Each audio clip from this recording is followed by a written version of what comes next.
sound is on. Do you manage to hear me?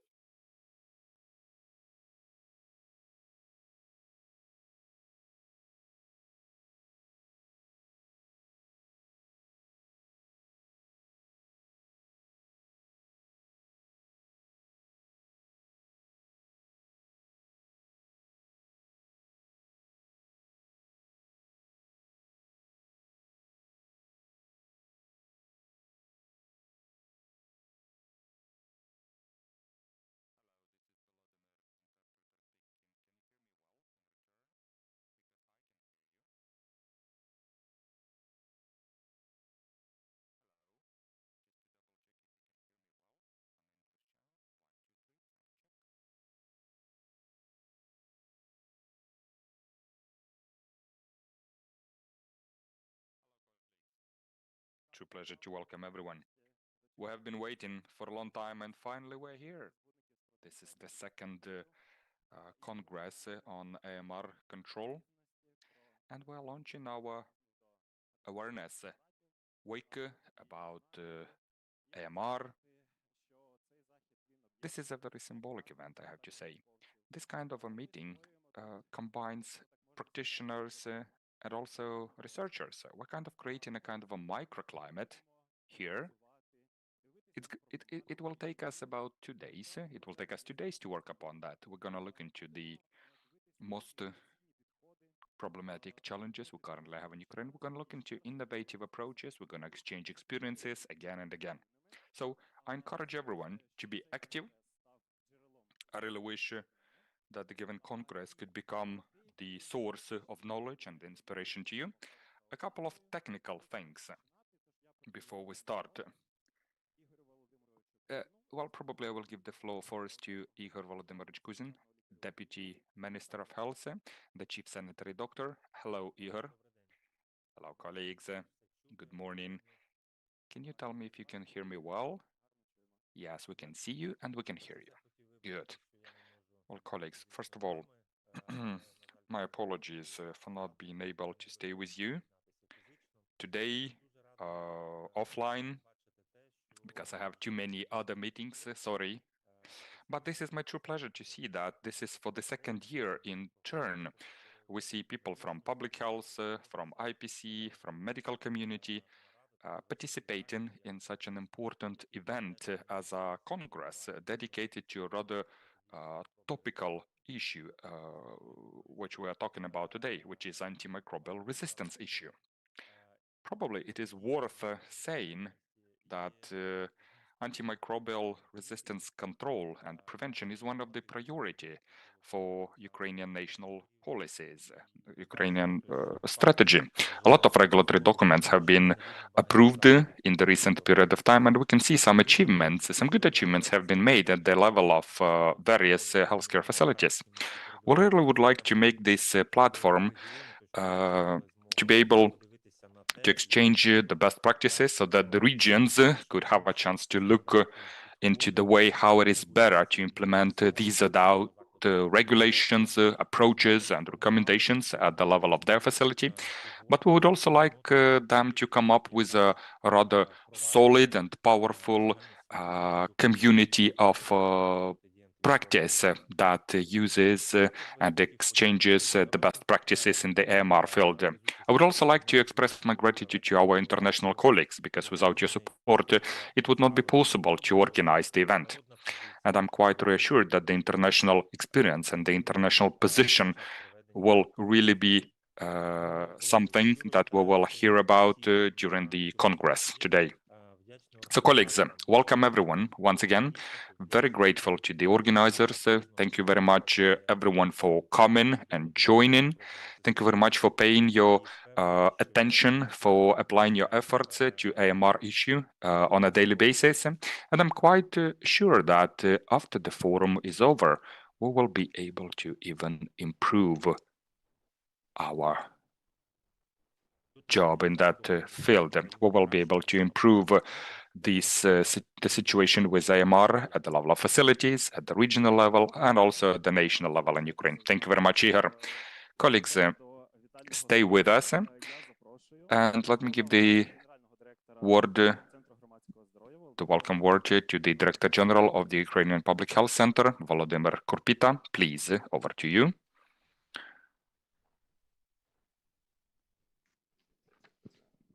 Hello, everyone. Good morning. Good morning. Well, you applaud to me, but you did not applaud to Ihor, which is not very good, to my mind. But let me start with a couple of introductory slides. I hope it's going to be presented here very soon. First of all, colleagues, welcome to the second Congress. That becomes a kind of a certain tradition, I guess, and I do hope that this kind of tradition will become a precondition and a demonstration to Ukrainian involvement into this field, because that is of strategic importance. It is not a secret, of course, that the AMR field is one of the global level threats. Not only medical people and researchers talk about that, but also the world leaders keep talking about that. The World Health Organization, in a recent report, indicated that every 6th infection at the global level associated with bacteria is unfortunately resistant to antibiotics. And we can see that the resistance rates, they keep growing, unfortunately. I don't see any introductory slides on my behalf, sorry. Can you help me with that? So let me remind you, back in 2024, during the General Assembly of UN, there was a high-level declaration adopted that confirmed the commitment of the countries to fight to control the AMR resistance, which I told you about, that switches from medical pillar into a kind of a political field. And this year, during the General Assembly of UN countries, the countries recommitted themselves, saying that by 2030 we want to cut down by 10% the mortality rate that is associated with the antimicrobial resistance. Let me reiterate that as of now, we see that the mortality rate is growing. So that is quite a complicated challenge, I have to say. And this is not just something, imaginary, but this is something that you practically see on a daily basis, negatively impacting the health of our patients. Therefore, the Ministry of Health of Ukraine, in cooperation with the partners, is supposed to come up with a certain system that is going to be able to resist the given problem, is going to be able to tackle the given problem.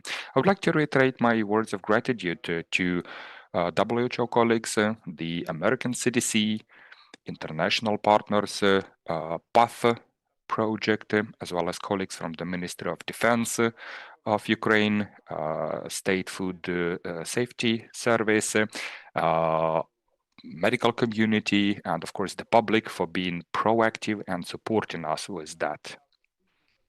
Let me also stress that the Congress became possible due to financial support from a Norwegian Institute of Public Health, and we are very grateful for that. Today we're facing a rather extreme challenge, I have to say, and in order to cope with that, we need to have data.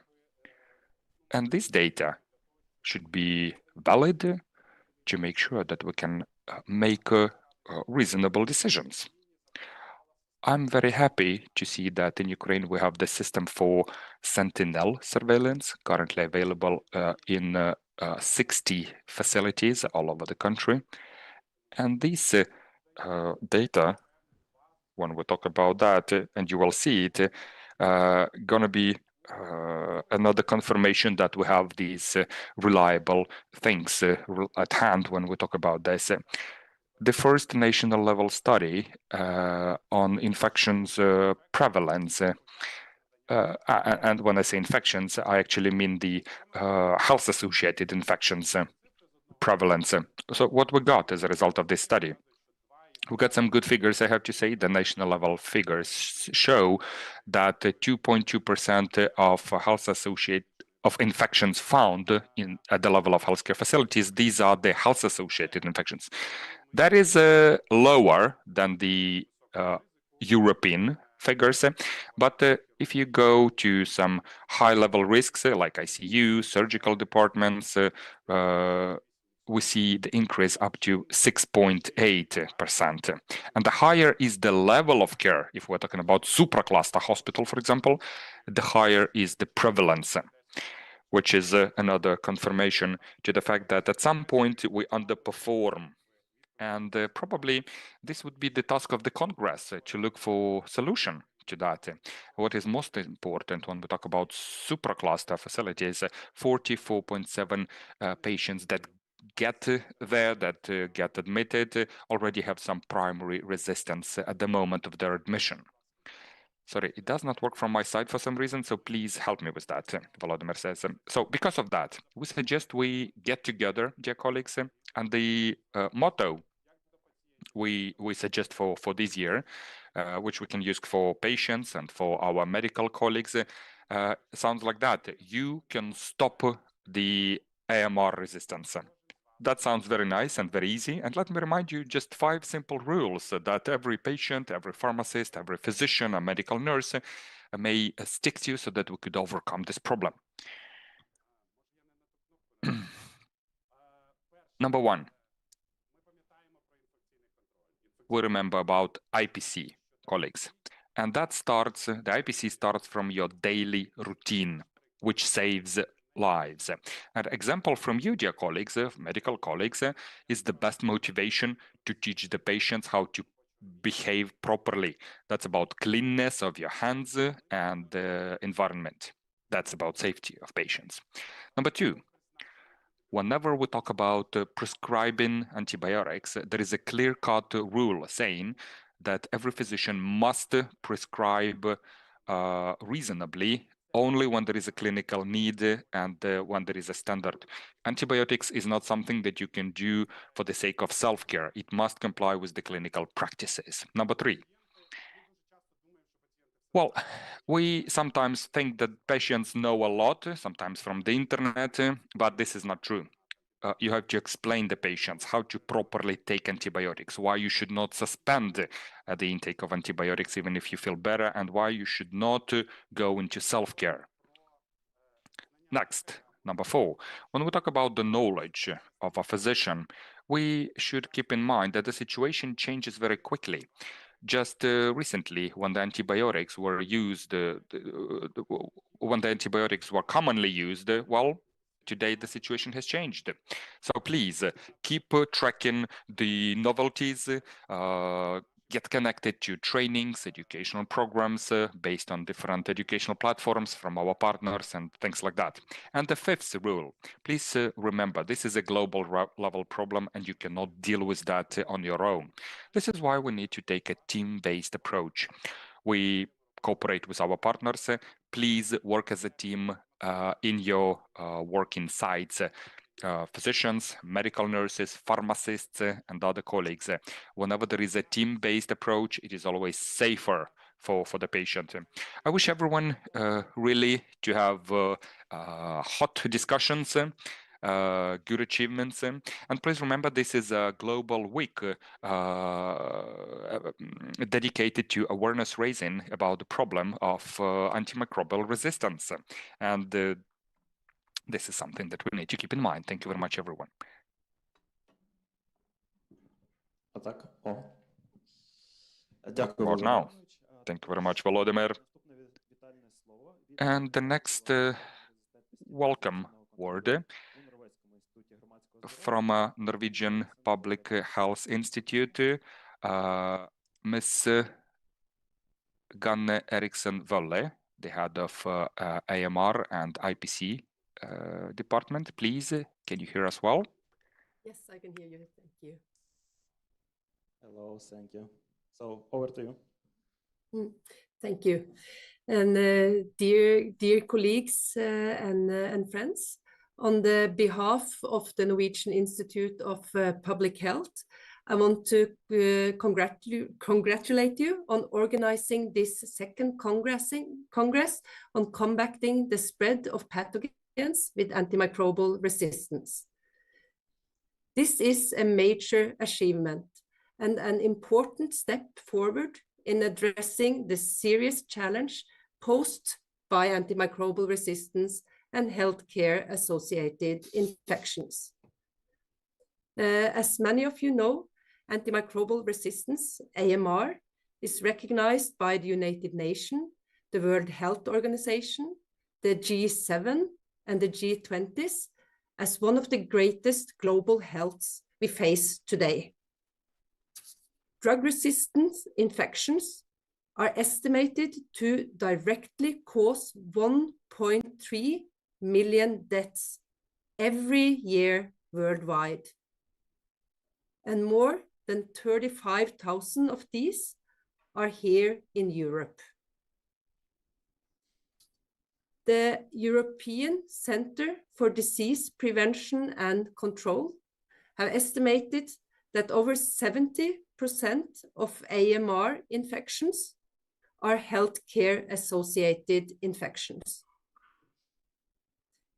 This underlines how crucial infection prevention and control is, and how much we depend on strong laboratories, reliable microbiological services, and effective antibiotic stewardship programs, including that antibiotics is just used when necessary and then in accordance with WHO aware classification. Like you heard the previous speaker said as well, this Congress takes place during the International Antibiotic Awareness Week. And you know, the work on AMR prevention is ongoing.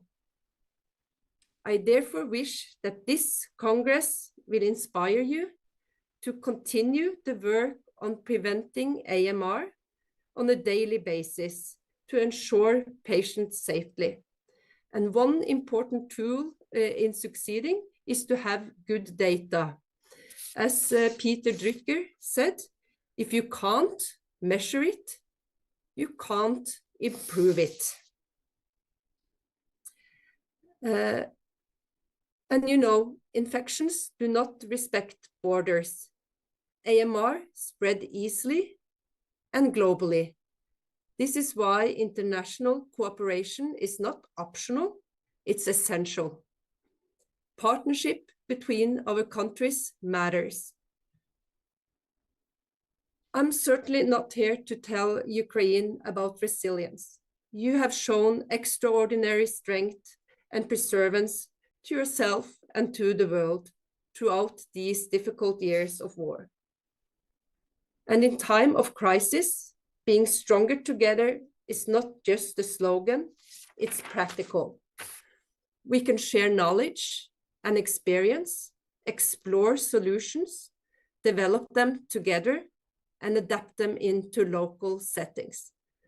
That is exactly what makes this Congress so important, that it gives a way to create strong teamwork, as we heard the previous speaker say. The cooperation between the Public Health Center of Ukraine and the Norwegian Institute of Public Health began in 2017. And since then, we have worked together on several initiatives to strengthen our institutions and improve public health in both our countries. Today, much of this work is supported through the Nansen program. There will come a day, and we will all look forward to it, when the war is over. Then the real work of rebuilding will begin within hospitals, laboratories, and public health service. When that time comes, the network we build now, just both during the Congress and between our countries, will be even more valuable. On behalf of Elina Dale, Miriam Sare, and other colleagues at the Norwegian Institute of Public Health and the Ullevål University Hospital and partners in Norway, I want to wish you a successful and productive Congress. And we hope that the next time we will be able to join you on this important Congress in person. So thank you. Thanks a lot. Thank you very Дякую. much indeed. Thank you. Тепер до вітального слова я запрошую директора. Colleagues, let me now give the floor to a welcome speech to Director of CDC Center in Ukraine, Ezra Barzilai. Over to you, sir. Hello, dear colleagues. Can you hear me well? Yeah, please keep it closer. Thank you. Good morning. Hello, dear colleagues. Much a pleasure to be with you today. Ezra Barzilai, Director of CDC Office in Ukraine. Usually, I try to speak Ukrainian, but today, let me kindly address you in English because of the technical nuances. As we open this important conference focused on antimicrobial resistance, a challenge that threatens health systems everywhere, and one that Ukraine has been tackling with determination and with scientific rigor.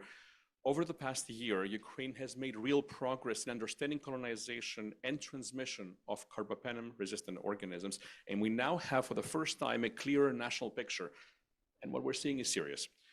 Early data from the colonization studies and pilots, as you will see in great detail later today, show that about 20% of all screened patients carry CROs, carbapenem-resistant organisms. This is a call to action. I specifically wanted to stand in front of you here today and highlight this. This is not just a gathering of evidence. This is not theoretical. Now, and we've known this is going to happen. We've seen the data early on for the last year as the pilot studies were starting. Now we actually have data. We have evidence, and these numbers reflect what many of you see in hospitals every day when colonization then turns into illness. Testing capacity is still limited, but even early results can support better treatments. And the goal is to use targeted screening to strengthen surveillance and to improve IPC infection prevention and control. And to do that, we need to stay focused on basic things, on basic mitigation strategies, proper patient isolation, safe device reprocessing, consistent hand hygiene, high quality environmental cleaning, strict adherence to IPC protocols. As we learn more about where colonization transmission occurs, both within and between facilities, we also need to strengthen the lab systems that support this work. Regional CDCs and the National Reference Laboratory at the Public Health Center are key to building a system that links routing testing with next-generation tools. Whole genome sequencing will be critical for understanding transmission pathways and detecting emerging organisms.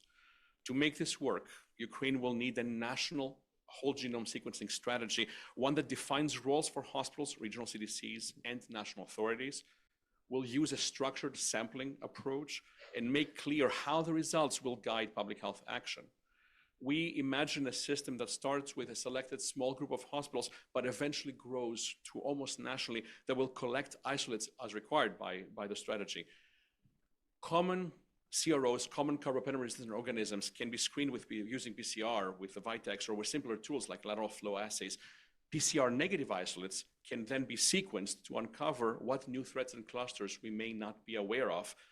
Vitec platforms are already in place in many of the hospitals, but a strong whole genome sequencing strategy will build on this, and PHC is already receiving this data.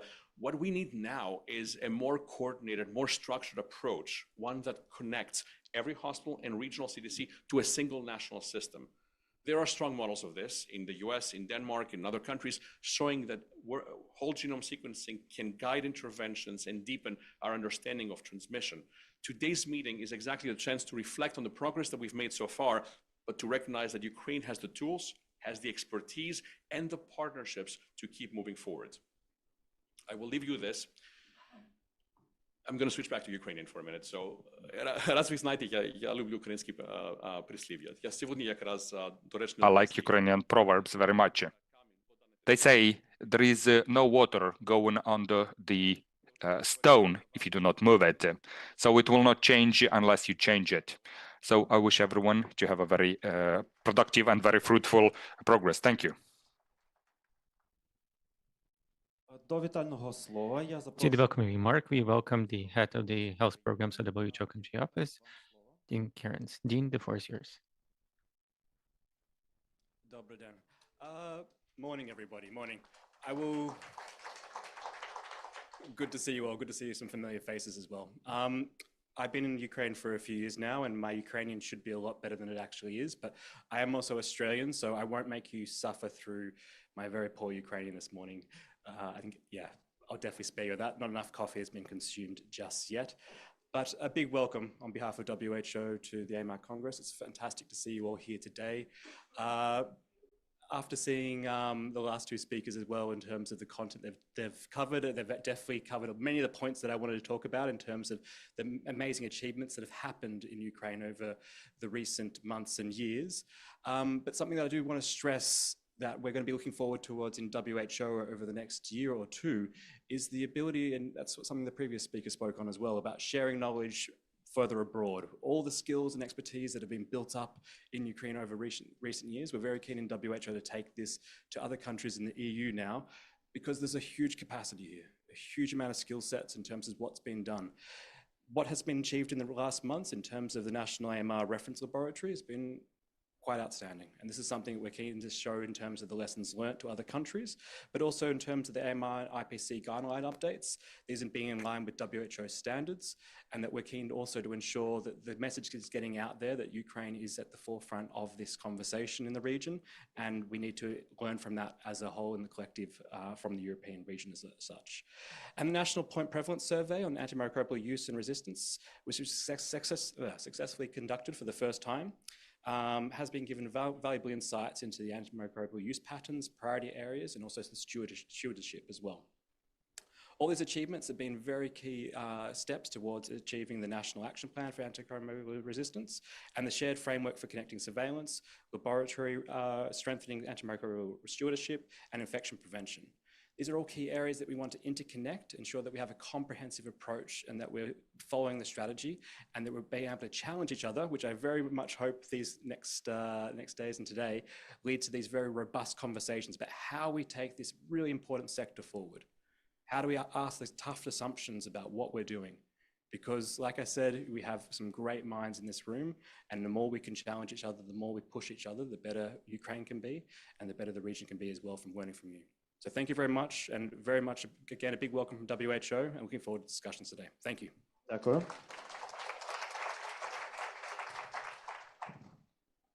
Тож, колеги, не будемо затримуватись. Therefore, dear colleagues, let's not delay any further. Then we'll go to the first presentation, to the first lecture, and I will ask Igor Kuzin. Igor, are you there with us? Yes, dear colleagues, welcome again. I'll try to screen share. Can you please tell me if you can see my screen? Тепер видно? Now we can see your screen. Great, wonderful. And then, colleagues, my presentation from one side is focused on a narrow question, but at the same time, this is critically important, which is the improvement of practices of usage of antibiotics in Ukraine. Now, let me start from the fact that many speakers had mentioned already that in resistance to antibiotics, this is one of the most serious threats to national safety and security, especially in health security, and especially in conditions of war, because war has significantly influenced the antibiotic resistance. This is connected with the violation or disruption of supply chains, healthcare facility disruptions and destructions. There's a variety of injured and wounded among soldiers and civilians and among other factors. And also AMR, antimicrobial resistance, decreases the effectiveness of treatment and prevention of infections. And from another side, it increased the level of mortality among the civilians and the military personnel as well.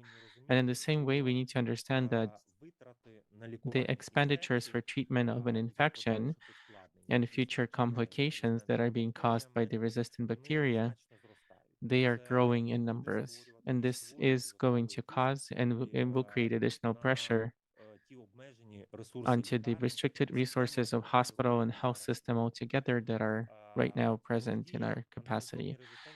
The combating AMR, it's an important and strategic value question and issue.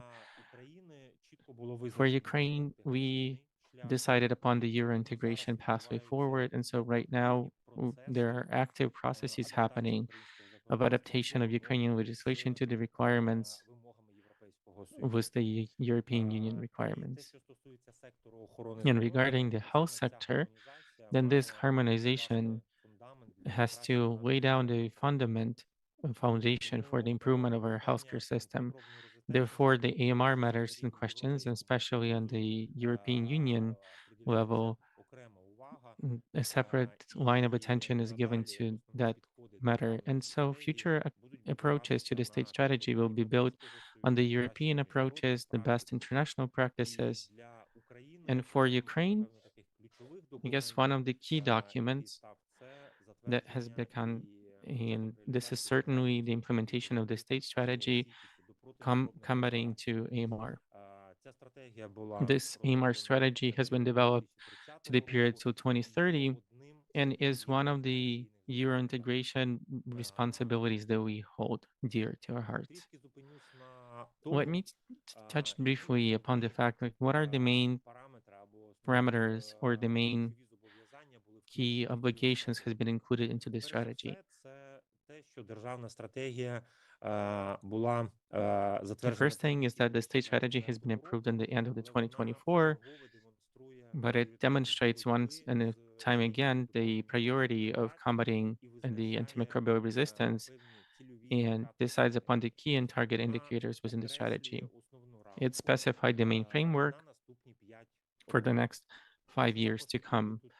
And also just like to highlight here that within the fulfillment of the strategy, we are foreseeing the monitoring of the certain list of indicators that are being characterized by the matters of the rational or use of antibiotics or antibiotic stewardship on the national levels. This is the indicators like the level of use of antibiotics of the access group from a rare classification or the first line medication that are aiding in that are contributing less to the spread of resistance, and the reserve group, antibacterial drugs, where on the contrary, they're supposed to be only chosen as the last resort.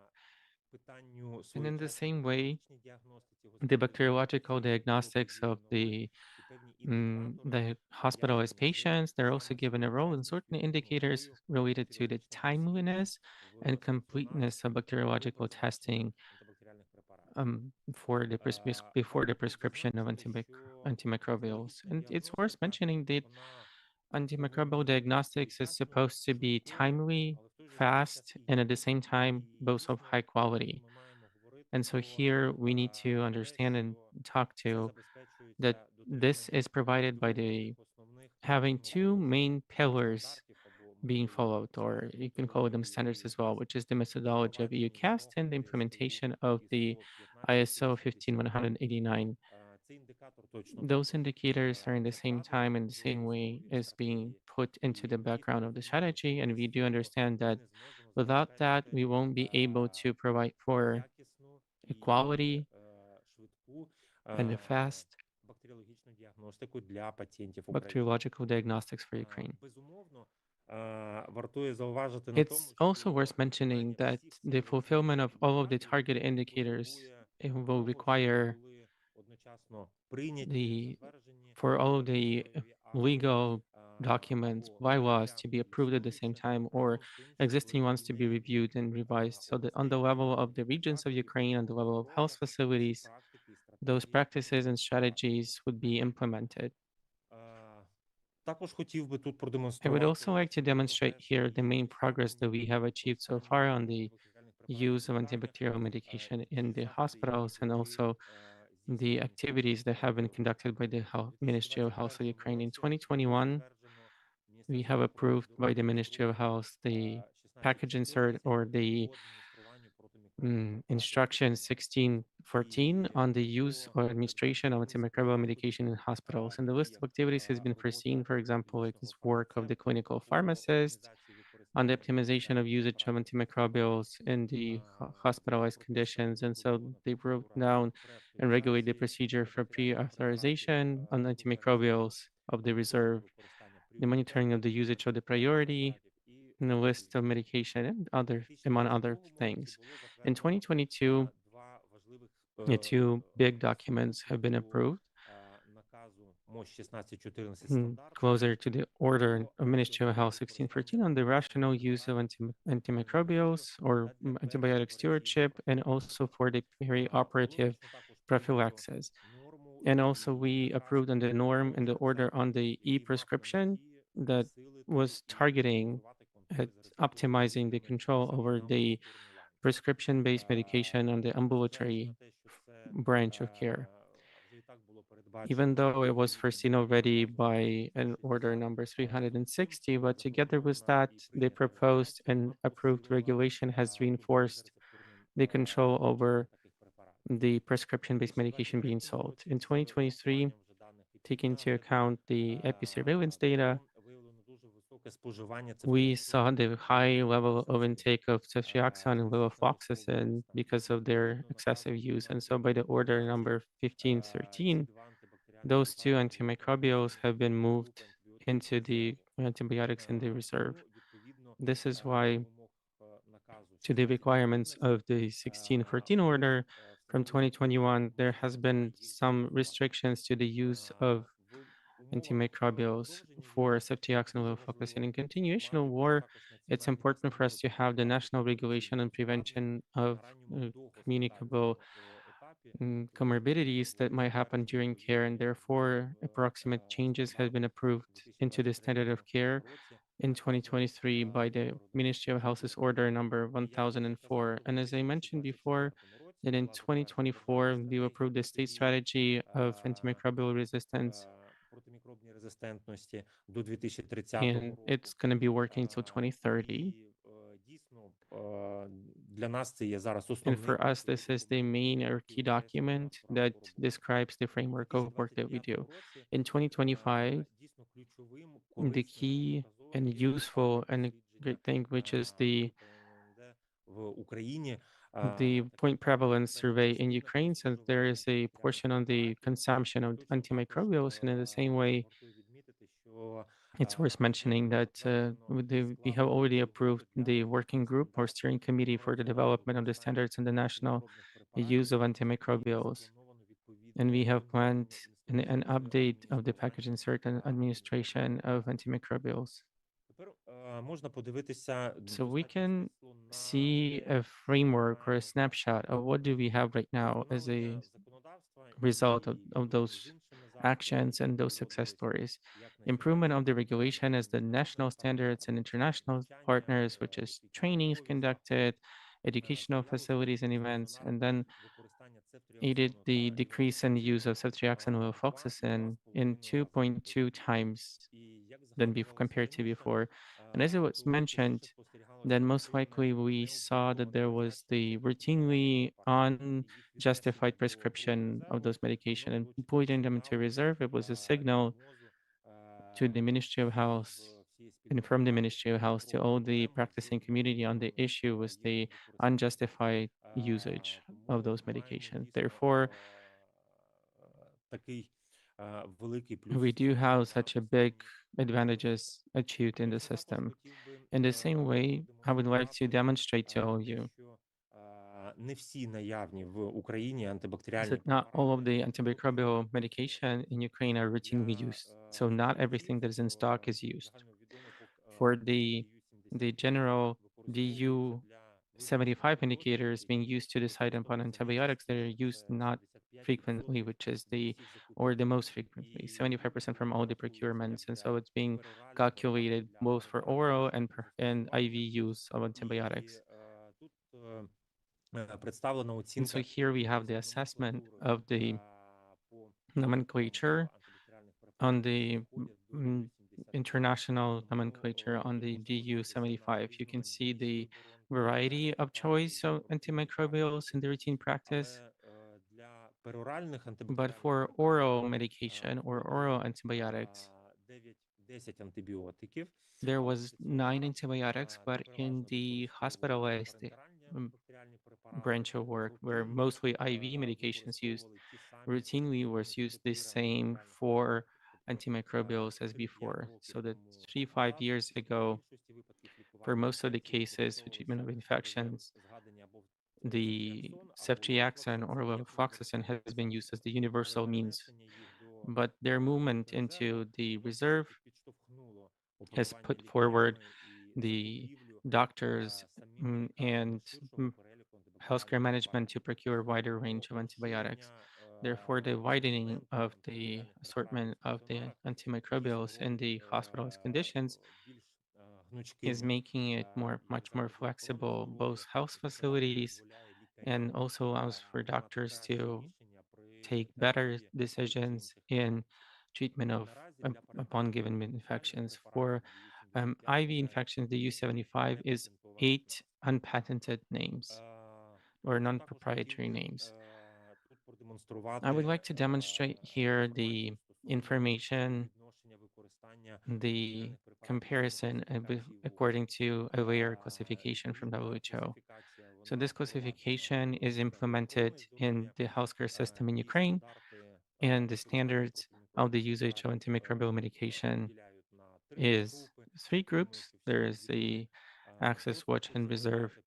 So those are access is the first and second line of treatment, and then they're usually of the narrow spectrum has the not the biggest influence on the spread of the resistance, and also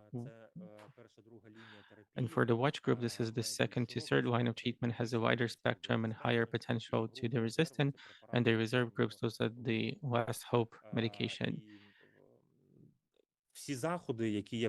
And all of the activities that I mentioned for the previous slide that allowed you to have a trend that slowly increasing the level of usage of specifically of access group and decrease in number and amounts of the reserve medication use. We see the dynamic almost 5 times in a past period of time that they grows in the access group medication growth, which is important for the slowing down of spread of antimicrobial resistance in Ukraine.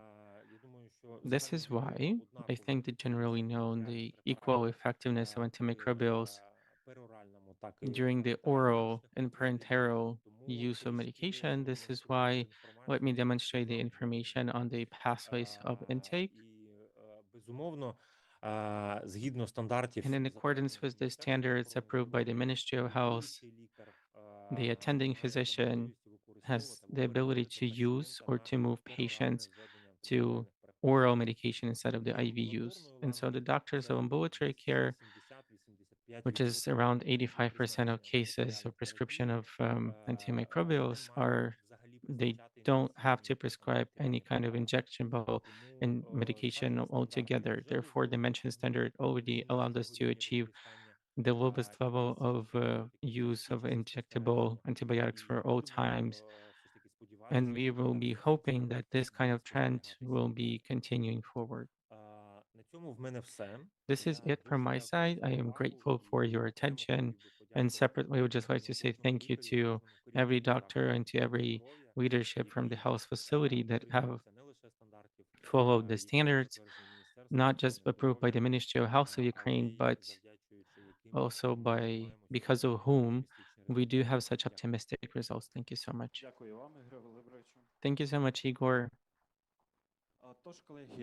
So, dear colleagues, we have finished the beginning or the first portion. As promised, right now, we're going to have a few of the organizational moments, and we are all going to have coffee. We having a short important. Going back at 11:15. First things that everybody went through stress training on the use of the headphones. Do you have any questions on the headphones use? No? Okay. The practice and then much more effective than 10 times to tell you in history. Then another organizational story, so I'll give you the floor to Habrilo, not the pharmacist of AMR Department of Public Health Center. Thank you. Thank you so much, Artem. And then I'm not going to take a lot of time because everybody's just rushing to take coffee.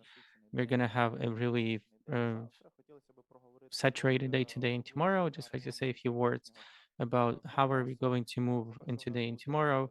First of all, we're going to have more of the modern academic format. It's going to be foreseeing the distribution of all the presentation on this specific topic and areas of work. I'm going to have 6 blocks, which is the episurveillance on the AMR, routine episurveillance, other matters of infectious control and prevention, administration of antimicrobials, the use of bacteriology, and a special part about each block that there are going to be 4 or 5 presentations presented. And then after those short presentations, everybody would have an ability to join in into discussion with the speakers of any kind of questions that matters. Because usually when we do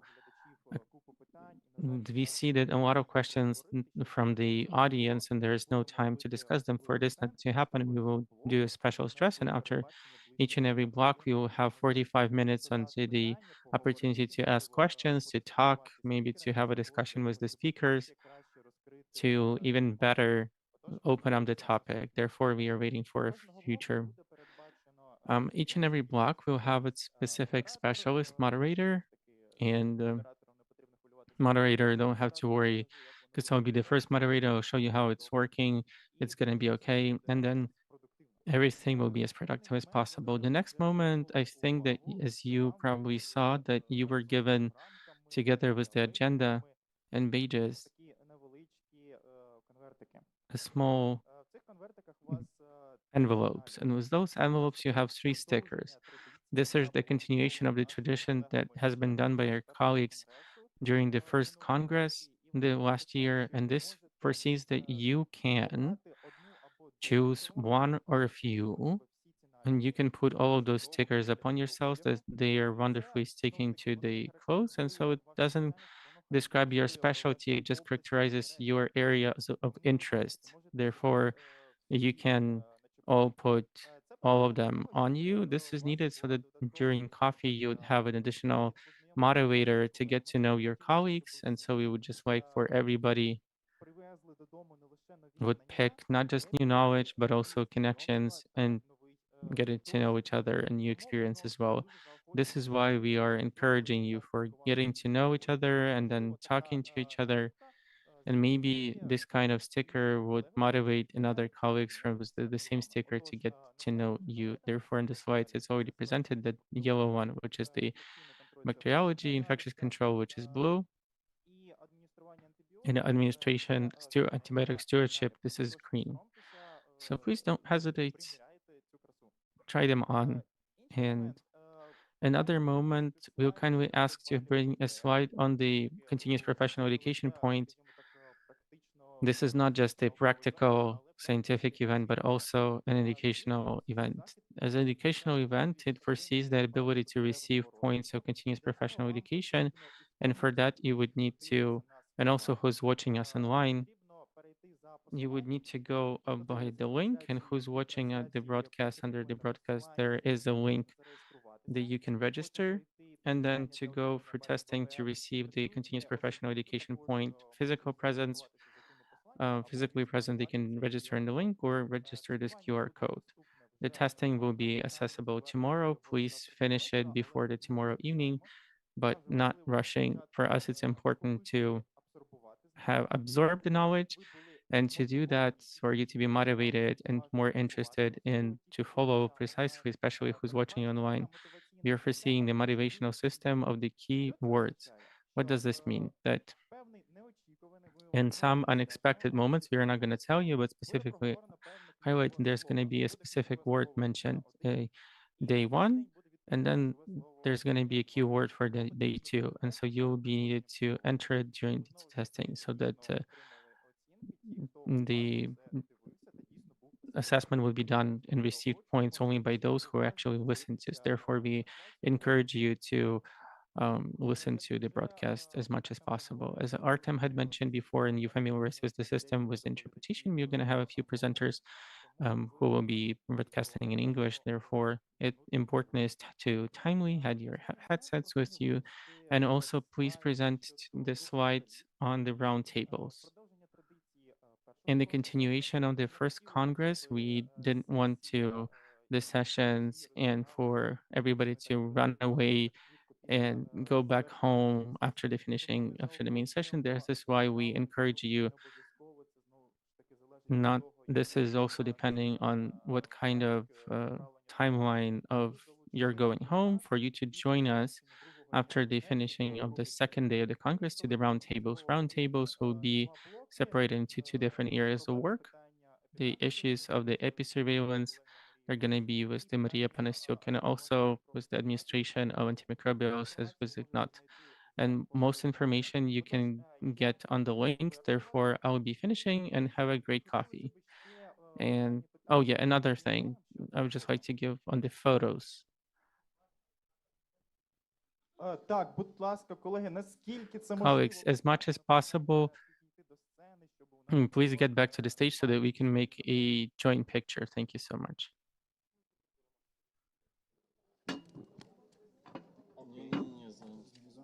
Можна по всій довжині, не обов'язково в центрі.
Колеги, повертаємося. Беріть каву з собою і Colleagues, повертайтесь. Ми вас дуже please grab your coffee and come back. We are waiting for you.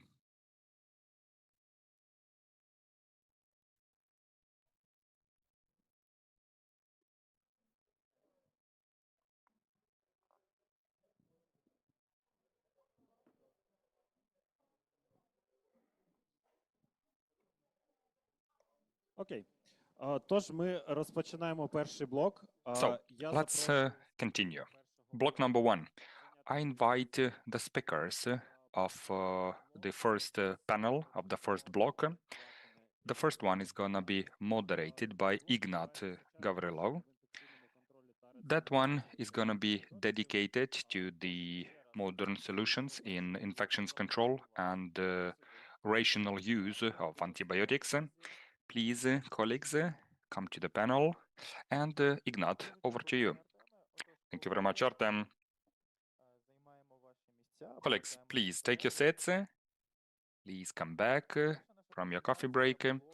The first presentation of the given block dedicated to the modern solutions in IPC and rational use of antibiotics is going to be started by my dear colleague, Andrei. This speech is going to be pretty short, but please remember, we're going to have a discussion afterwards. So once you have questions popping up in your mind, please don't forget them.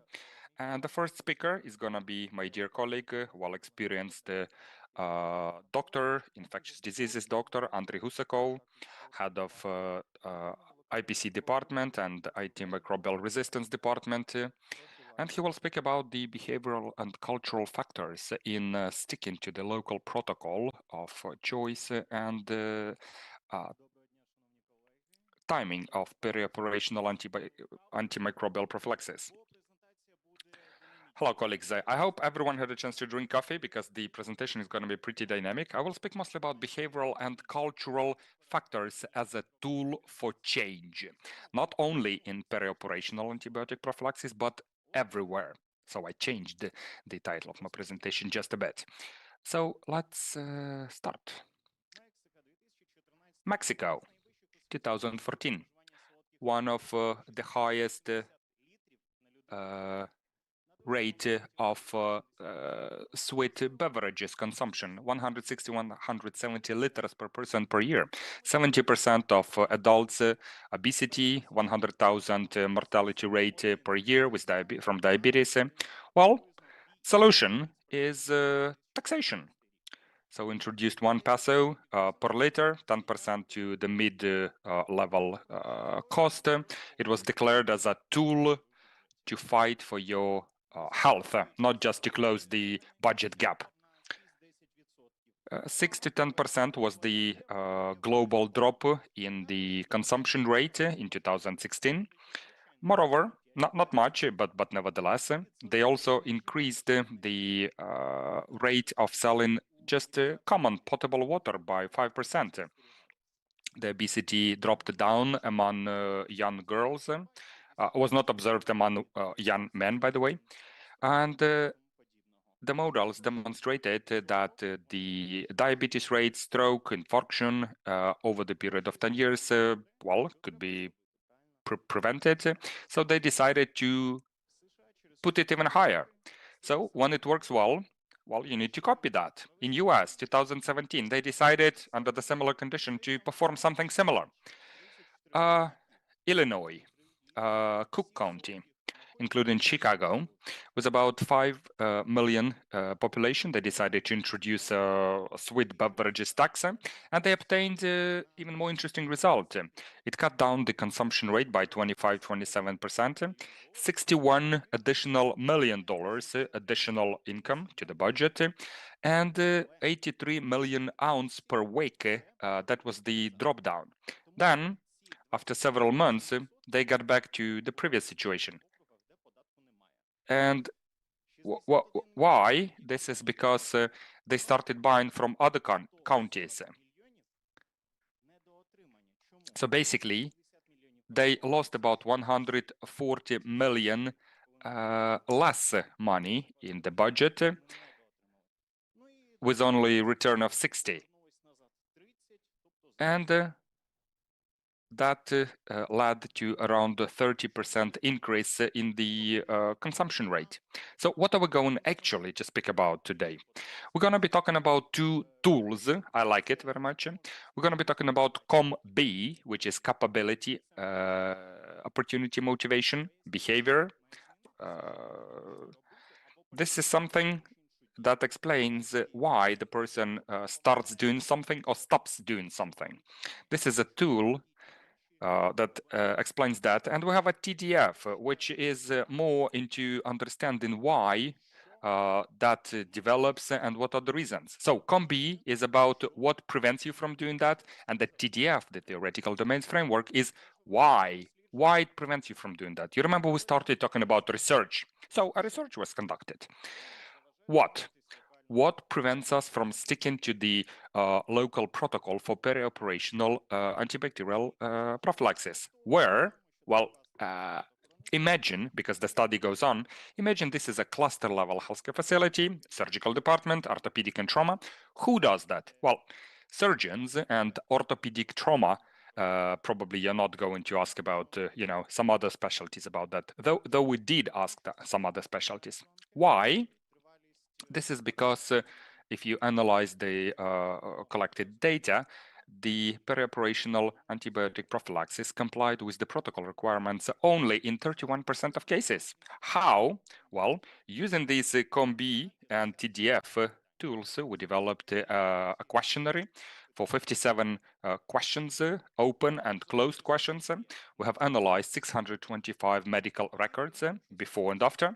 And we have had 70 surgeons and 25 orthopedic trauma specialists participated. So from June to October, we had the following changes. In June, the duration of perioperational prophylaxis under 3 days and more than 1 day was 30%. It changed in October to 9%. It also changed the collection of drugs. Before it was cefazolin and cefuroxime. You can see the breakdown by figures. Now we see it is mostly cefazolin and a bit of cefuroxime. Why? I guess these statements are very well known to every one of you. Well, when I prescribe a wider spectrum, I feel better. Well, I don't feel myself reassured in the choice. Well, maybe it's too much workload on me and I don't feel reassured with the complicated situations.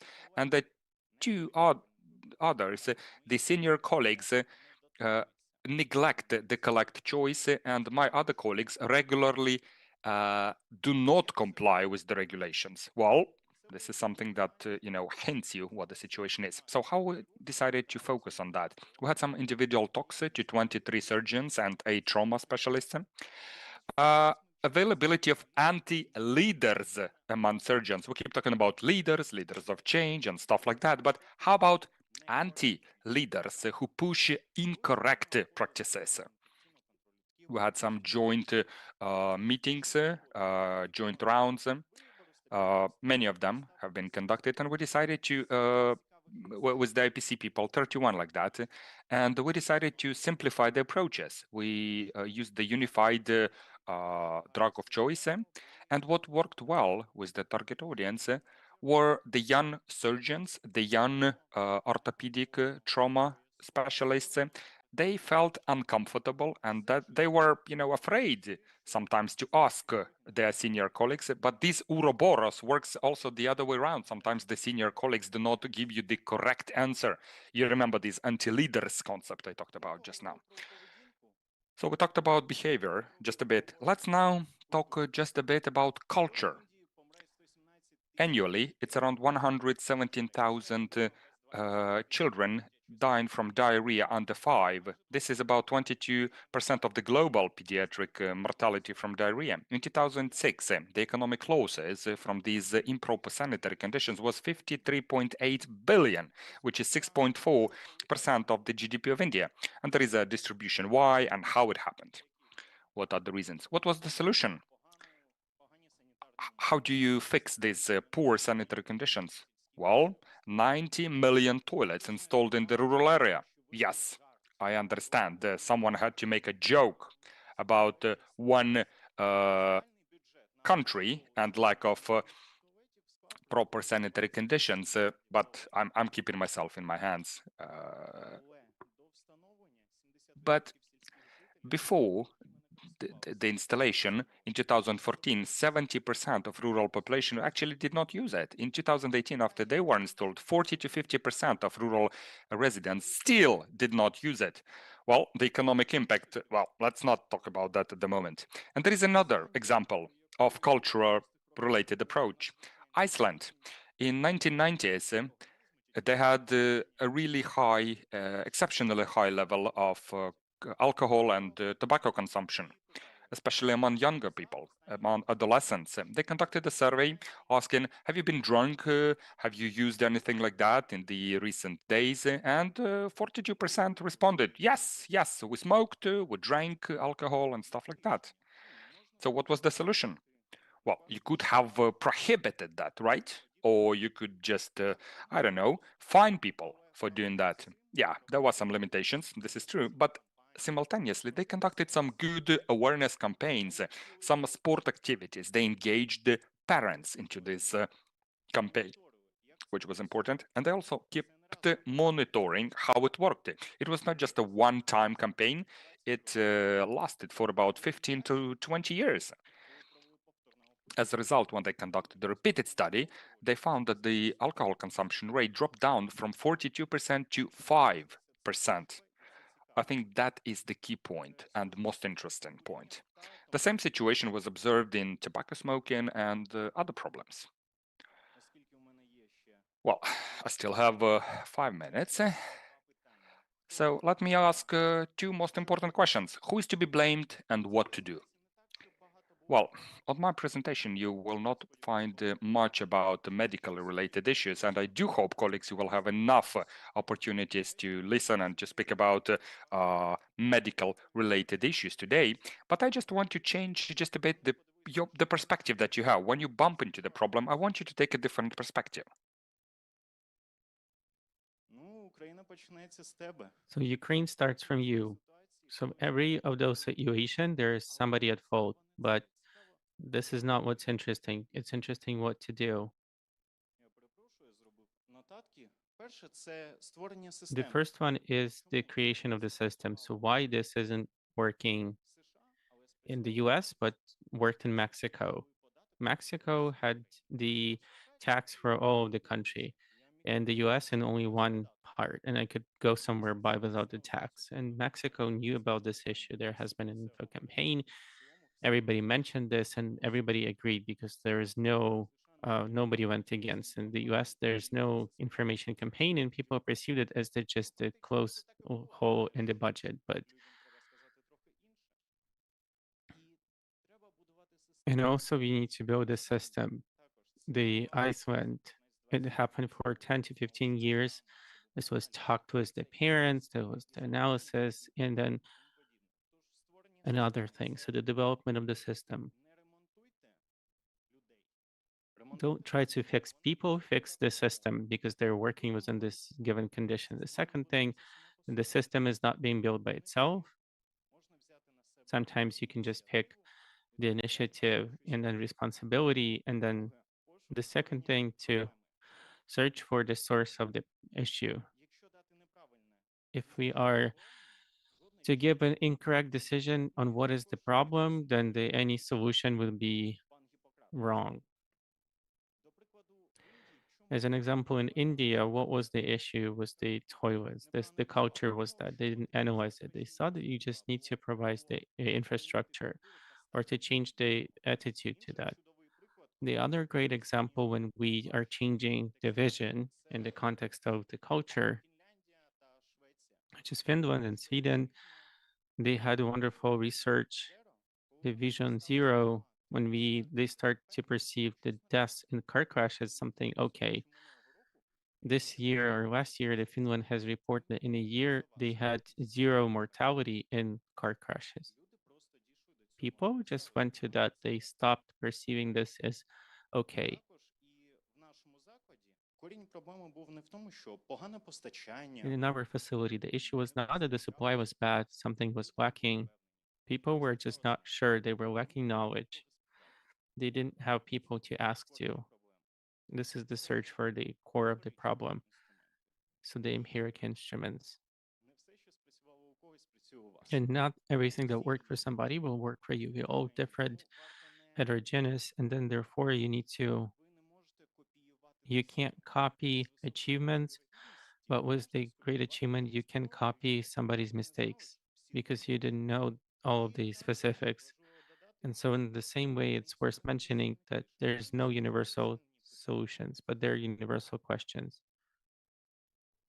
Ну, я в сорочці, тому треба всім подякувати, не допускати помилок. Therefore, thank you so much. I would like to say thank you to Armed Forces of Ukraine that we can gather here, that I can tell you all of this information to bring this in Ukrainian. To the Department of an IPC and everybody who's working there, we know how hard it is, how complex this is.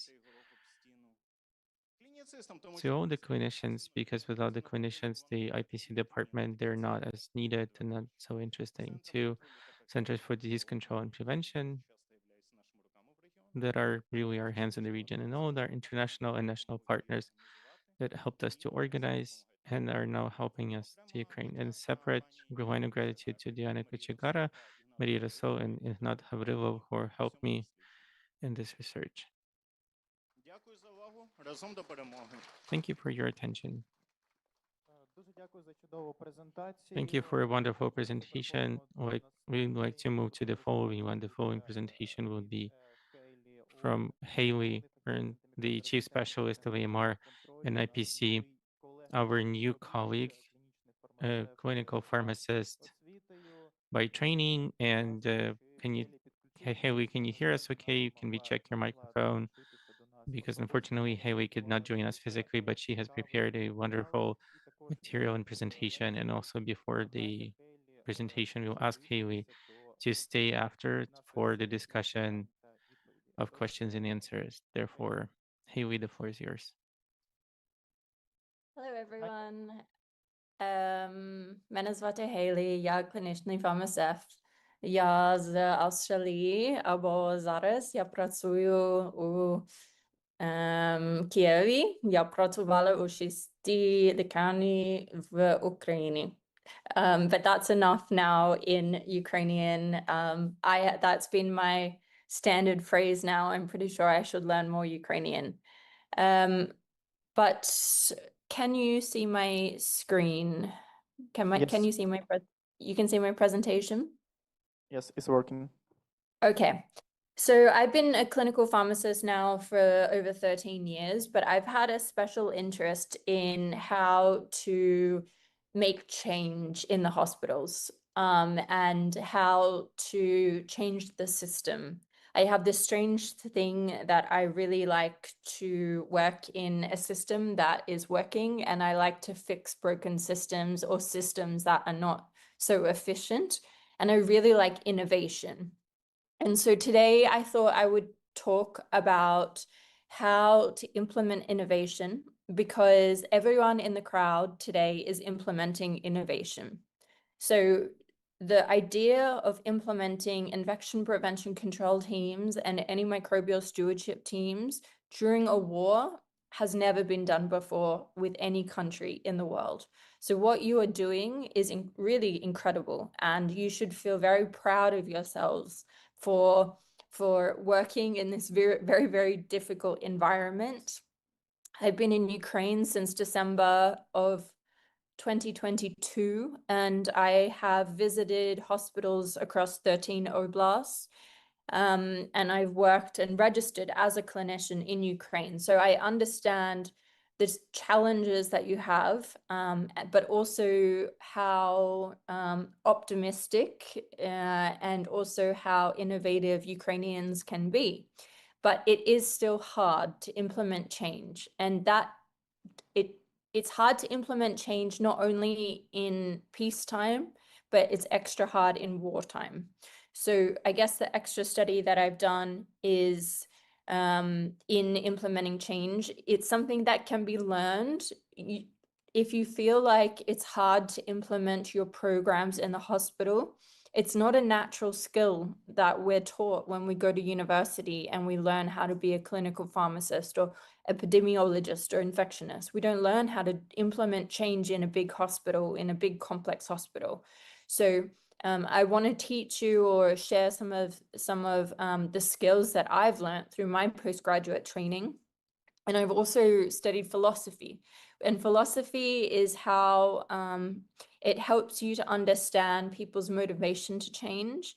And so if I've learned it, then I can hopefully share some of the lessons with you, because I guess the most recent experience that I've had in Ukraine is working in the far west, and my wonderful colleagues and I, we implemented antimicrobial stewardship across 2,400 beds within a year and a half. So we have the proof that it can be done, but we also understand the challenges.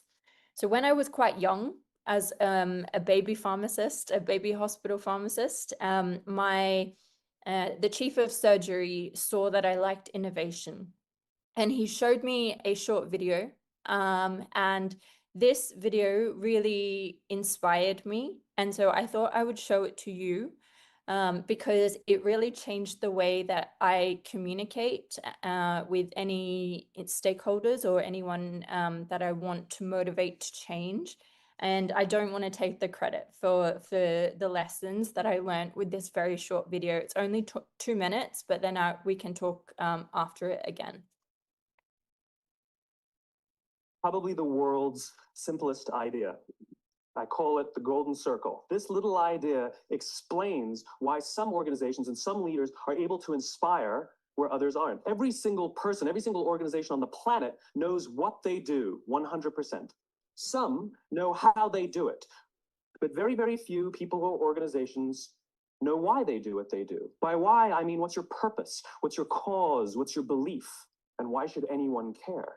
The inspired leaders and the inspired organizations all think, act, and communicate from the inside out. Let me give you an example. If Apple were like everyone else, a marketing message from them might sound like this: we make great computers. They're beautifully designed, simple to use, and user-friendly. Want to buy one? Meh. That's how most marketing is done. That's how most sales is done. We say what we do. We say how we're different or how we better, and we expect some sort of behavior, a purchase, a vote, something like that. Here's how Apple actually communicates. Everything we do, we believe in challenging the status quo. We believe in thinking differently. The way we challenge the status quo is by making our products beautifully designed, simple to use, and user-friendly. Want to buy one? People don't buy what you do, people buy why you do it. The goal is not to do business with everybody who needs what you have. The goal is to do business with people who believe what you believe. Again, the goal is not just to sell people who need what you have. The goal is to sell to people who believe what you believe.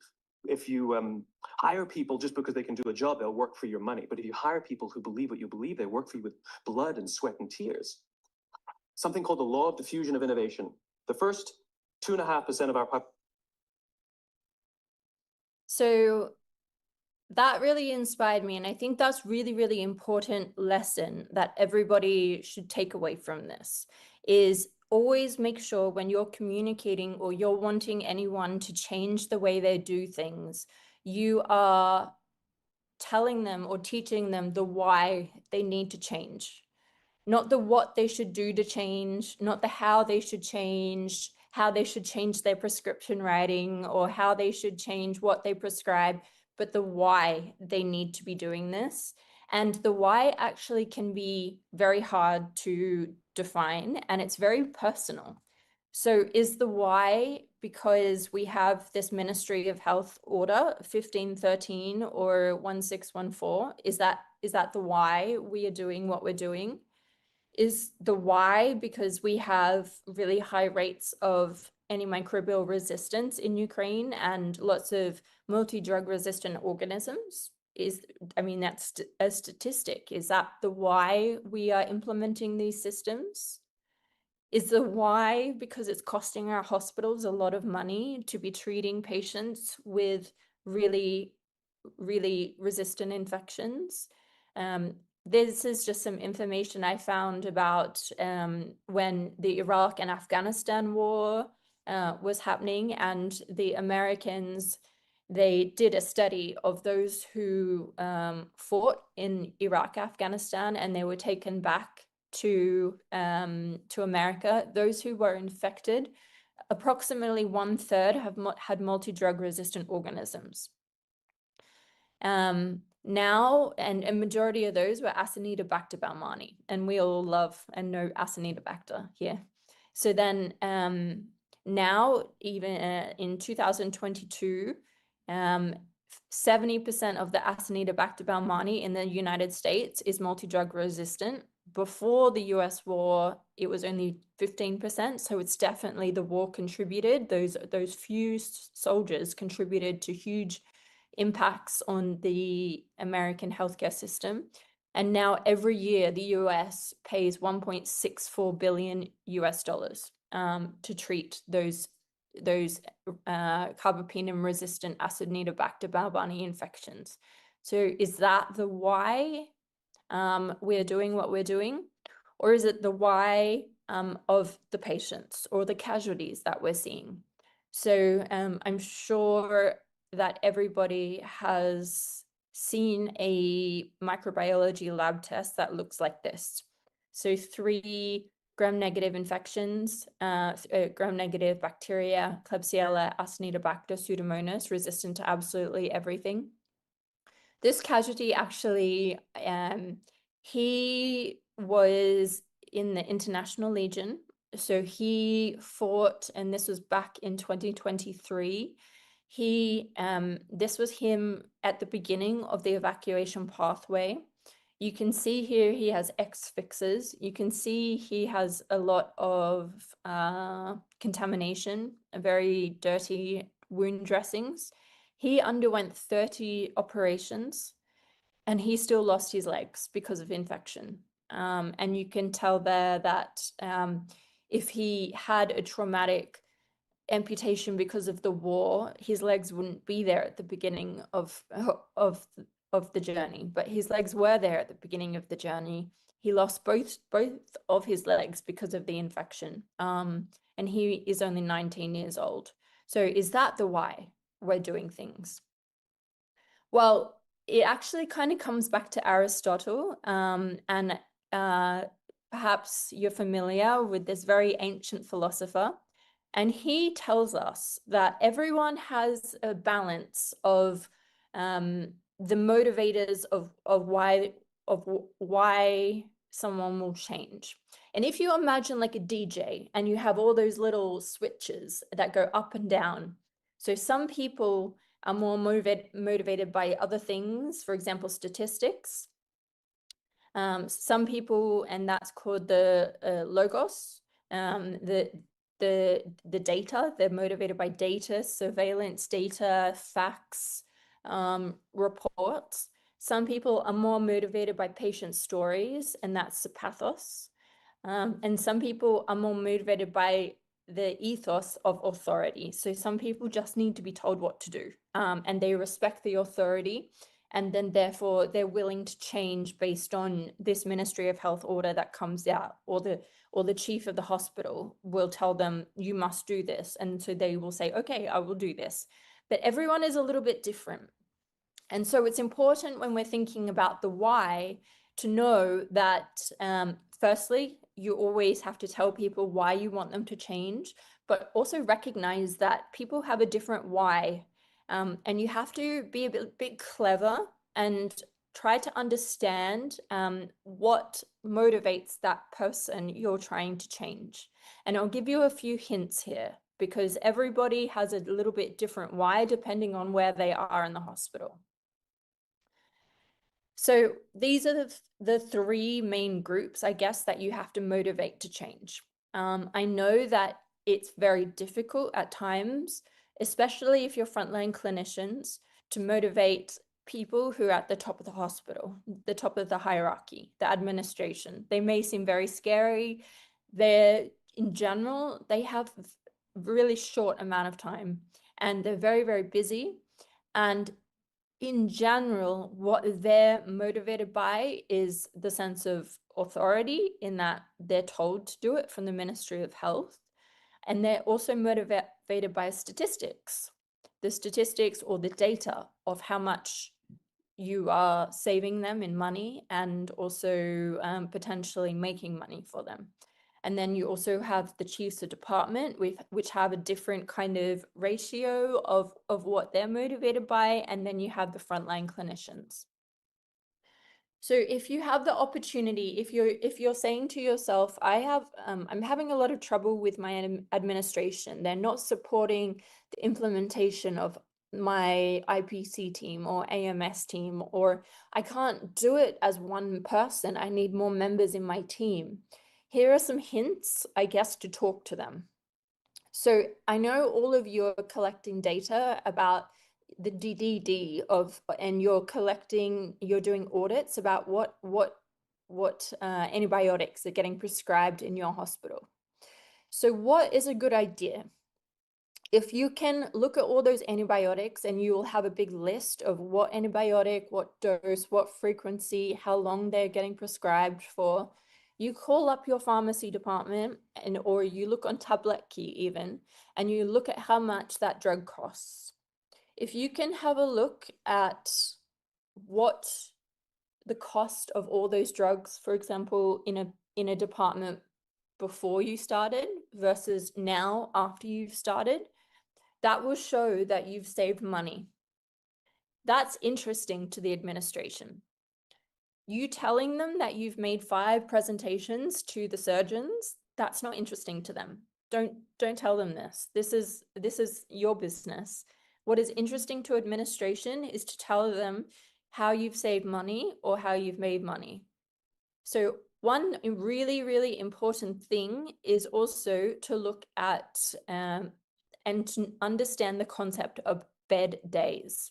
So bed days, Lishko Den, I think maybe, is how the average length of how long a patient is in the hospital. So for example, a surgical patient who has had minor surgery on their gallbladder might be in hospital for an average of 3 days, whereas somebody who has had really meningitis and was in ICU may have been on average in the hospital for 30 days. So that is length of stay or patient bed stay. If you can pull this information, if you can ask the IT department to have a look and to tell you and give you a list of all the admission dates and discharge dates of the patients you've been working with, if you've been working with a specific department, and you can say, look, we are treating our infections quicker, therefore our patients are leaving the hospital faster, that actually means a lot to the administration. That is that's the key to their hearts, is to say that actually we've changed the length of patient stay. But you need to also be clever, because if you save money with administration, you need to tell them quickly how you want to spend it. Otherwise, it's just numbers on a piece of paper or on a computer screen. So tell them, say, we've saved this much money by changing all the antibiotics in this department, so I need an additional team member with this money that we've saved. So be ready and be strategic with your conversations with the administration and keep it very short, 10 to 15 minutes only. They won't have time and they will forget the messages that you say. Otherwise, yeah. Then we have the chiefs of department. They would like to know about their baseline data and also how they've improved or if they have gotten worse. So they also, in general, like to be competitive, and it's very helpful to compare their department against other departments. So particularly surgeons are the most competitive out there. If you compare, for example, the first surgery department versus the second surgery department, and you say, look, you guys are progressing, but this department is doing a lot better. Can we talk about what we could implement in your department to improve? that's how to motivate them to change. So again, they're to do with statistics, data, comparing their patients versus other departments. They do have more empathy towards individual patient cases, but as a chief of department, they want to say something that they're proud of, that they can go to the administration and also tell them. So keep that in mind. So this is an example. So this is if you compared a surgical department with a traumatology department. So we look at their baseline, what percentage of their prescribing is in each of the different categories, and their average cost of their antibiotics per patient. And we looked at it 6 months later and then 12 months later. If you show this to the chief of each department and you say, well, look, surgery and oncology, traumatology, 75% of them are in access. How come they can do that and you guys can't do that? What can we do to get this success of the traumatology department? I will bet you that the surgery department, the surgeons will go back to their surgeons and say, we must be the best department. So they'll do whatever they can to change. And again, this is a good example. So this is what we saw. We saw a gradual decrease in the amount of times a patient stay in the hospital if you're able to choose the right drug at the right dose, at the right frequency, at the right duration. So it does actually have a huge impact on the hospital, which is cost, but most importantly for our patients. And then you have the individual prescribers, your own frontline colleagues. So they're motivated by the patient, so their own patient. Don't talk to them about anyone else's patient. They only want to hear about their patient. So when you talk to them about how potentially a different outcome could have occurred in a better way, specifically related to their patient or their prescribing. Don't just keep it very specific and talk about the individual patient in that way. They don't care about the money saved because it's not going back into their pocket. They don't care about the data from a different department. Talk about their own prescribing. So remember, this is when I need to pull up my notes because sometimes I forget what the translation means. Secundo. So you are part of the clinical team, remember that? So I often hear that, the clinicians, and that's referring to a prescriber. No, a clinical pharmacist is a clinician. So your why in the hospital is the patient. So you are the frontline clinician who needs to look after the patient. And you need to use your clinical judgment and not present yourself as someone who's just collecting data or who is an administrator or a police officer. And that will help you connect with the individual frontline prescribers and frontline team in your hospital. You've been studying for so many years. You need to know and have that confidence that you are a clinician. Be confident and it will come, I promise you. If you're thinking, it's really hard to get everyone on board, this is standard information. So there's always going to be some people who are motivated to change early. Try to get them and try to find them in your hospital and get them to be champions of your initiatives and then to influence other people. You won't get everyone to change. Don't try and don't feel bad about not being able to do that. You just won't be able to. And it's a slow journey. Just keep in mind, if you try and identify really innovative people and get them almost like, into the club, that's the best way to go about it. And then you have the what you're doing. You know what you're doing. It's in the Ministry of Health orders. You know what interventions you're doing, but that's your own business. That's not really that interesting to other people. It's just interesting to your own department. And so I guess that is how, a short little history of me arriving in Ukraine in the 5th of December, 2022, to working with just me and Natalia from March of 2023, and then we gradually built our team up over the next year and a half. So it's doable if you use these engagement type of strategies. What I highly suggest for everyone is that what I highly suggest for everyone, be more confident. If you can find a course online to learn more about Microsoft Excel, it's going to make your life a lot easier. I see a lot of things on paper still, and Microsoft Excel is amazing. What I have learned about changing behavior, I've learned through the course of Lean Six Sigma. So if you were interested more in this, that's what you could maybe look for online, or Prince2 is also. And if you think, who is this Australian who doesn't know what she's talking about? This is Natalia's contact details.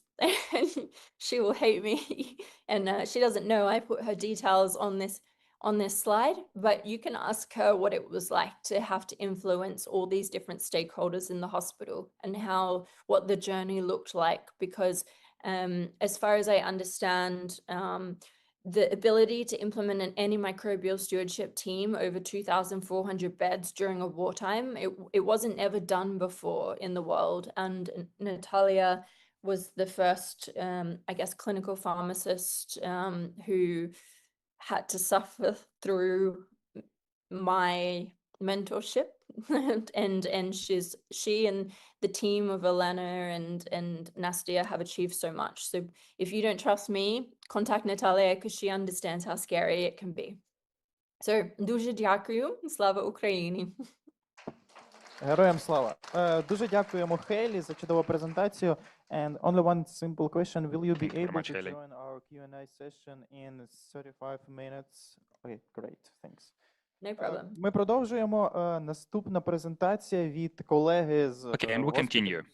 The next presentation comes from a colleague from the first territorial community of Lviv, Marko Kurudze, specialist for IPC, and he will speak about the creation of automated system for data collection and analysis for the sake of evidence-based interventions and impact on quality of medical care in healthcare facilities. Hello, dear colleagues.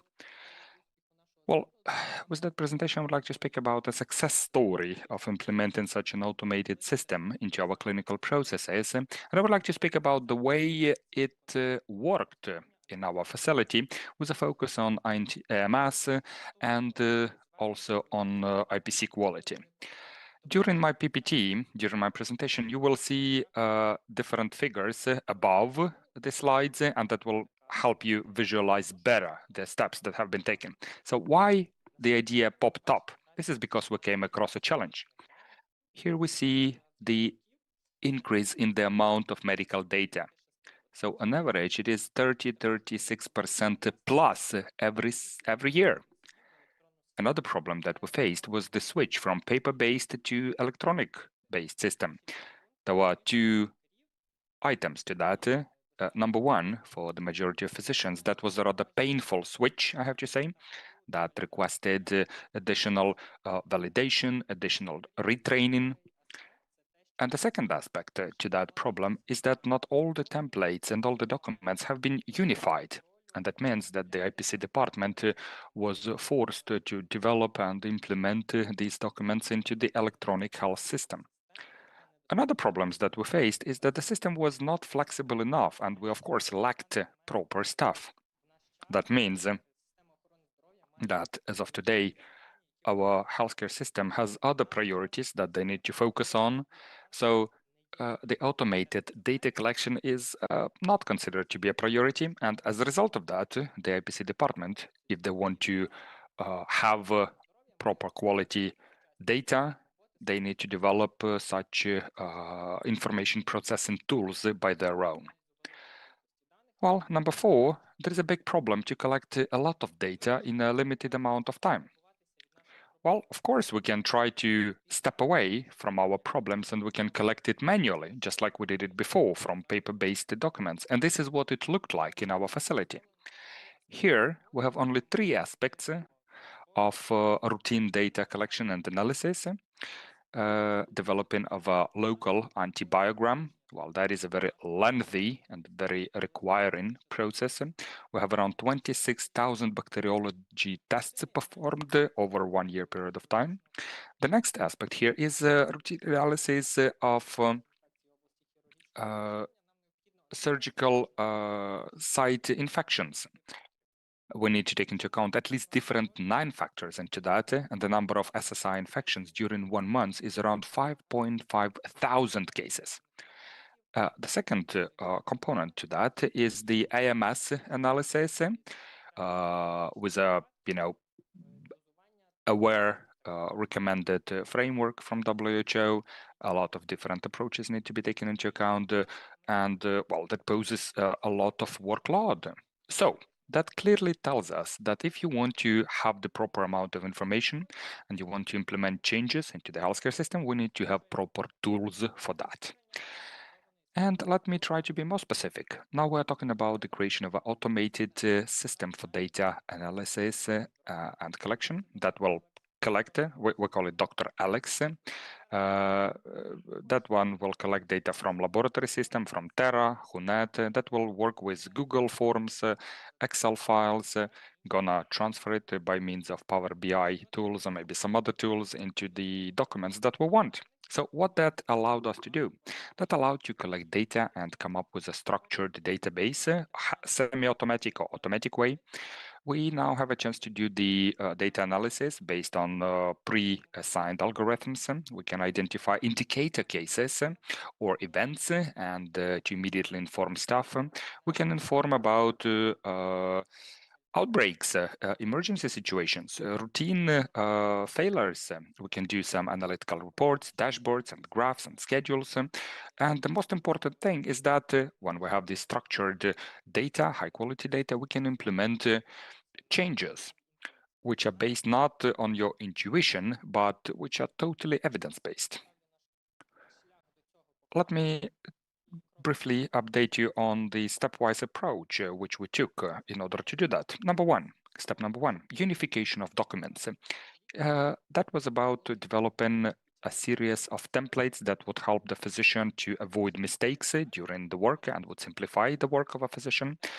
We developed a list of templates and we developed a dictionary. So how the dictionary worked. When a physician wants to prescribe a antibiotic, you would type cefur, for example, and that would tell you like cefuroxime, recommended dose and frequency of intake. You click on that and the data goes directly, automatically into the form. Of course, you could change it, the recommended dose if you want, but if you do that, then it would be highlighted in bold, and that would attract attention, of course. Hierarchy, the next step is hierarchy of documents. Step number 2. To the left, you can see the standardized list of documents for a surgical patient. And when we talk about the hierarchy of documents, we're talking about if, then algorithm. We have form 003. If that is not filled out or was not correctly filled out, it will not let you discharge your patient. If in the history of the patient there was a protocol for surgical intervention, it will not let you discharge the patient until all the necessary data is in the document associated with the surgical intervention. In some cases, the system will request the physician to come up with some additional documents, like, for example, what is the reasoning to prescribe antimicrobials? If you indicated that this is a reserve group, then you need to indicate the pre-authorization form, information about devices used, and also some additional forms and symptoms in case of SSI. In many cases, that significantly helps you when you work with the medical records. Step number 3, document association. It can be internal or external. When we're talking about internal, this is about data passage from one document to another. If this is form number 003, then automatically this data from the form will automatically be transferred to other forms. If there is a surgical intervention form created, for example, then it will be doubled to the other forms.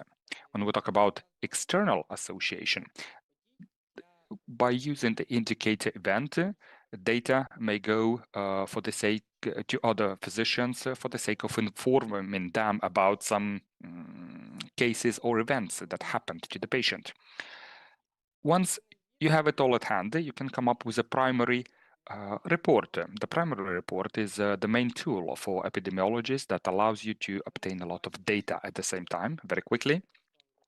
Here you can see only part of such reports which we use on a routine basis.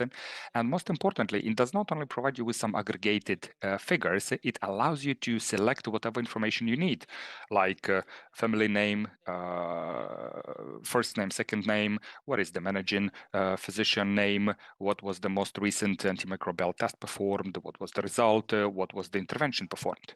Next step is programming of indicator events. The indicator event is a case or event that is used as a signal or a marker to assess the quality or effectiveness of processes in the healthcare system. Briefly, we're talking here about certain red flags we would like to apply in healthcare facility. Here you can see some of them, which we use for surgical site infection surveillance. Each of them must be assigned with a class and type of priority. Step number 6, I would like to focus your attention, is the information system. Each indicator event is assigned with a class and type, as I told you. Then it means that our system, by means of using Dr. Alex and Terra Lab software, will use some algorithms to identify these indicator events, and then eventually will inform a certain list of stakeholders, of staff. Step 7 is developing analytical panels and analytical dashboards. As far as we have a lot of data at the moment, analyzing those data using Excel forms is not fully correct and is going to take a lot of time. So in order to make a quick analysis, we use the Power BI software to create dashboards. In this case, you can see the dashboard from Department X. You can see the average bed stay figure, the distribution by sex, status, amount of surgical interventions in a certain period of time. This is a rather multifunctional dashboard, so to say. So let's say if you click on male patients, you will see some recalculated and visualized data for males only. Step 8, developing the information hub. All our achievements and our hypotheses, of course, should not just sit on your working station or inside the IPC department. That means we want to have a platform where everyone who is interested, depending on your level of access, could be able to get access to this information. So we're talking about a certain information platform, or we're talking mostly about a kind of a hospital web page where everyone could see the achievements that we have. And the final step, evidence-based interventions. This is the apex of the whole system. We want to have it so that we could provide evidence-based positive impact on the system. We want to see reliable data. We want to see and identify the indicator events. We want to have the primary data analysis. We want to have some primary hypotheses, get the secondary data analysis, come up with some hypotheses, confirmation, then come up with some interventions developed, implement those interventions, and then come up with an analysis of impact and provide some additional recommendations for the future. And all of that is done to make sure that we have evidence-based interventions, not intuition-based. So with that, that brings me from chaos to order, from a lack of evidence to evidence-based interventions. With your permission, colleagues, I would like to say that looks like a snowball. You come up with a certain skeleton first, with bones, and then you add more meat to that. This is how it looked like. We started with SSI, then we added additional automated analysis for medical devices, some additional calculations, and things like that. Our colleagues are very open, and we are happy to support you in implementing a similar system in your healthcare facility. Thank you. Thank you very much indeed, Marco, for this beautiful presentation, I have to say. And I am quite reassured, before you get back home, you're going to have hundreds of messages and calls, especially given the fact that we broadcast our meeting and your presentation. So given the number of healthcare facilities available in Ukraine, you will definitely get hundreds of calls. And the next speaker is a very experienced specialist and experienced colleagues who is very knowledgeable about AMS-related issues, but he will speak today about the information campaign for rational use of antibiotics for adolescents. Roman Kolesnik, the project manager from PATH. Roman, over to you. Hello, colleagues. Hello, everyone. Well, thank you very much for this introduction. It is my true pleasure to be here. Well, I suggest we speak about information campaigns in the given block. So what comes to your mind when you start talking about an information campaign? What kind of information campaigns can you recollect from a medical field, from a medical pillar, and how effective you think they are? So, whenever we talk about some information campaigns focused on adults, we usually say that, well, we usually have there a lot of medical information. We say that this is a problem that is associated with some kind of a faraway future. And when we talk about antibiotics, we say like, well, at some day we're all gonna die.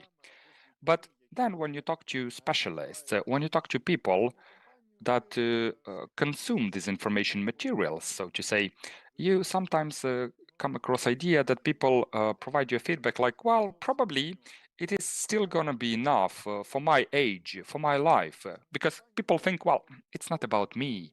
And that means that these information campaigns, they kind of, rotate, they kind of repeat the same mistakes, they kind of hold the same information, and they do not change very often.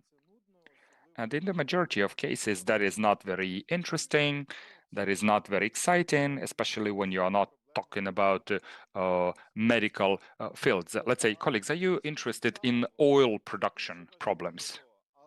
Probably not.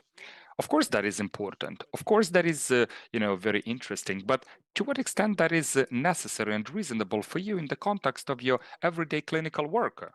Nah, probably not. So even if you know that this is a new information for you, probably that is not very interesting for you because it is not very much applicable to your work. Therefore, together with the UPHC and the Lviv community, medical community, we decided to change the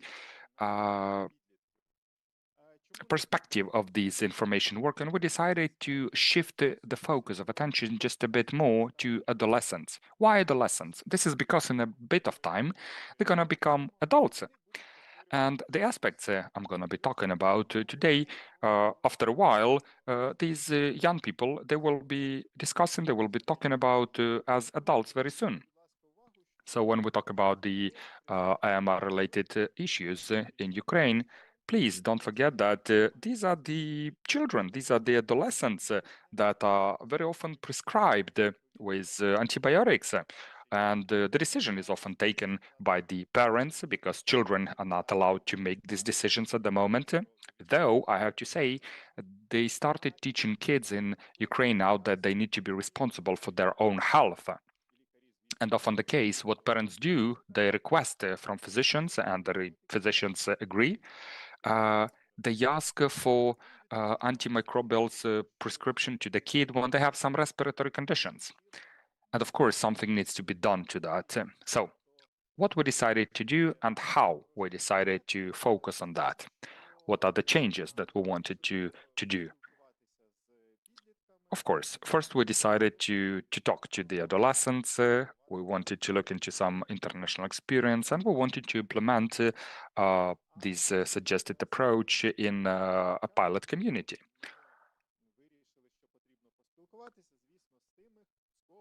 So, whom we decided to talk to first? Well, usually the adolescents copy the model of behavior from their educators, from their teachers, often the case. So we decided to talk to the educators, to the school teachers, so that we could expand these experiences.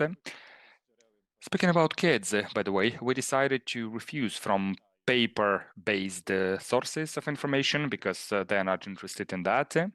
They do not read papers. It is not easy for them to focus attention on a piece of paper.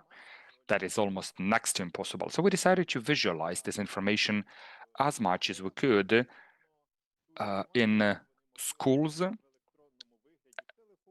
and to provide it in electronic form. Tablets, telephones, any other electronic devices that could be used for visual representation of this data. And let me reiterate myself, kids do not read much in the recent time. We also have come up with an idea to conduct a kind of a picture drawing contest for older kids. We organized a brain ring. That's like an intellectual game, so that they could talk to each other, discuss some ideas and things that they were provided with. But the main thing of the information campaign, and especially given the fact it was organized for kids, of course, the main idea was that it was focused on parents. One of the parts of our visualization was a mural painted on the wall of a school, of one of the schools, and the kids, you know, when having some play in the sports area, in the sports yard, they could see it. A big part of that, as I already mentioned, was focused not only on kids, but also was focused very much on their parents. So a lot of these drawings, a lot of attention was focused on parents, and by taking this path via the kids, we could impact the parents. Of course, they were, you know, heavily involved into that. So these are the drawings you can see that we got from children. There were like really very many of them. Children were very much interested, and we had a chance to cover the parents a lot. And it's going to be a short presentation. And given the fact that we have people, colleagues from regional CDC centers of Ukraine, and given the fact that people from regional administrations can hear us, I would like to encourage you, colleagues, please pay more attention to adolescents, pay more attention to parents when conducting information campaigns, because these are the adolescents today who will make more decisions tomorrow as they become adults. It is not easy to impact, it is not easy to change the behavior of adults, especially when you're talking about some specific information, including information about the proper use of antibiotics, but try to focus on adolescents. Thank you very much. Thank you very much, Roman. Thank you very much for reinventing the Ukrainian will again. Thank you very much for doing that. I have to say this kind of information campaign really proved to be impactful. Colleagues, I think we're done with the first block dedicated to the modern solutions in IPC and rational use of antibiotics, and we're now switching to the most expected part of this morning, which is not the lunch yet, but this is going to be a questions and answers session. We have around around half an hour time, and there are some rules. Well, just as always, the UPHC likes to introduce rules, but colleagues, we're going to ask questions to our speakers according to the order that they talked.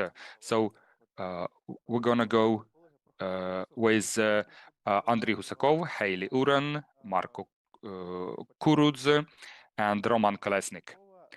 We will start from Andriy. Colleagues, if you have questions to Andriy, please raise your hand and ask a question. We have some colleagues, we have some assistants with a microphone. Please don't forget to use your microphone to ask a question. Please introduce yourself and ask the question.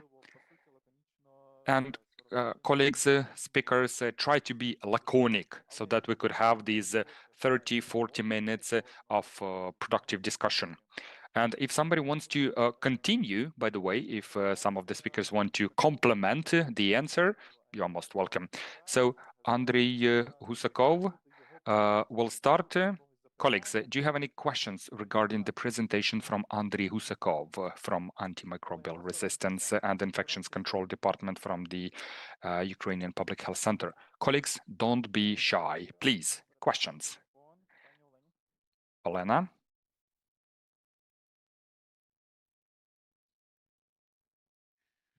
Thank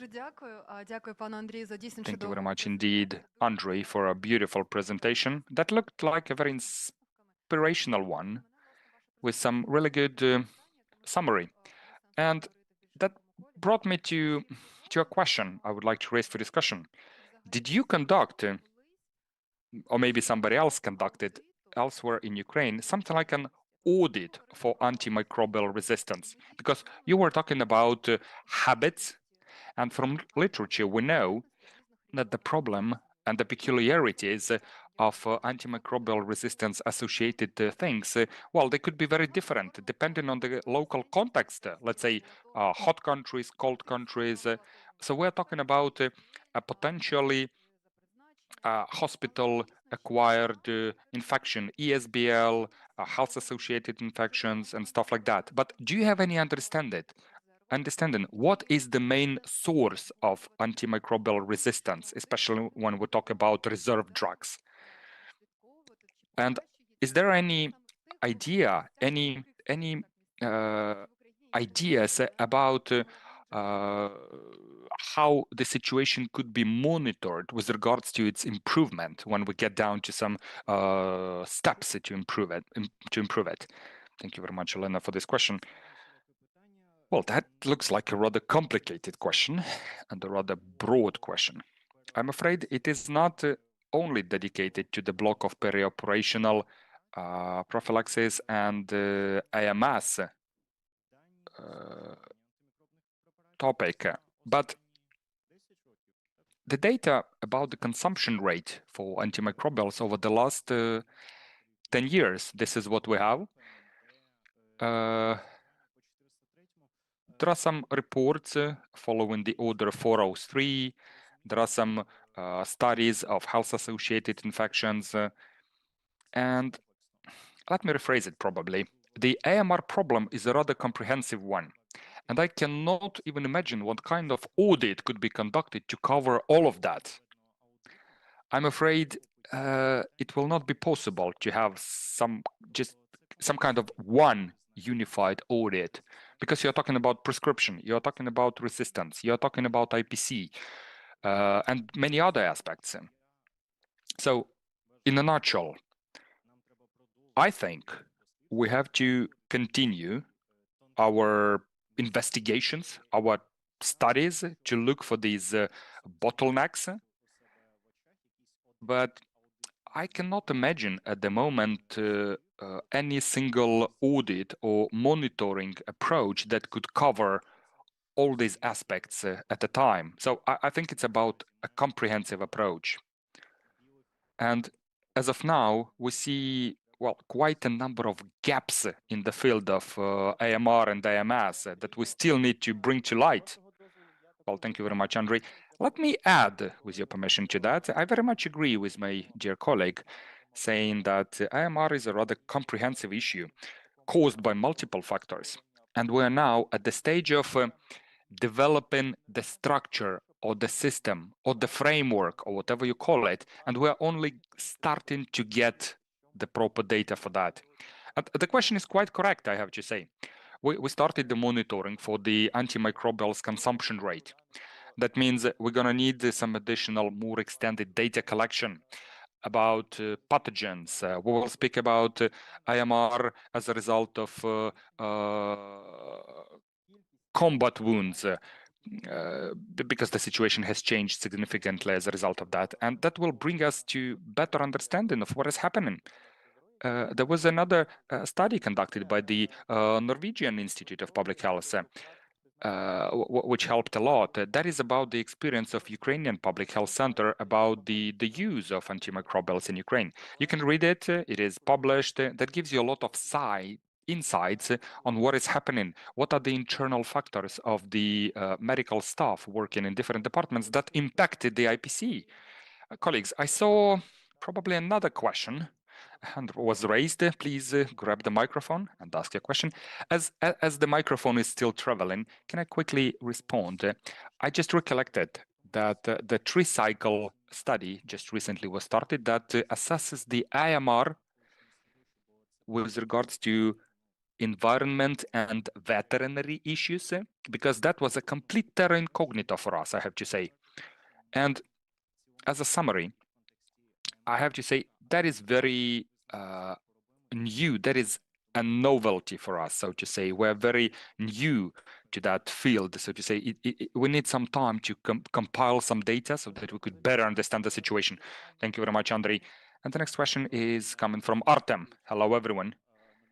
Well, my name is Artem Horbachevsky, head of antimicrobial resistance and IPC department for Ukrainian Public Health Center.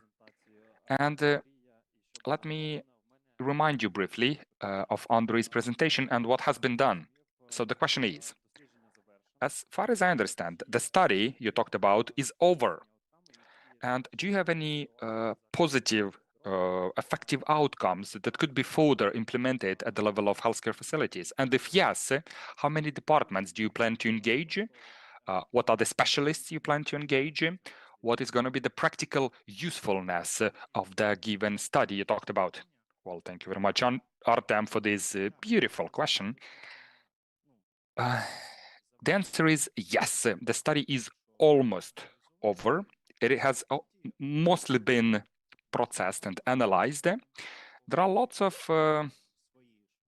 findings and conclusions, but let me get back to my presentation. It's like a self-reference.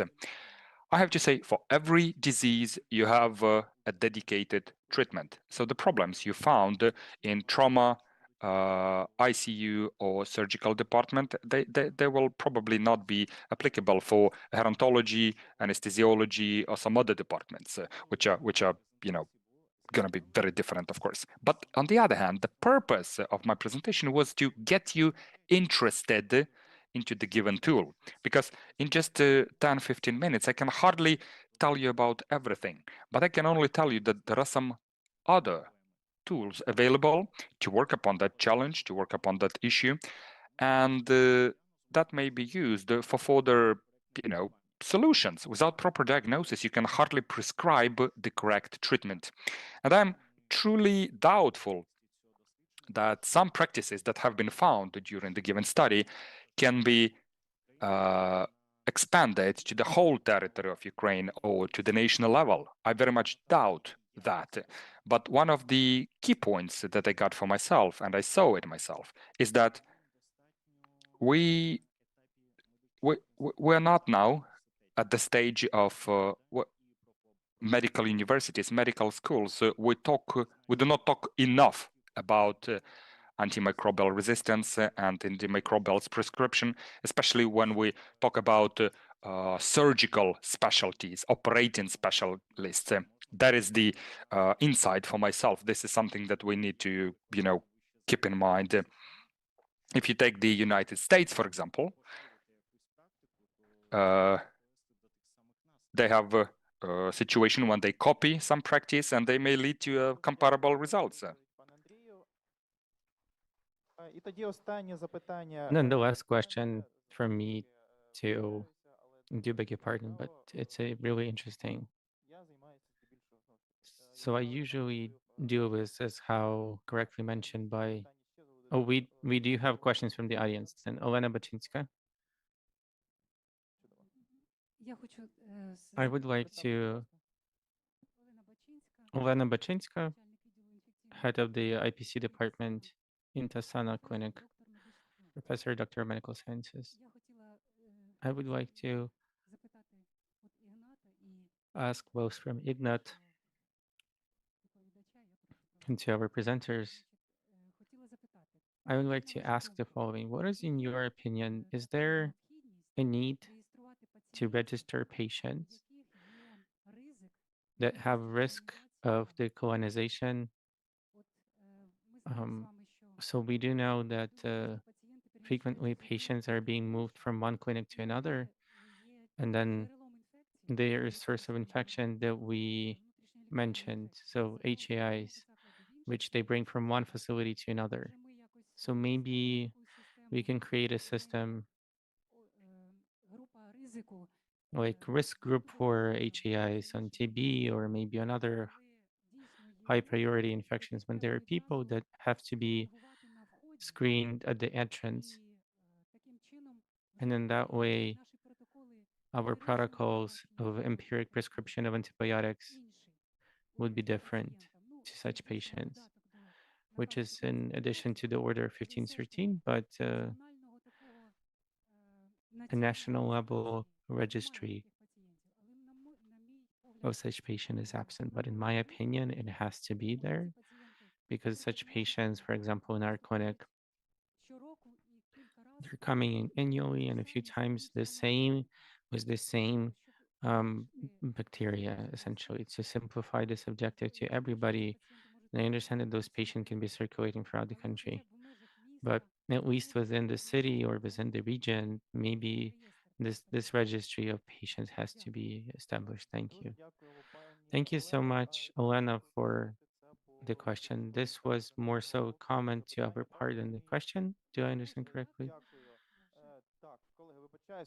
Colleagues, this is I haven't processed as a moderator. Let's just take into account the profile and the specialties of the expert that has been presented. And so within the area of work to ask, because our colleagues of infectious diseases, he is not going to be able to answer about screening and to take the, I can, if I may, I want to make a comment. I saw some of the hands up today and tomorrow will be here. Therefore, you can reach out and ask me anything. And so also the presentation will be shared. There are my contact details. If you have any questions that you might have, you can always call me, text me. Then thank you so much, Andre. And then we will be moving to our next presenter. Yet again, Haley. Haley, are you online here with us? Have you been able to adjust interpretation? Can you hear the interpretation? Yeah, I'm here, but maybe can you interpret for me if there's any questions? Okay, but if you're in Zoom, you can just press the globe icon and find the English translation. Невеличке технічне питання. Зараз наш спікер зробить налаштування мови, щоб чудово вас чути. So we will have the language settings so that the interpreters can also provide for the... Is that okay? Can you hear me okay? Yeah. Чудово. Отож, Okay, then colleagues who have questions to Haley Warren, who has presented with a topic from the protocol to practice, how to inspire two changes from the hospital. Колеги, не соромтеся. Okay, please don't be hesitant. She can hear us. Okay, please take your microphone. Somebody's from the hall. Please present yourself first and then greetings. My name is Marishchan Halina. I'm the head of the IPC department of the Shalimov Institute, which is the Surgical and Transplantology Institute. And I would be interested in, and I understand that the administration usually understands funds and anything with numbers and economics, but IPC department doesn't have access to funds. We don't know, we don't have the financial access. So I didn't see economic procurements. I don't have access to that. How to understand, like, how are we saving money, or if we're saving money, to just move funds from like antibiotics to other parts, as you mentioned in your presentation, if you, for example, don't have direct data? So this is where you really want to focus on length of patient stay. So, for example, do you have an electronic medical system, or do you have a paper?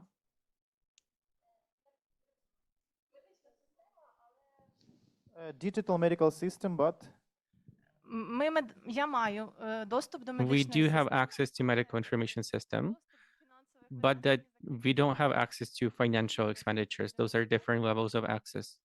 No, but so nobody really has access to financial, that's a completely different department in the hospital. But what you can do is make assumptions.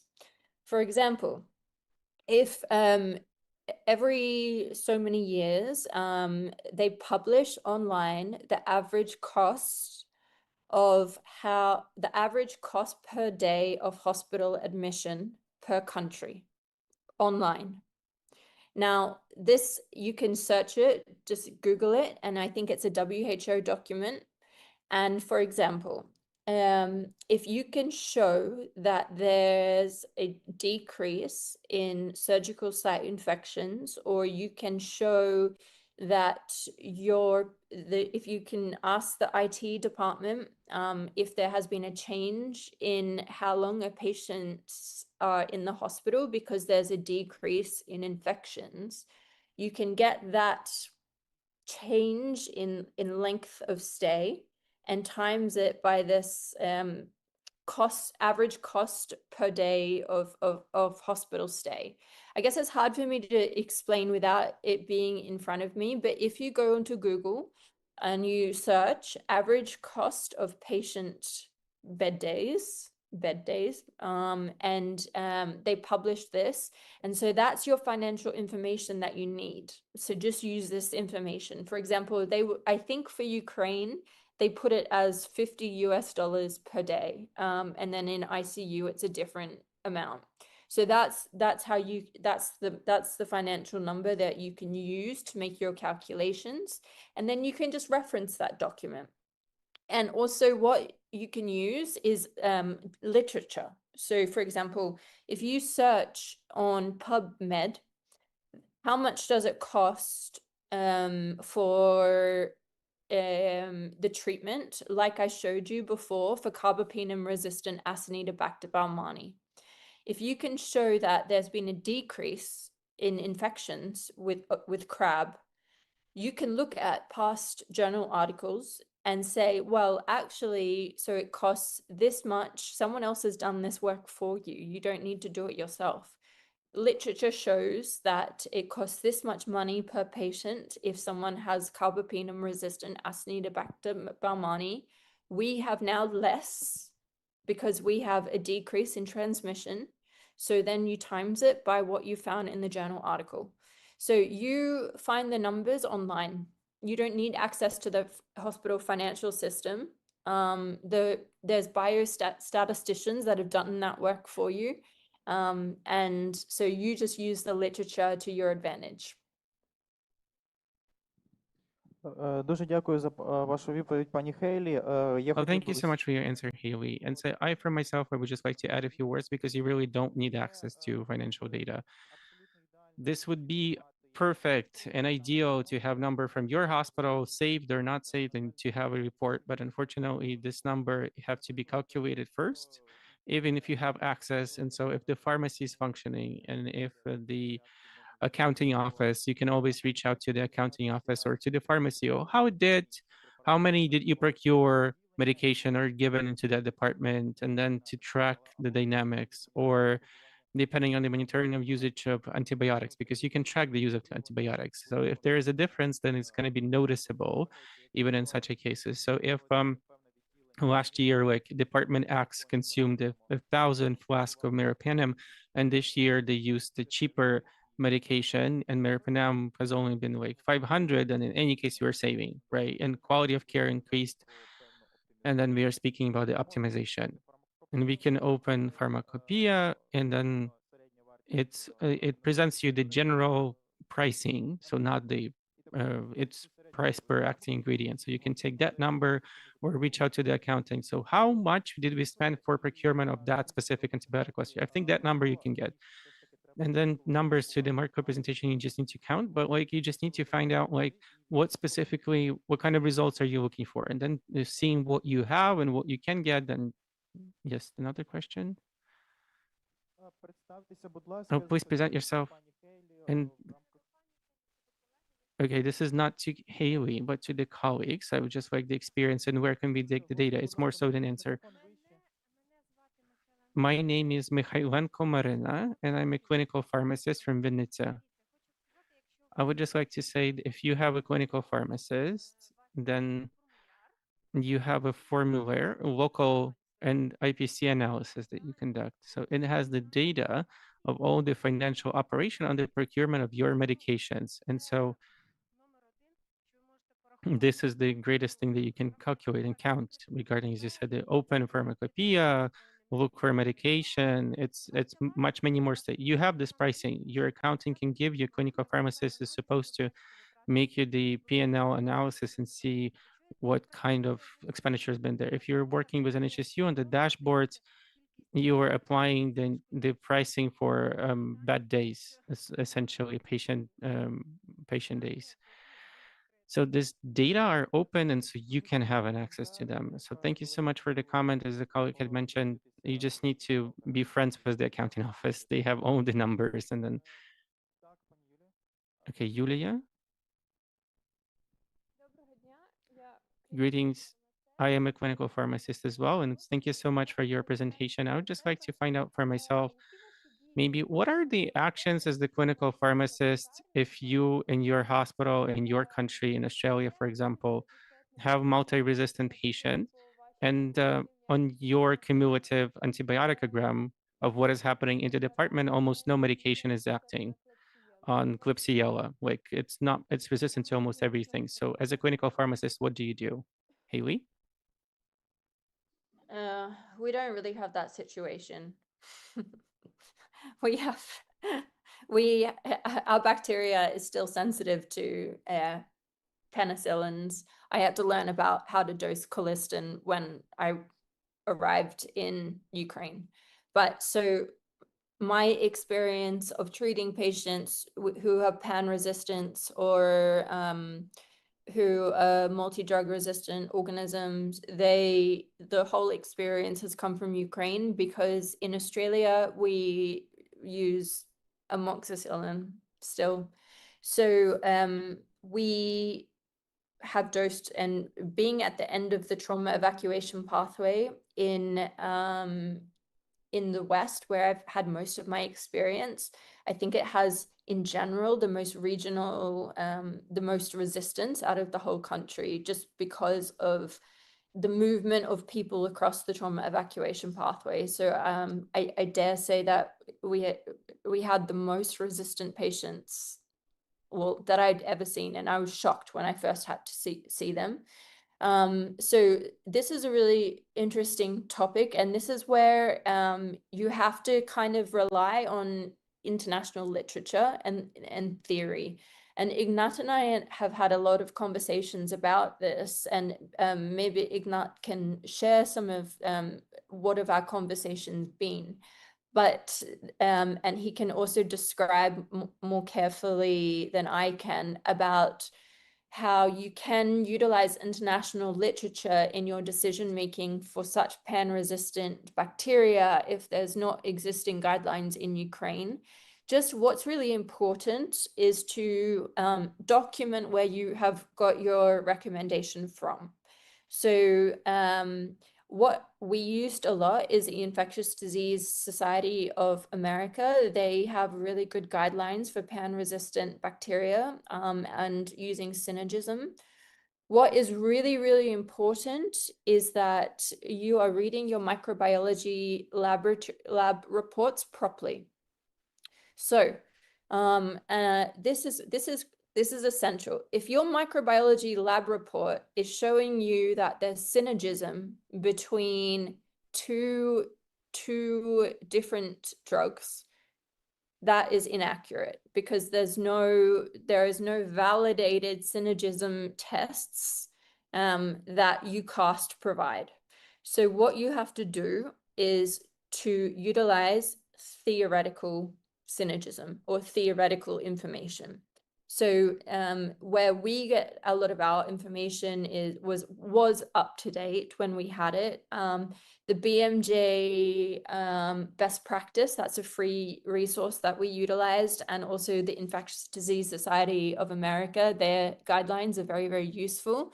But just document where you got the information from, because the doses can be outside of normal clinical dosing just because you have to overcome the minimum inhibitory concentration. And you also want to protect yourself because you'll probably have to provide advice to so many different patients, you'll forget where that information or that advice has come from.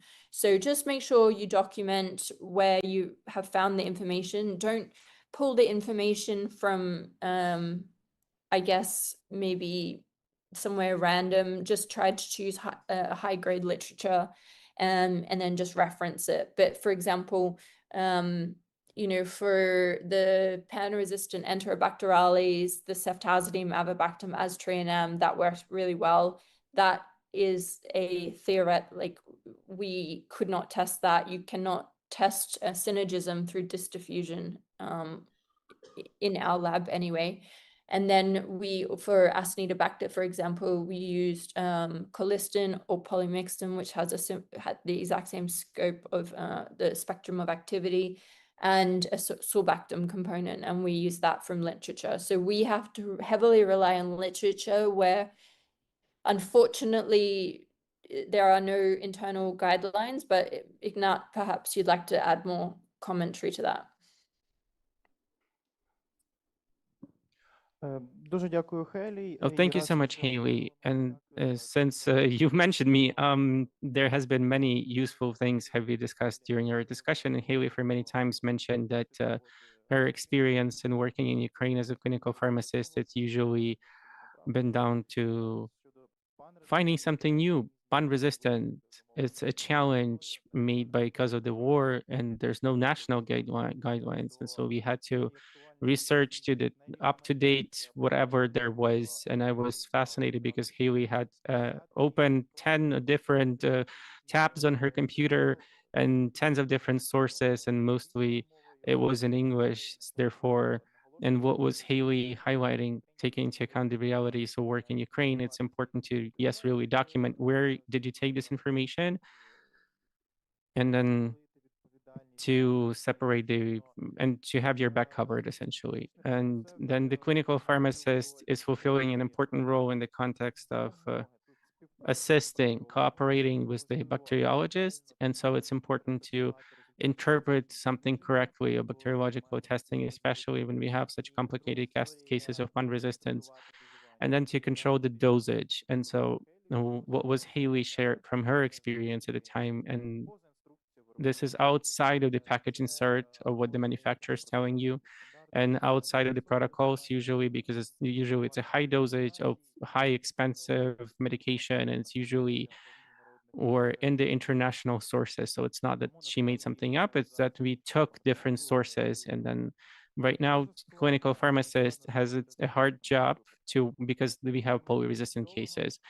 Yet again, interaction with the bacteriologist, correcting the dosage and analysis of the dosage if that something's working or not for colistin or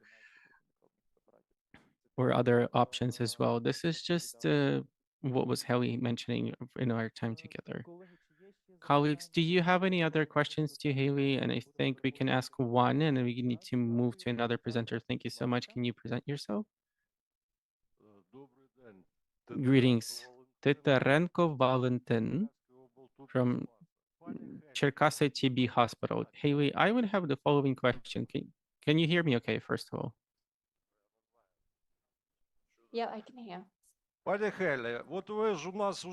So since you've been in Ukraine for many years, and you're probably familiar with our system, and therefore I have more of a philosophical question. Maybe it's better in Ukraine not to look for leaders of changes or diffusion of diagrams to build or look for but to have the mandatory, so more precise regulation. So just to have one paper that will be mandatory for that, and then you will not need to have a leader of changes, and because it will be approved by ministry or somebody else, then because why would you look for somebody, because it's hard to find or something, then you're given an order, and then it's sort of more of the top to down approach in Ukraine. Yeah, Good question. Very good question. And I think given the history of Ukraine, that is that has been a successful way of doing things in the past. But Ukraine is rapidly evolving, and the people I meet every day are quite inspired to innovate and to change. And I would ask you this question, if a Ministry of Health order worked, why do you have every single prescriber calling you to ask for permission to use reserve drugs? Do you have every single prescriber using cefazolin as prophylaxis? You don't have people following the orders 100% of the time. So how do you engage the people who it doesn't work for? You need some different strategies. Most people are happy to follow just because they're told to. Authority tells them to, they say, okay. But I can tell you, people like me who I generally have, when I look at myself on those motivators of change, I definitely resonate more with the why of the patient outcome. And I would be willing to break, I mean, not specifically in Ukraine, please don't send me to jail, but in Australia, I was willing to break a rule to ensure that a patient had a better outcome. So you will not have everyone who will follow an order just because it's on a piece of paper. And also, how hard is it to take a piece of paper and implement it into practice? A piece of paper is not how to do something or the why of doing something. It's just a what. It's a piece of paper. You need to resonate, and you need to, when you go home in the day, are they going to continue to do what you've told them to do? Or are they going to say, thank goodness that person's gone home. I no longer have authority here. I can do what I want again, because you haven't given them the why they needed to change in the first place. So for me, I think we call it in English the carrot or the stick. And I think I'm trying not to be, I guess, controversial, but previously in the history, maybe of the Soviets, it was the stick method of you will do this. And I think the country and the people I meet, I think especially with the success that we had in the West, that's not how we influence change. We taught the prescribers to do things, change their practice for a reason, for the patient outcomes, because the patients will go home quicker, because because it's safer for the patient has less side effects, for all these different reasons, not just because it's the rule. And I can only tell you, Aristotle was here 300 years BC, and if that philosophy has been here 300 years BC, do you think that Ukraine is the only country that only needs one mode of persuasion? I don't think so. I think it's a humanity thing. Дуже дякую, Хейлі, за відповідь. Thank you so much, Haley, for the answer. You got the applause from the hall, actually. And so what Andrew had mentioned on Mexico and the US, you need to communicate with people. And we are becoming clinician not to just fulfill Ministry of Health's orders. And so there's so many of them, and how fast they're being updated, because the orders for everything, we can't have that. Do we have an order to exit this hole? You need to clap 5 times, right? You don't have that order. And so this is the personal experience, motivation, and common sense. And so let's not divulge. Let's move to the next presenter. Next presenter is a question to Marco within the presentation, please. Andrew, do you have the microphone? Andrei from infectious disease doctor of IPC Department of Public Health Center. Marco, thank you so much for the presentation. And I have a jackpot. I have 3 questions to you, but they're really short. And then the first question is, how much time did you need to implement this system from idea to the implementation? And the second part, how much did you spend for all that? Because I know that it's not done on one laptop. It's usually for multiple servers, and also financial part of the question. And this third question, I leave you the right not to answer it, but the practical, what about the personal data of the patient? Because I saw they've been in the context of numbers. So if this patient will come there next time, will this system be able to say that this is the same person? And how are you protecting this data? Thank you so much. Thank you for the question. The answer to the first question, depending on what are you looking for as the system, because the build of the first algorithm for the infection of the surgical site infection, this took us a month. This was an algorithm that allowed us to see patients with risk or with the surgical site infection patients that have confirmed bacteriological testing. If we are to say about the system that is happening right now, then from the beginning of my path, this system knows how to analyze more complex things. It knows how to give the risk points, depending on how much time went for the surgery or what was the age of the patient, depending on the status. Therefore, the first algorithm you can build in a month or even shorter if you need to know what are you building and what kind of issues you're facing. And then the system can be built for a few years. Thank you so much. The second question was the financial part of the question. Regarding I was able to communicate and improve the good connection with the IT department that were able to provide for us the equipment. And then when I just went to work, we went to the department, usually with papers. Then we went into the room, we transferred all this data into the computer and then analyzed them. The first changes is that we came into the IT department, we need 4 tablets for IPC department experts so that they would not move paper-based data into computer. After that, we were given stronger computers, and then we were given additional capacity to communicate with the IT department, and so that our objectives were a priority for them. And so that on the servers, I think that if the head of the IT department, he can give you the definitive answer. And the third question about the personal data, right?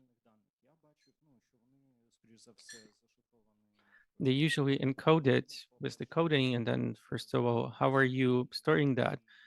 And do you have an ability to, because I saw that you said an ability when the patient has been hospitalized and another time that we can identify him, for example, that 80 days ago, he has been at our department for endoprosthetics or with something else.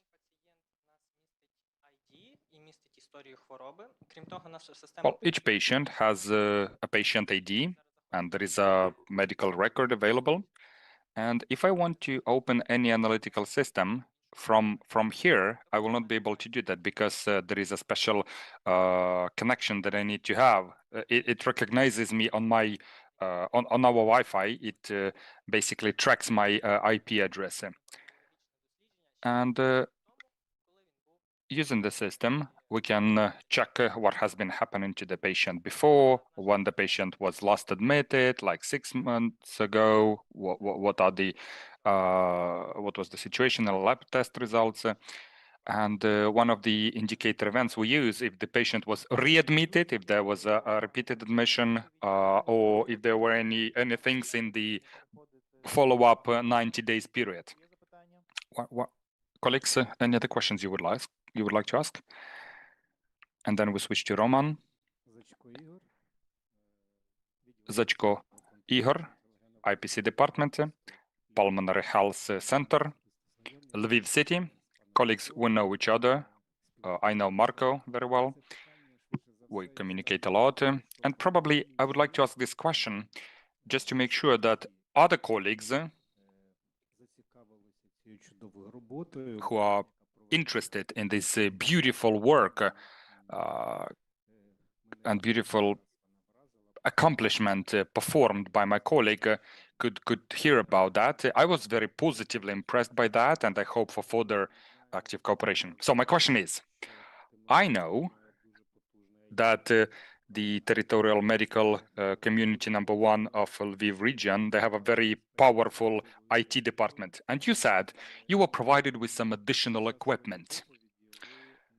And during your presentation, you mentioned, Marco, that you can share some information with the colleagues and help us implement similar activities in some other healthcare facilities. I think very many people gonna be interested, just like I am. But given the fact that not everyone has these financial, intellectual, and other resources, just like you have it in the first territorial medical community, could you tell us what could be the feasible minimum for a common healthcare facility so that this kind of beautiful system you were talking about could be implemented? Is there any checklist? Is there any list of minimum equipment? Over. Thank you. Well, the answer is going to be very laconic. I am quite sure that any healthcare system that has Dr. Alex or Healthy24 e-health system that has a working computer and an epidemiologist, you can implement that. It might not be completely implemented just the way it was implemented from our side, but that could be something that will enable you to do the job. What was a complication for us in the beginning? If you want to implement that in a healthcare facility, you need to look for people thinking alike, like you do. When I started, I was thinking about an algorithm that could help me to select certain data from the massive of data. Just as one of the colleagues mentioned, highly mentioned that the basic knowledge of Microsoft Office will show you magic, will give you magic to identify patients that you need from thousands of patients. So it is totally applicable to any healthcare facility. Thank you very much, Marco. Absolutely beautiful presentation. And that is a partial answer to the question, how can you demonstrate to your administration that your work is cost-effective? What could be done and what money you can save? Well, some minimum investment with the use of MIS systems, with the use of just really common software can really help you provide with the evidence you can operate. And Roman Kolesnik was the last to speak, given the fact that we're pressed for time. 2 questions, please, and then we go for lunch. Colleagues, over to you, please. Don't forget to introduce yourself. Tamila Ponomarenko, Kyiv Regional Center for Disease Prevention and Control. My question is, will this information campaign be extended to other regions? And if no, do you look into an option, into a possibility to share your developments, your materials with others? Thank you very much for this question. It is true that in the beginning, we really wanted to expand it in the region where we operate mostly. This is the Lviv region. And the data for the regional CDC have already been circulated, and basically that makes it possible for everyone to use it. These are not any new approaches. This is not a novelty, I have to say. These materials are open for public. They are available in Ukrainian, and they could be used for any information campaign, even now, if you want, even today. The only thing is that we still have some limitations with regards to children. So that means you have to take that into account, because it is not always that the schools can agree to circulate some information that could be considered sensitive, negative, or not good for their kids, for example. So you need to take that context into account, but this information is pretty open, so you can make use of that. Thank you very much, Roman. One more question, please.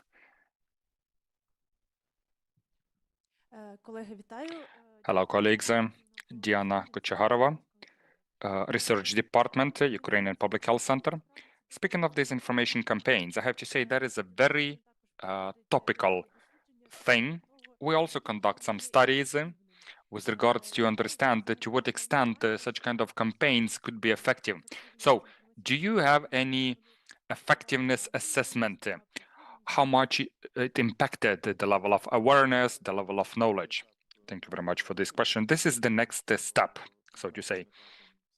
This is because the first step was the information campaign per se, and then, of course, we have collected some data before the campaign was implemented, then after the campaign was implemented, and then we want to assess the trend, the impact. And now the season of acute respiratory infections has started, so we want to see how much the campaign impacted the local community, to understand if it actually changed the antimicrobials use in the region.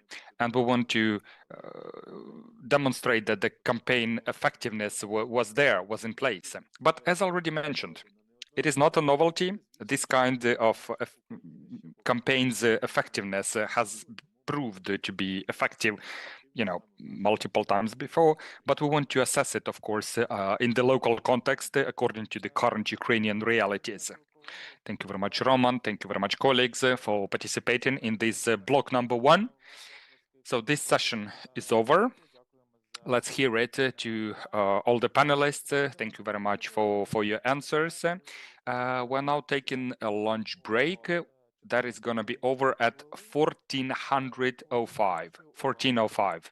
And a moment of your attention, colleagues. The hotel is big enough, so we're going to be taking lunch in Mariinsky Hall. This is a second floor, close to the stairs. So do not get lost. Thank you.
Будь ласка, повертаємося.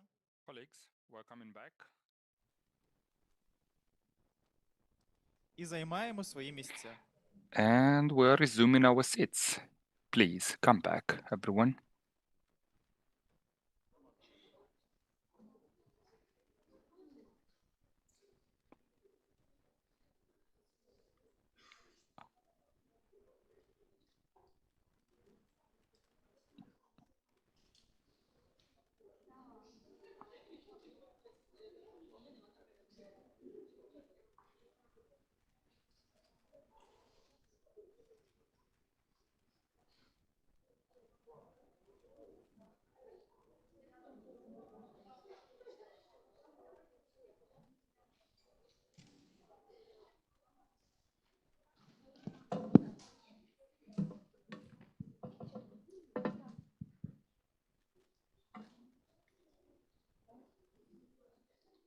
Чудово. Я бачу, що всі вже майже great. повернулися.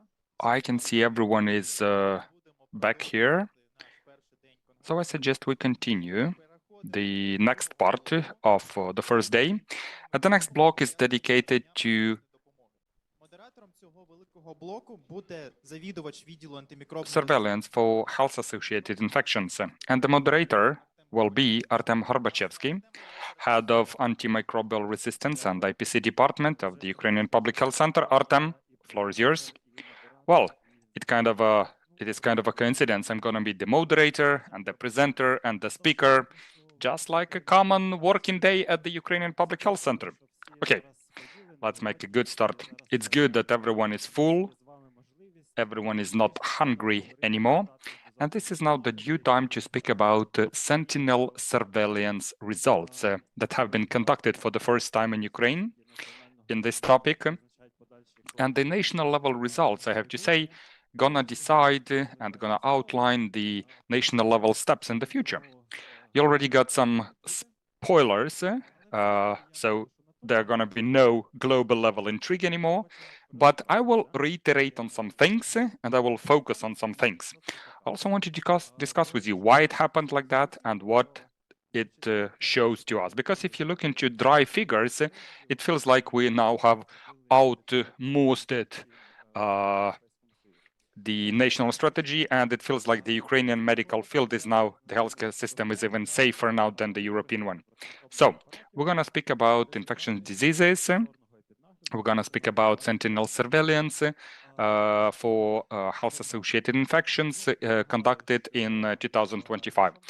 A bit of background, what we need to compare ourselves and what we can try to associate this data with.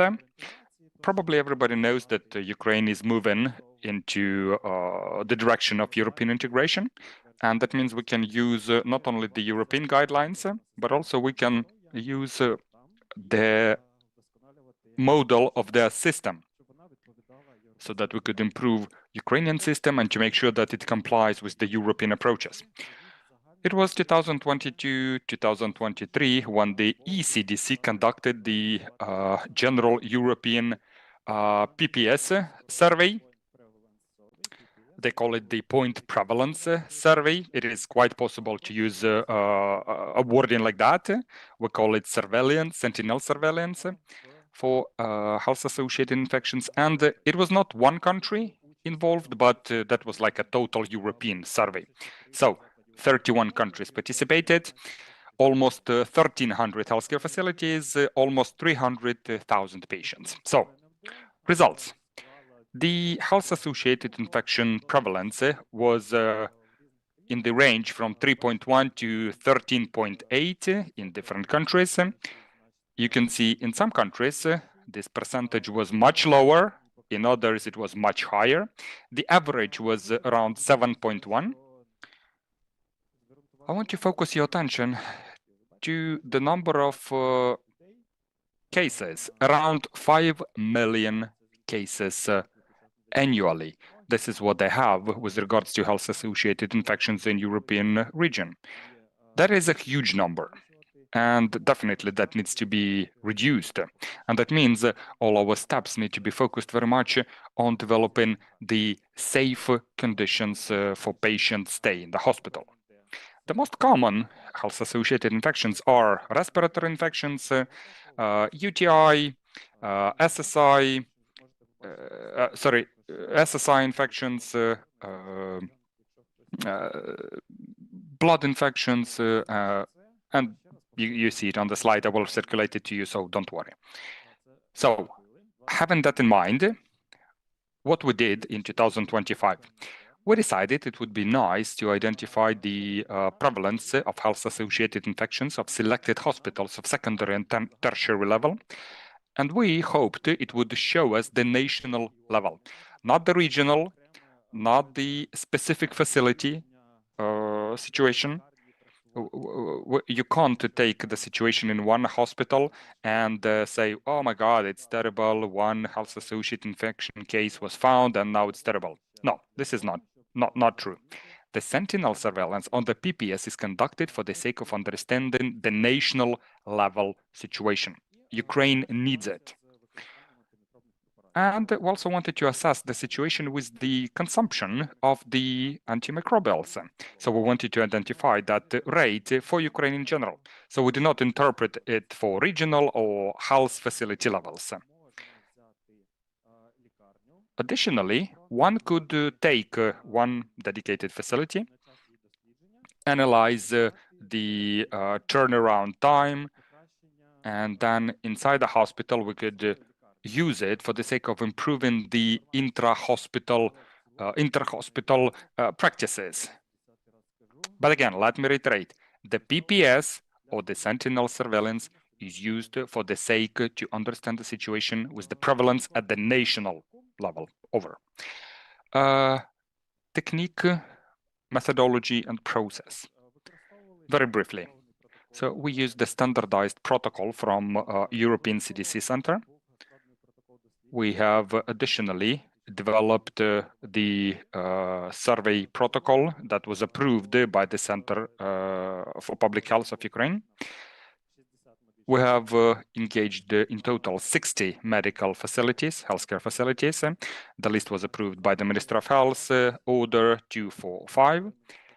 They were not selected by liking or disliking principle. No, there is a stratified approved sampling, which is specially designed to cover different types of hospitals into the survey. Different, I mean, by care type and by number of beds. So that means we wanted to have the national level picture. So we wanted to cover, bluntly speaking, hospitals with 40 beds and hospitals with 2,040 beds. And that kind of sampling would provide us to get the national level results and not just some peculiar or specific information per region. The field part of that was conducted during June 2025. Specialists from IPC departments in hospitals were involved. People from IPC departments from regional CDCs were also involved into that. Before the field stage, there was a series of trainings conducted, namely 3 two-day trainings with support from ICOP and WHO colleagues. The trainings were organized for the clinical teams and for validation teams. The analytical stage has been supported by the specialized software helixwin.net. And the sampling size was 11,132 patients. Results. These are not what you want to see yet. These are the pilot results yet at the moment. It is unreasonable to compare them, I have to say. This is because the sampling size was really tiny at that time, like 5 hospitals, 3 hospitals. But this is just to give you the context. That means Ukraine was preparing for the national PPS study. it's not because we just decided to do that in 2025 without any preliminary steps, preparatory steps. As you can see, from 2021, we have had several pilot studies, pilot surveys, just for the sake of piloting that. And of course, you could see different results obtained. If we go back to 2021, the health-associated infections prevalence was around in the range from 5.7 to 10. In 2023, it was around 15 average. In 2024, it was 12.6. If it is high, if it is not too high, well, just to compare, there were hospitals, the number of hospitals was like 5 hospitals, but these were departments, hospitals with departments of high risk, like surgical, ICU, trauma department. This is where they have most manipulations on their patients, and therefore the risk of health-associated infection much higher.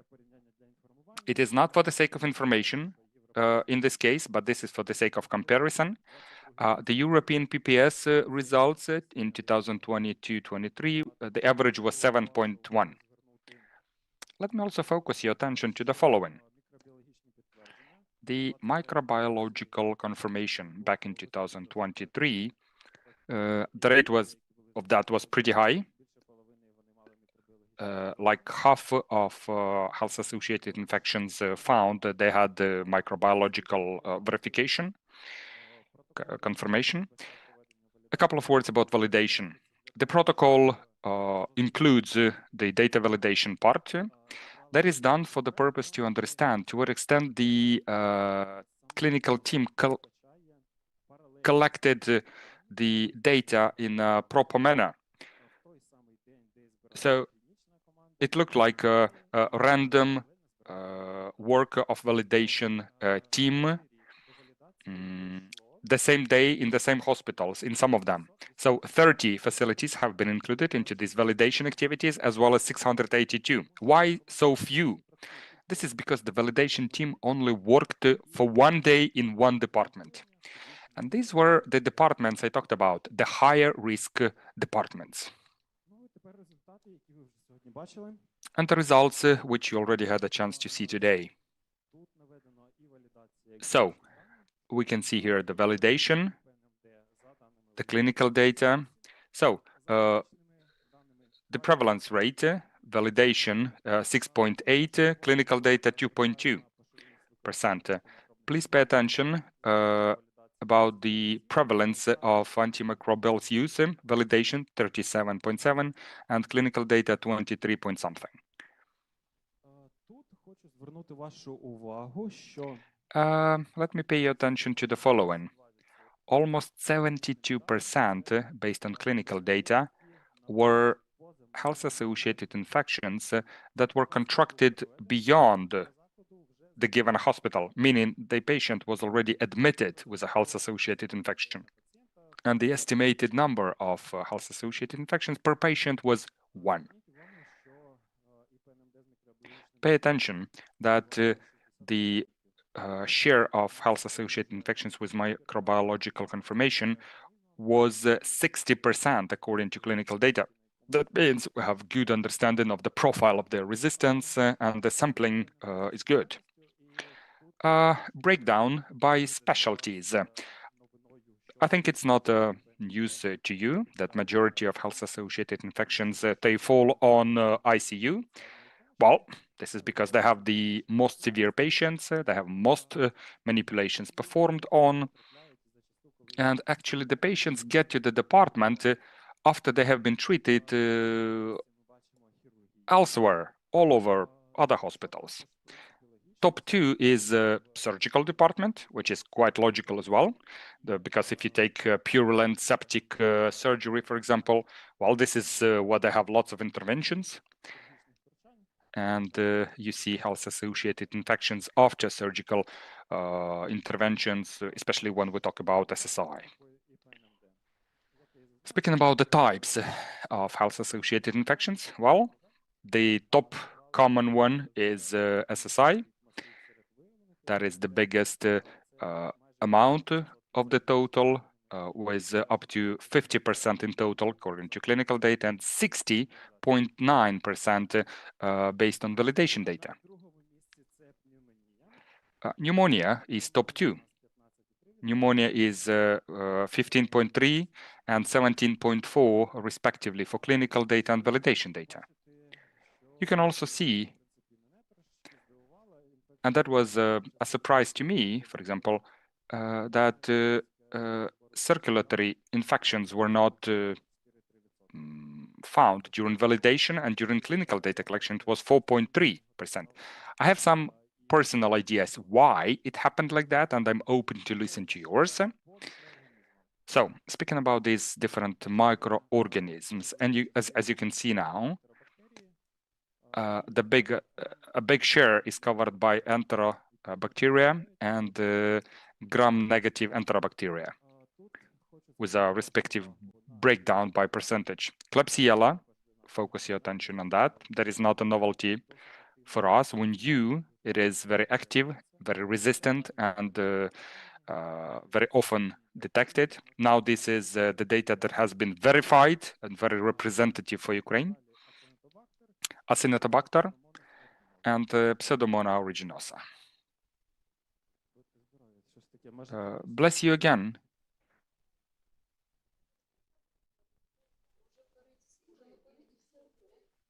Is it cold maybe in here? Ignat,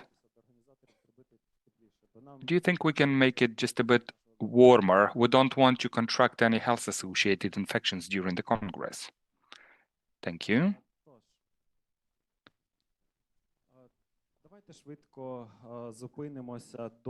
Okay, let's briefly speak about resistance for these figures for these microorganisms. You see that they are highly resistant to carbapenems, Klebsiella, Acinetobacter, Pseudomonas aeruginosa, Acinetobacter baumannii. Almost all of them, they are over 70% resistant to carbapenems, which is a big problem, I have to say. Please also pay attention to cephalosporins of third generation. Klebsiella, 79.3% resistant. And Staphylococcus aureus, the figure is also very high.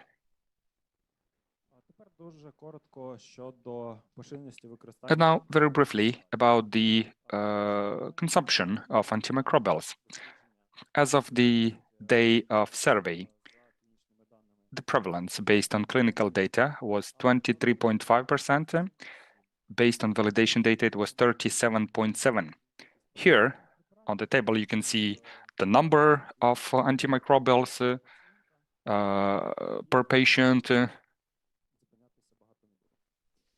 I don't go very deep into that at the moment, sorry. Well, given the fact that the PPS survey was conducted in the secondary and tertiary healthcare facilities, I think it is not a novelty to anyone that the majority of antimicrobials were prescribed in a parenteral mode of administration. Clinical data 83.6, validation up to 80%. 71% of them had the reasoning behind it, if you look into the medical records. But pay attention to another point. You see, majority of them were given to the patient without any changes. Some of them were escalated, some cases, and only few, like really few, had de-escalation from the very beginning to the point of discharge of the patient. There were almost no cases of de-escalation.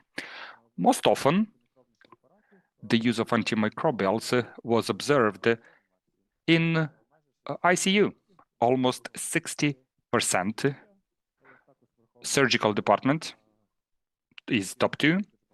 But colleagues, don't forget that they have perioperational prophylaxis quite often, which is not a surprise to anyone. And speaking about indications, almost all of them were prescribed for the sake of therapeutic purposes. 77 and 68% respectively for clinical and validation data. 15.3% according to clinical data were used for prophylaxis in case of surgical interventions, and therapeutic prophylaxis. The figures are pretty low. You can see 5.1 based on clinical data, but we need to cut it down. This is because where they prescribe it for the sake of prevention, but you don't have the evidence behind it. Another brief slide for everyone so that you could have a chance to take a photo, or don't forget you will get this presentation later on, so you don't need to take a photo. I suggest you do not distract. Let's just talk about that. The highest burden of health-associated infections is found in the intensive care units, which is 14.7, surgical departments, top 2, 4.1. The main types of health-associated infections are the SSI, 48.2%, and pneumonia is top 2, 15.3. And a bit of positive is that 60% of health-associated infection cases had microbiological confirmation. So in case something happened, the doctor has a suspicion, and the doctor would call for a laboratory test, and we're very happy to see that this practice is working. With that, I would like to thank colleagues, to administration of the healthcare facilities and all the staff of these hospitals. Thank you very much for not being ashamed. Thank you very much for being pioneers. They were not scared by this flare of audits, inspections, and stuff like that. They agreed to participate, and we're very grateful for that. They cooperated, they helped us a lot looking into the medical records of their patients. We're also very grateful to the regional CDC centers in Ukraine. Your proactive position, your creativity sometimes was really inspiring and even surprising. And that really helped a lot. I'm also very grateful for methodological support on behalf of WHO colleagues. I'm also very grateful to the representatives of the ICAP team that helped us very much with organization and performance of these activities. The EU for Health financial support from JAMRIGHT 2 project was also very substantial to us. Conclusions. Probably I just keep it here, and we will discuss it during the questions and answers session. But what needs to be done better? Well, the antimicrobial stewardship and the control over the use of antimicrobials. This is something that needs to be done by the healthcare facility, supported by the clinical pharmacist inside the facility. The big problem that we observe is de-escalation, or switch to the Peros therapy. And I have to say that, unfortunately, there are some behavioral changes that need to be involved. And if it works, why would you not stay in the inpatient department if you are not injected, if you are not provided with parenteral injection, right? And if the patient, well, can take it Peros, well, why not switch? Now to the main point, why this number came to be. And let me share with you my opinions.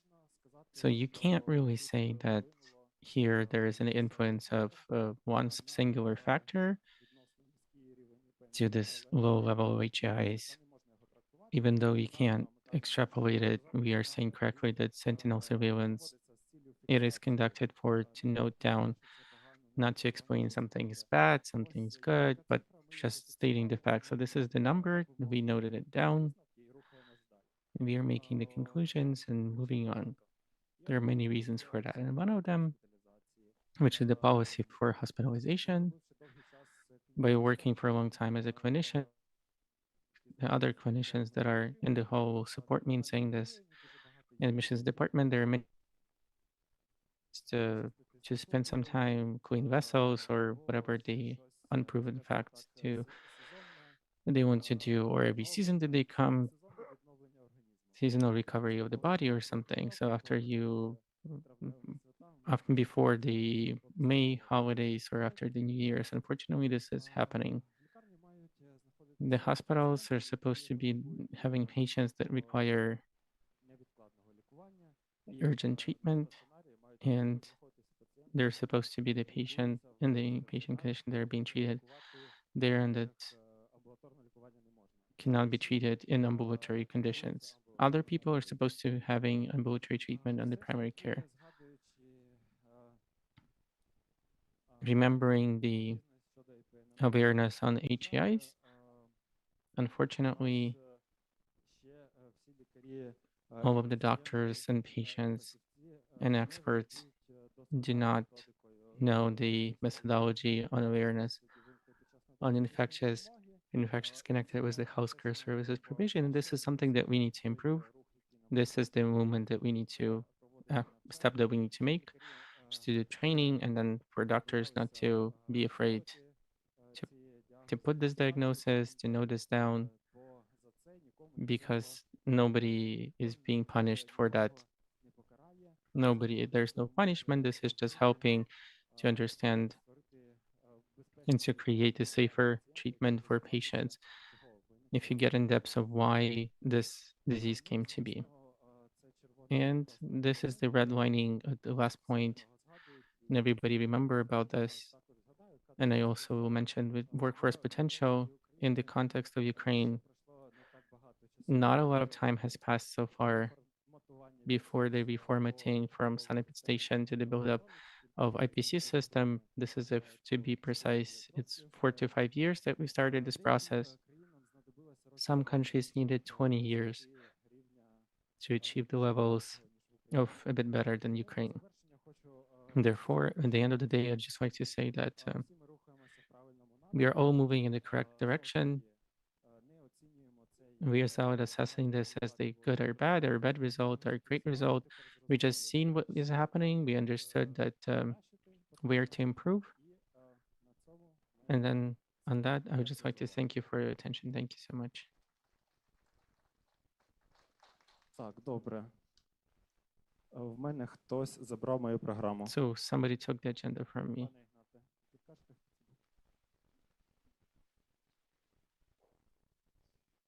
Дуже дякую. Thank you.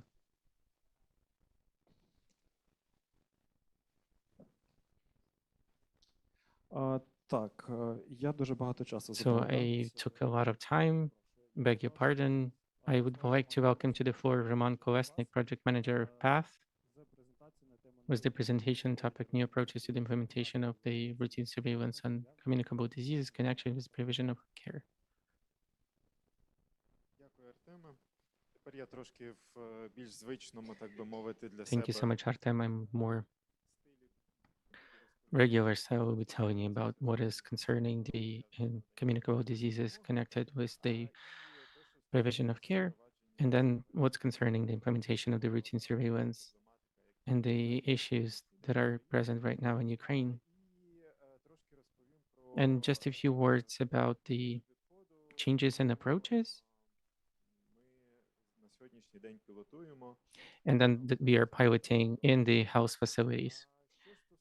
For example, in terms of what was mentioning here and what was be presented, I've looked at the few of the things, and then this already been done in Lviv. Please, we did not say take anything from them. This is just so happened that people are thinking in the similar way. And so if we are to mention about the episurveillance on communicable diseases connected with the provision of care in Ukraine, then we'll be saying HI here and after.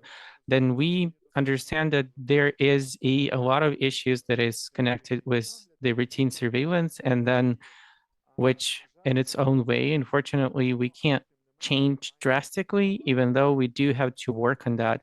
I'm not going to be touching based upon this too profoundly. And also, you can tell me, like, in which way does the current conditions of hospital influences the episurveillance, but they influence that the epidemiologist not always can get to the patient, or because the patients are just one on top of another, and they're too nearby, and even it's impossible to have a look at them.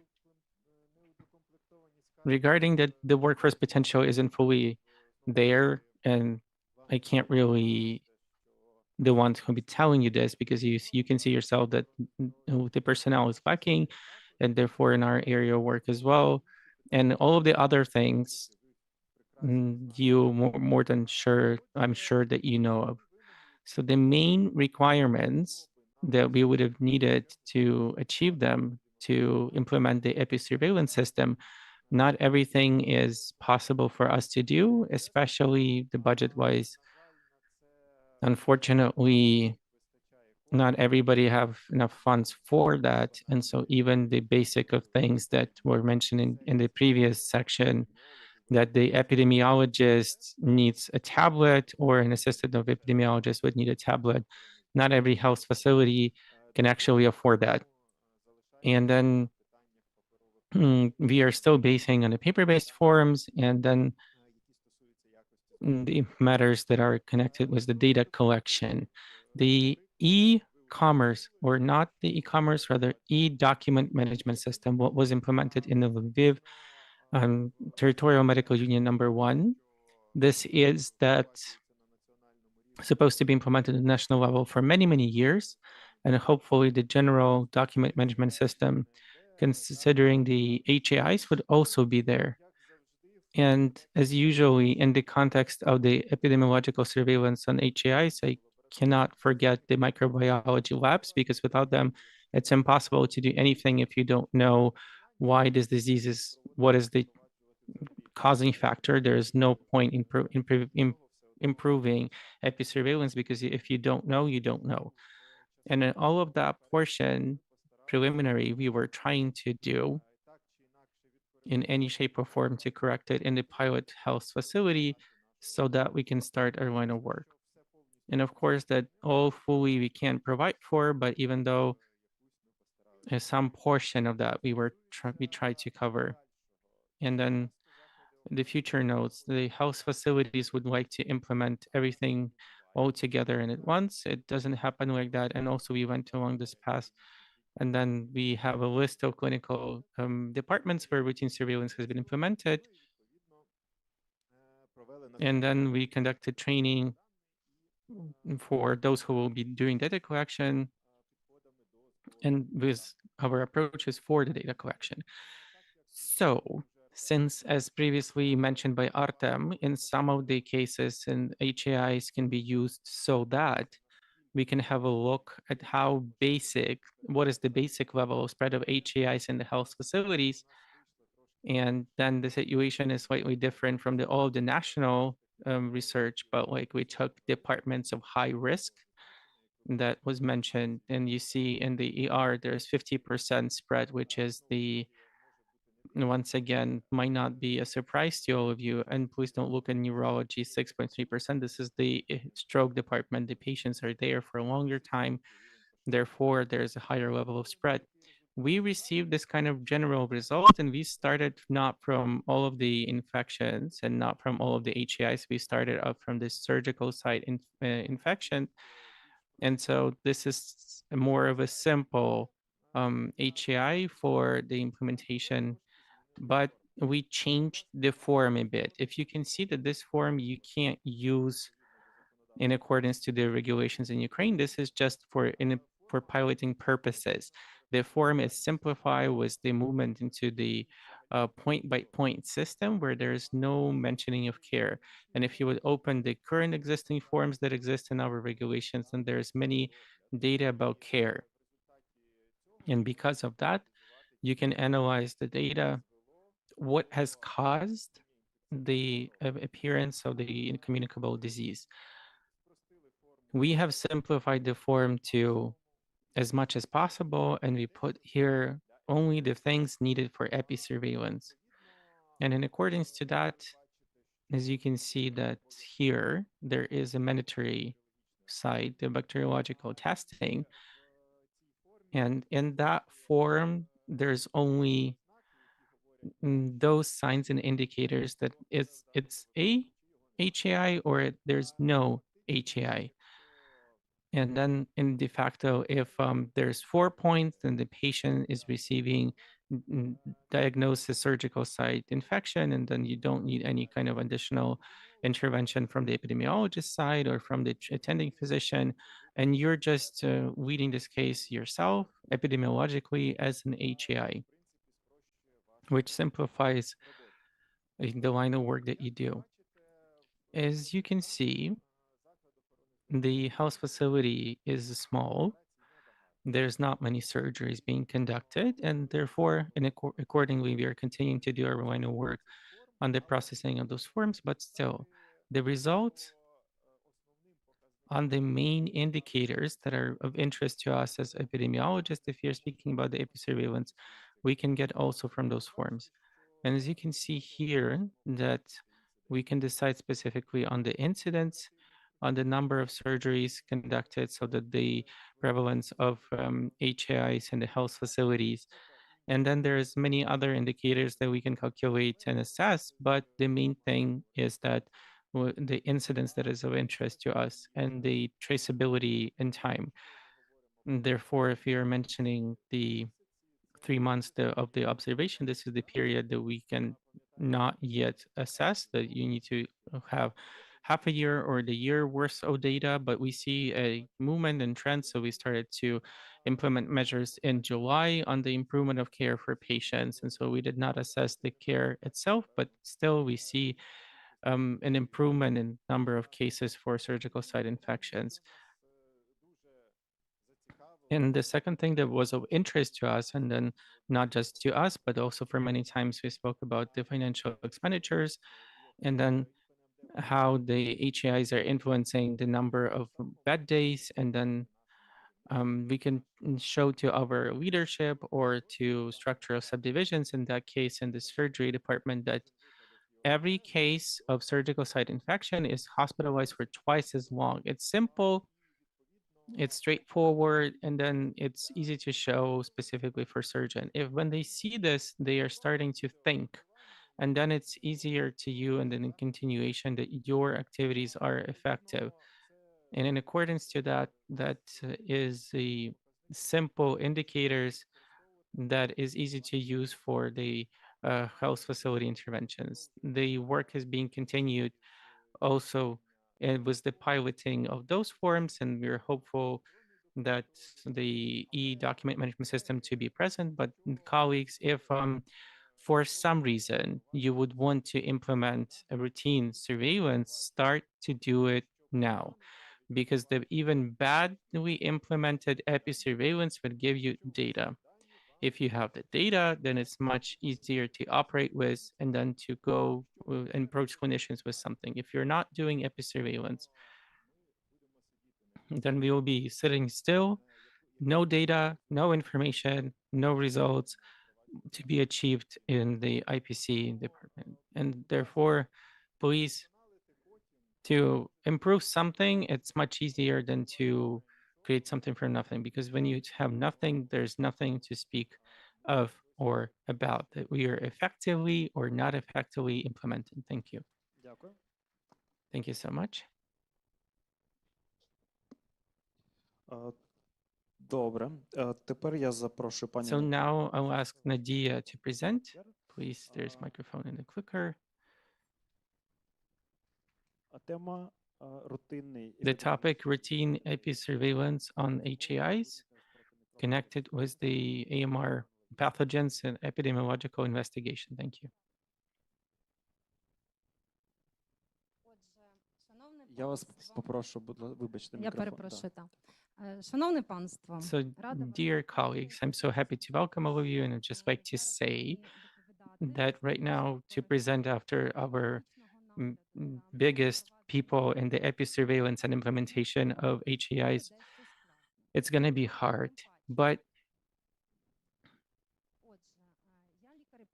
I am an epidemiologist of Kyiv Clinical Hospital number 8, and our health facility has 762 beds, and we have 12 beds of the ICU department and intensive care.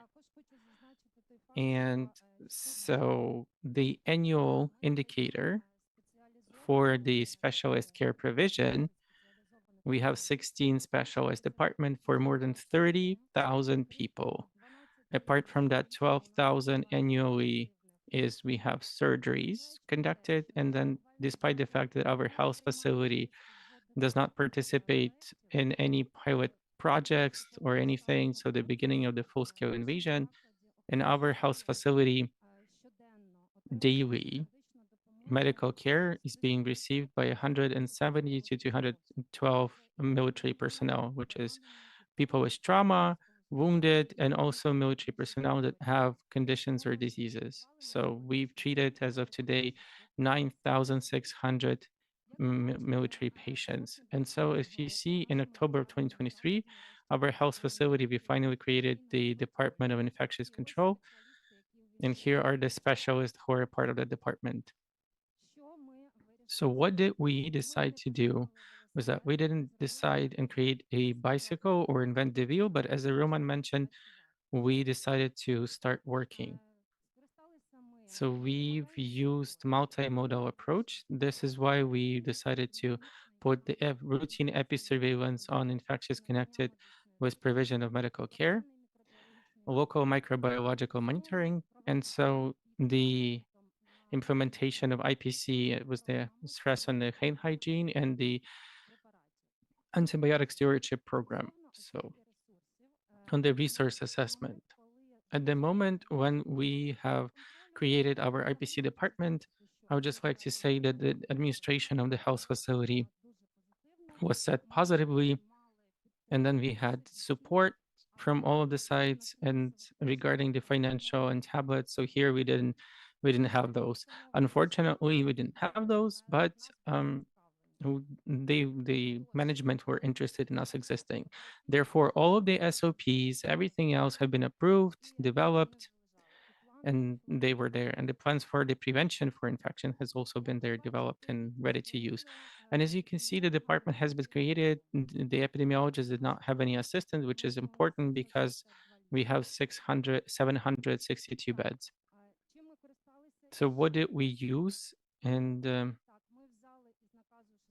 so from order number 1614, the annexes approved forms for data collection on all of the HAIs that were supposed to be under the epi surveillance. And so we have used electronic tables that have been given to us by the Public Health Center. So here we have the pilot routine surveillance and the implementation of all of our activities have been included the departments of the anesthesiology department and our surgical departments, surgery number 1, surgery number 2, which was before the dirty surgery, and so the dermatology for 70 bed. Regarding the workforce potential, then you can see here on this slide that almost in every health facility of Ukraine that we have a low presence of nurses and junior medical staff. So when the question started to arise, who will be doing the data collection? So we took the support with the deputy director on the surgical care, and the attending physicians has become the supporters for us. So as we saw right now, so the main indicator for our line of work, we have decided the epi-surveillance on the surgical site infections. And why so? Because it was the simplest to track, and surgeons took to help us and did not hide anything. So where did we take the data? So some of the lecturer has mentioned when before starting epi-surveillance, please take tea and then go to the bacteriological department. And then as an epidemiologist, this is what I did. And to be honest, our bacteriological department was very much educated. And so they're working according to the EUCAST methodology. And so right now, there is a notification that I get sooner than the treating physician on what is the pathogen that is producing carbapenemase, or beta-lactamase and which department is present. Also, as I mentioned before, so we have, and we still do have, paper-based forms for data collection and the electronic tools. So those are the data of our routine AP surveillance. Was our real numbers, real data. The overall number for 2024 is 5,006, and 5.6% is the in the Department of Clean Surgery, 1.7 incidents, the orthopedic trauma 1.2, and 6.4, which is the previously known dirty surgical site infections. And then the numbers on the months in every quarter. So in the bottom, this is absolute numbers of complications that we saw on the number of surgeries has been conducted. That we have saw many more surgeries, but we did not cover all of them, just the ones that are in those departments. So the incidence for us, also on the types of infection and of the surgical site infection, and so our traumatologists as well, so orthopedic surgeons. So what did we do with our data? So what did we do with the data? So weekly, so every case of HAI, it's being bacteriologically confirmed. So every one of them. So 60% of those conditions, they were caused by carbapenemase producing Klebsiella pneumonia, and later on you'll understand why. So apart from the fact that from IPC conditions, the hand hygiene coordinator, as always did, was this monitoring daily, we were trying to timely and as soon as possible to do isolation conditions to prevent contact. So in the traumatology or orthopedic surgeon, this was much harder because the traumatological department on the 70% was made of the military personnel. And so those guys had really complex trauma, and mostly they were all laying down and they couldn't serve for themselves. Therefore, even though it's not recommended, we didn't have really the choice.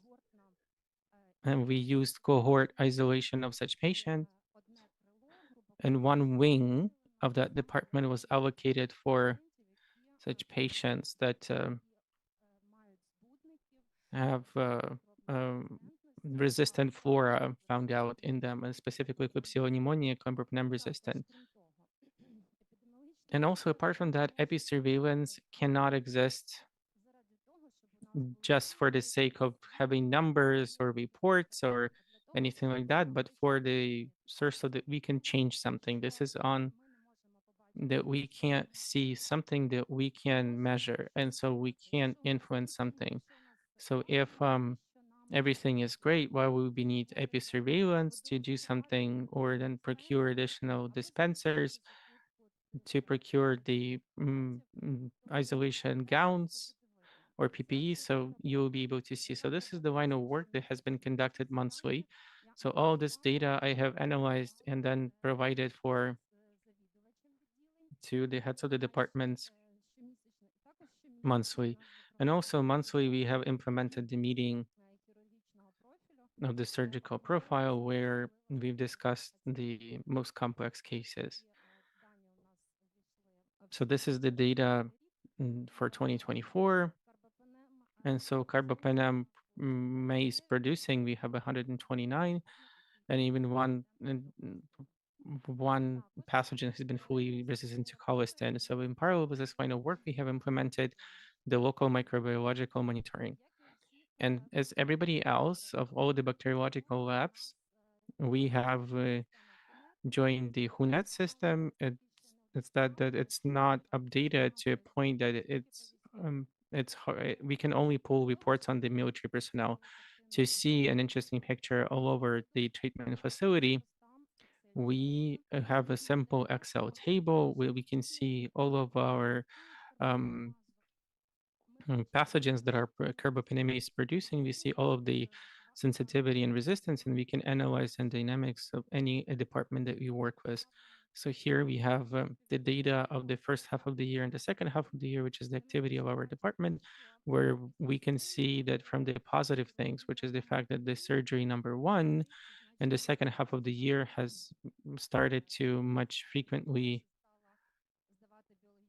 start to take samples for laboratory testing before prescribing antibiotics. Because when we implemented episurveillance first, we also had a look at our perioperative prophylaxis, antibiotic prophylaxis.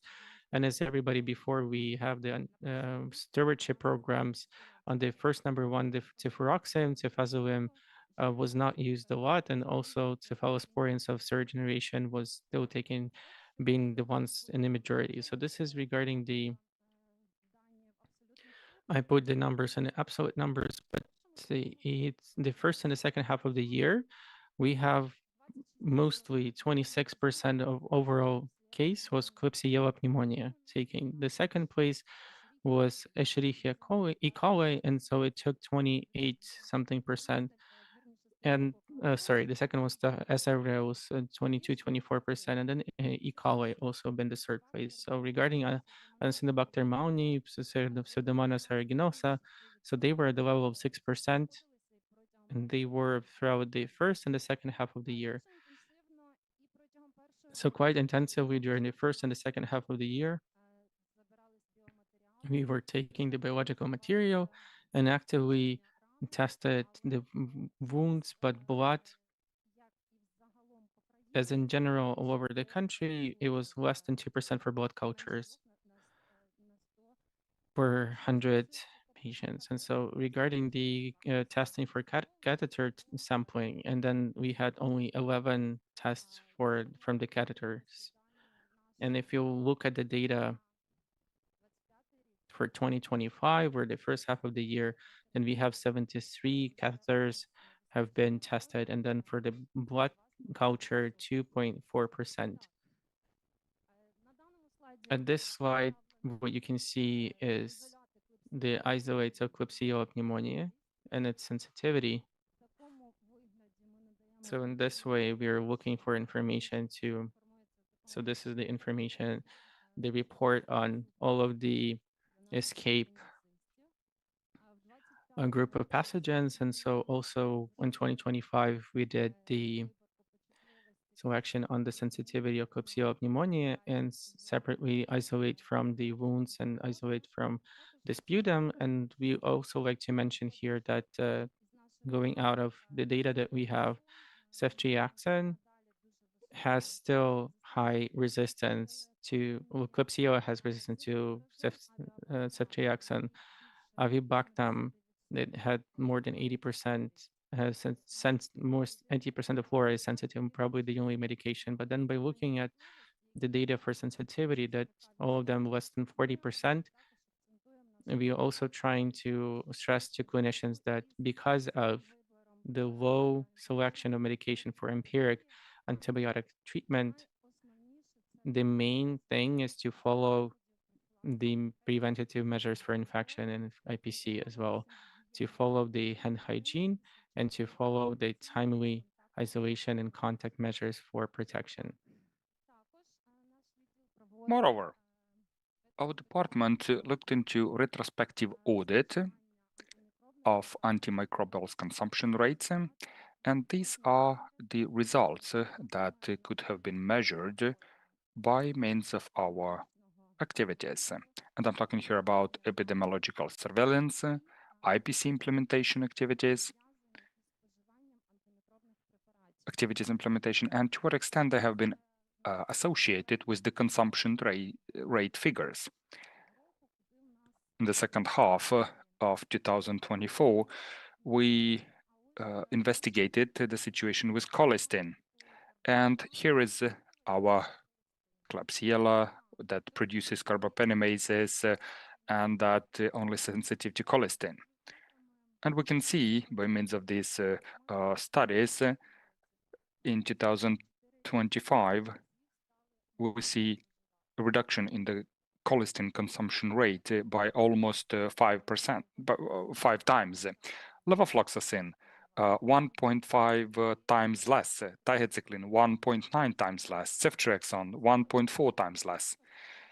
Cefazolin, 40.4%. This is what we have due to the use of perioperational prophylaxis. Compared to the year 2024, gray, and 2025 in blue.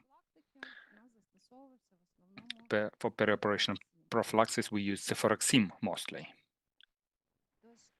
Okay, so in conclusion, dear colleagues, we think, and I think, that the epidemiological surveillance for health-associated infections is our eyes for IPC control. That is going to be a good marker if we implement IPC measures correctly. And I have to say, it doesn't really matter if we collect it in a paper-based version or we're finally all going to have a chance to collect it by means of electronic system and to be able to select the only indicator we could be interested in and quickly obtain information that we need. The most important thing is that we need to make the steps forward and implement routine epidemiological surveillance. That is not so complicated. The only thing you need to have is that you want to have microbiological confirmation. You want to get information from all the departments you need. And you need to cooperate with people who want to change. This is the precondition to make sure you have it in your facility. You want to have this microclimate to be safe. So make good things with clean hands. Do some good things with your clean hands. Over. Thank you. Okay, colleagues. And now the final, the final for this blog presentation comes from Jessica Martin, doctor, clinical microbiologist, and medical lead for IPC and resistance in Leeds Teaching Hospital Trust. Jessica, can you hear me well? I can hear you. I'm just going to share my slides. Okay. Can I confirm that you can see my slides? Yes, we can see, but maybe some a little bit problem with sound. We hear you with echo. Shall I speak again? Can you hear me better now? A little bit. I think it is okay. You may continue. Okay, thank you very much. So, hello, my name is Jessica Martin. I'm an infection doctor in Leeds, UK. Thank you so much to the organisers for inviting me. I'm very honoured to share some slides with you today and some thoughts. Today, I'll be talking about detecting and investigating outbreaks of infection in the hospital, looking really at antimicrobial resistant bacteria and how they might be transmitted and controlled in the hospital setting. One of the things is that my career has changed over the years. I used to be a physician and I used to really enjoy seeing patients and giving advice and treatments to make them better. I then became an infection doctor where I focused entirely on giving advice about good use of antimicrobial therapy, good use of our laboratory, and I really enjoyed that. But my current job is as an infection control leader, as a doctor in the trust in a very large hospital of over 2,000 beds and 22,000 staff. And I would say that it is by far the most enjoyable job I've ever done. Preventing harm in patients seems so meaningful compared to treating harm that's already happened.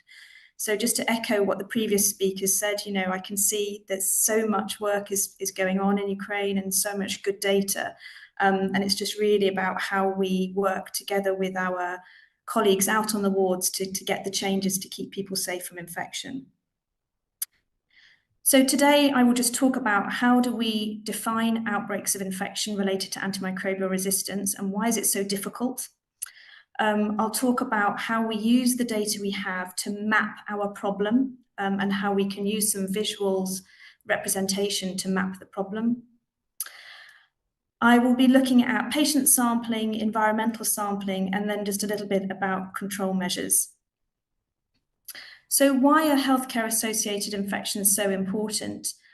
I think it's really important because it's a complication of care. So people come to us with many problems, but healthcare-associated infection is something that happens during the experience of care and can lead to real severe outcomes. They can be presented as either respiratory infection, surgical site infection, urinary infection, and I think a really big problem is actually device-related infection. And by devices, I mean intravascular catheters and urinary catheters. And we know that they can come, as you've already described, in the form of many different bacteria. So you can see outbreaks of infection of MRSA, of C. difficile, and obviously of the antimicrobial resistant gram-negatives, which you've spoken about already, Pseudomonas, Acinetobacter, Klebsiella, etc. Across Europe, we know that 3.5 million cases of healthcare-associated infection occur per year, leading to 90,000 deaths.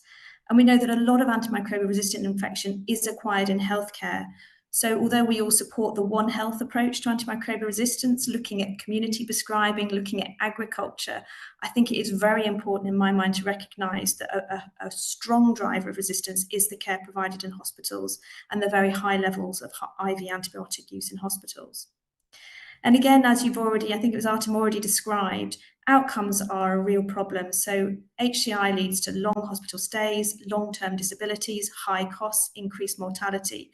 And many of these occasions are preventable if we can get the setting right. I think one of the things that has changed in infection control over the last 20 years is we used to talk a lot about MRSA, Staph aureus, and traditional IPC, which was nursing-led and nursing-delivered, did well to control that infection, looking at hand hygiene, etc. But with antimicrobial resistant gram-negative infection, as you've described, we really do need to look at a shared approach with doctors, nurses, pharmacists, and many other professions working together to control that. How do we know that we have an outbreak? How do we define that? Well, a healthcare-associated outbreak can be defined as 2 or more cases linked in time and place. And when we talk about time and place, we talk about time often being 28 days. So for instance, you get 2 cases of Kleb pneumoniae, which is carbapenem resistant within 28 days, and you get them in the same place, which is often the same ward. So 2 cases in time and place is one outbreak definition. But I would actually support a slightly different approach, which is a higher than expected number of cases of healthcare-associated infection. And I think this is really important because of, as you've described with the epidemiology, you know, there are areas where we see an increased number of cases either in a specialty, such as orthopedics or trauma, or we might see a high number of cases in a unit, such as a neonatal unit or an intensive care unit. And for me, we don't have the costs or the staff to take perfect infection control to everywhere in the trust or everywhere in the hospital all the time. So we need to look for these high-risk areas in order to keep people safe. So why would you want to open an outbreak, and what does that mean, opening an outbreak? Well, as I say, when you've detected that you've got a cluster of cases that you're concerned about, there are a number of reasons why you would want to get a team of people together to try and control those infections. One of the things that we find outbreak groups are really helpful at is creating a strong sense of urgency in many different professional groups. So bringing together the doctors and nurses from the ward, the hospital managers, pharmacists, with a sense of urgency that there's a problem to be solved. And we can do this at different levels. So it might be at quite a low level. So for instance, if there's just a small cluster of cases that are going to be quickly resolved, such as a level 1, as I described here, as norovirus on a ward, you might only need a small number of people over 1 or 2 meetings to try and bring that outbreak under control. Sometimes we see more what we call here a level 2 outbreak, where you've got an increased number of infections in one ward or one area of your hospital that you really want to control. And that would be sort of a medium-sized outbreak. And again, you might have a greater number of meetings, 4 or 5 or 6, over a period of several weeks to bring that outbreak under control. And that might be something like an MRSA outbreak, that kind of thing. But then we also see what we would call major outbreaks. So this is when you see an increase in infection, often antimicrobial resistance, which either is affecting a very large number of patients, or it's affecting a lot of different areas in the hospital, or possibly it's got a very high mortality, so you're seeing a high death rate from that infection. And at that point, you really want to sort of pull in all of the resources that you can to try and bring that outbreak under control. And I think the laboratory resources are an absolutely core element of that. And that's really what I've sort of come to talk about today, is how you can use your laboratory to support controlling an outbreak of infection, particularly if it's causing a lot of impact. I've been really lucky to work on a number of occasions with Ukrainian colleagues, and one thing that I think you've got that is absolutely brilliant is your hospital epidemiologist role, and the previous speaker is a great example. We don't have that here in the UK, so we don't have quite such good oversight of data, and it's just so important, isn't it, so that we can detect the outbreaks by using this data, collecting it and deciding where to take the resource and the time of infection control laboratory and antimicrobial stewardship. And of course, what underlines that is making sure that you've got a laboratory that is using validated techniques to pick up positive cases. But detecting and controlling antimicrobial resistant outbreaks related to gram-negative infections is very, very difficult. We have had a number of outbreaks here, and we have had to do an enormous amount of work to bring them under control. And I'll describe to you with a couple of examples from our experience of why it is so difficult.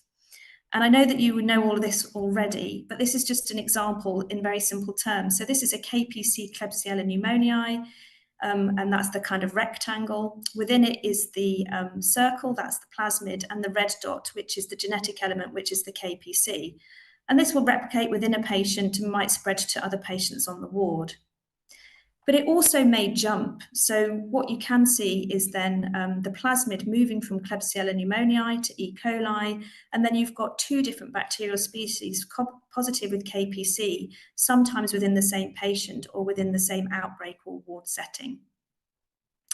And furthermore, you can actually move the KPC mobile genetic element, so that resistance gene can move from one plasmid to another. So you can see here, now we've got three bacterial species, Klebsiella pneumoniae, E. coli, and Klebsiella. We've got two plasmids, a blue and a white, and we've got just one resistance mechanisms, KPC. So this might sound like very boring microbiology for anybody that's not a microbiologist, but actually it's practically really important, because this is an example, and sorry for the very busy slide, of an outbreak that we had in Leeds in the UK back in 2012. So this outbreak involved 20 patients. It involved 6 different types of Klebsiella. It involved 5 different bacterial species, 5 different plasmids, but it was all one mobile genetic element. So you can see how complex antimicrobial resistance outbreaks can be. And this all happened just on one ward over about a 9-month period in a liver unit in Leeds. And there's a paper that we published, the references at the bottom, but really just describing quite how difficult these organisms are to control and to track with surveillance.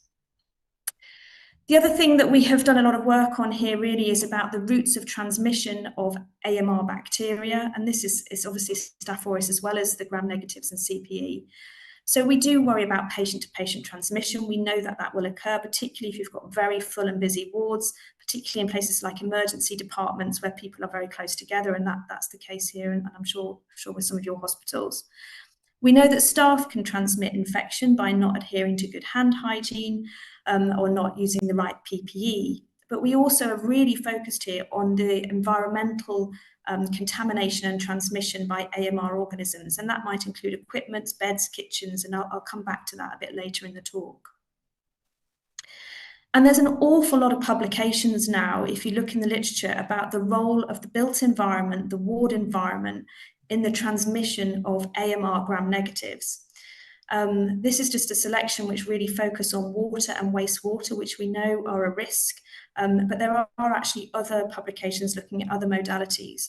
So this isn't just about having good IPC practices in terms of hand hygiene and PPE. This really is about how we look after our ward environment and how we are really mindful not to contaminate it with AMR through patient waste, and also to make sure that we keep our patients away as much as we can from the risks in the environment, particularly water and wastewater, which can become chronically colonized with AMR organisms. So you've described an amazing treasure chest of data this morning. And this is really just some of the things that might be useful in terms of how we use that data to turn it into an outbreak investigation and how that might become meaningful to the ward teams. because they're not as passionate about infection as we are, and they're going to need to see something visual that will help them understand why we want them to change their practice. So this is two examples. One on the right there, you can see an SPC, or statistical process control chart, which just kind of shows the number of infections over time and whether you've gone over a control line. So you've gone into a high rate of infection, and that might trigger your clinical colleagues to feel, passionate about doing something about it. And there's also the use of guidance that everybody can collaborate to develop and sign up to, so that when you do have an outbreak, everybody knows what their job is and they are really happy to work with you to take the action to improve care. And on the left here, you can see there's some UK guidance. We've actually got some just for the hospital in Leeds, and also there's some European guidance. And this is really just saying, what are you going to do when you've got an outbreak, and how are you going to work together to deliver the change? It's really important when you have an outbreak of infection, particularly AMR, to have all of the right people around the table. Obviously, this will be your infection control team, your microbiologists, your pharmacists, but also your ward cleaners, caterers, estates and facilities. And I think it's really important to invite and involve the microbiology laboratory team and the scientists there in your outbreak management group, so that they understand why you're asking them to do some extra work, which inevitably you often are when you investigate and control an outbreak of infection. And what is the role of the laboratory to support the investigation and control of AMR outbreaks? Well, first of all, it's just to understand what the risks are, because if you are looking at a particular organism, so for example, that I've been using through the talk, a KPC, Klebsiella pneumoniae, there may well be things that the laboratory can do to make sure they're ready to detect that organism. So they might be buying selective culture media, they might be buying antimicrobial discs that are going to help them detect this, and they might be buying it in a little bit bigger bulk because they know that you're going to send a lot of samples. And the conversation that I often have as a microbiologist, because we don't have endless funds here, is that you sometimes then have to reduce other tests you're doing in the lab, because if the budget's not going to increase, you're going to have to use the money that you have wisely to control the outbreak and potentially reduce some other testing to support. So talking to laboratory colleagues about getting the results out really quickly, getting them to the infection control team as well as the clinical team is really important, but also about what information you need on that result and that report that's going to inform your outbreak. And our microbiology colleagues in the laboratory can also help by saving the bacteria, often by freezing them, so that if you want to go back and look at those isolates again as part of your outbreak control, that you might be able to go back and look at, for instance, extra antibiotic sensitivity data, or you might be able to go back and send them off for further typing at a reference laboratory, that kind of thing. So when you have your data from the laboratory, you might want to think about how you can show it to the ward teams to make it feel really meaningful to them. So there's 3 ways I'm just going to quickly talk through now. So using the laboratory data to just show a simple epidemiological curve, as you can see in the bottom right, can be really motivating, so that the teams can share as you go through that awful process of detecting more and more AMR, but also of seeing those rates decline as they do their hard work out on the wards to control the outbreak. So this is an example of an outbreak that we had in 2023 in an elderly care population. And you can see that in August and September, we had some concerns that we were seeing an increased rate of KPC in that population. And in October, we did a lot of extra testing. So we did a lot of screening of patients. And that's why we had a very high rate in October. We then, over November, December and January, put a big package of infection control and prescribing changes in place on the wards that were affected. And then from March through to May, we saw a reduction in cases. And we were able to close this outbreak, and we have not seen this organism since. And what we've done is left the teams with the recommendations that we made that are now embedded in their day-to-day practice, and they've continued those from that day to this day. So a simple epidemiological graph can be really motivating to teams so that they come on the journey with you. The second thing that we do quite a lot, which we have found really helpful, is getting some maps from our estates teams of the actual ward areas themselves and putting big stars on for each positive antimicrobial resistance case on the ward map. And this just gives you some visual representation of where the infections are occurring and whether they're clustering in one area. So sometimes if you've got a source in the ward where all the infections are happening all in one area, it can be something like an ultrasound scanner or a contaminated sink, and that actually taking that out or taking some changes means that you can control the infection rate. Or it can be, as you can see here, where we had infections spread out over 2 wards, quite widely. And we knew then that actually there probably wasn't a point source in one area and that we needed to look a lot more widely to find the cause of the problem. And again, we found that our clinical teams thought this was really helpful to just visualize what the problem was and where the cases were occurring. And again, apologies for the really complex picture, but again, this is something else that we found is really helpful because our patients will often move very quickly through the hospital. They'll come to the emergency department and then they'll go to a first admission ward. They might go to theatres, they then might go to further clinical wards and then rehabilitation. And as they move through, it's quite difficult to know where they picked up the AMR organism. So what we've done here is we have a list of patients from top to bottom, and from left to right is time, and the coloured bars that you can see represent a single ward. And you can see here that the purple ward, Ward 15 here, came up again and again for many of these patients, and we actually found then that there was a source of AMR contamination in that ward that we were able to control, and that was really crucial in terms of bringing that outbreak to a close. Just a few more slides now. So what do we need to consider? So as we've got our laboratory, we have to use our resource very wisely in terms of deciding who to sample or where to sample to find out where the AMR is and how we're going to design our actions.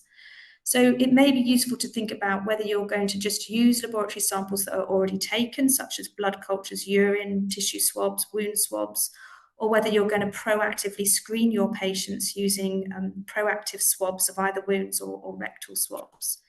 And then how are you going to interpret the results of that data? We know that sometimes it's really difficult to know who the first case in an outbreak is, and you have to be very careful of how you interpret timelines. And sometimes actually when you look at the samples and the timelines in those three ways that I've described, you find new links between cases that you didn't expect. So new wards that you think might be a problem, or certain rooms in a ward where you think there might be some contamination. So it's really important to look at who you're sampling and why, so that you can make best use of the results.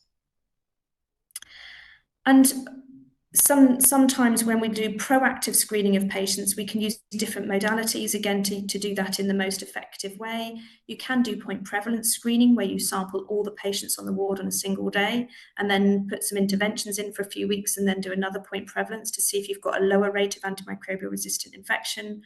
Or you can actually look at doing screening of contacts, where when you find a case with an antibiotic-resistant infection, you screen all the patients in and around them to see if there's any of the contacts positive. And of course, as Nadia described, you're really doing that so that you can cohort all those individuals together and put additional IPC measures around them to try and prevent them from spreading the organism to anybody else. So patient sampling needs some consideration, talking to the doctors and nurses on the ward, the laboratory support, your infection control team, and obviously in your case, your hospital epidemiologist, to say, what's the most effective use of our laboratory resource, and what are we going to do when we find those positive results to try and control the infection? And that's very much central to how we control outbreaks in Leeds here. I'm going to skip that because of time, and that one as well. So obviously, there's patient sampling and interpretation of patient results, but there's also the opportunity sometimes to do some environmental sampling, and this can actually be more useful in some way than the patient sampling, because you're kind of picking up the actual cause of the problem and the cause of transmission. Usually you can use either water samples or just general swabs to take samples from the built environment. And you can see here all the places that we've found antimicrobial resistant organisms in recent years. So we have found them in water and wastewater. We have found them in bathrooms and shower rooms.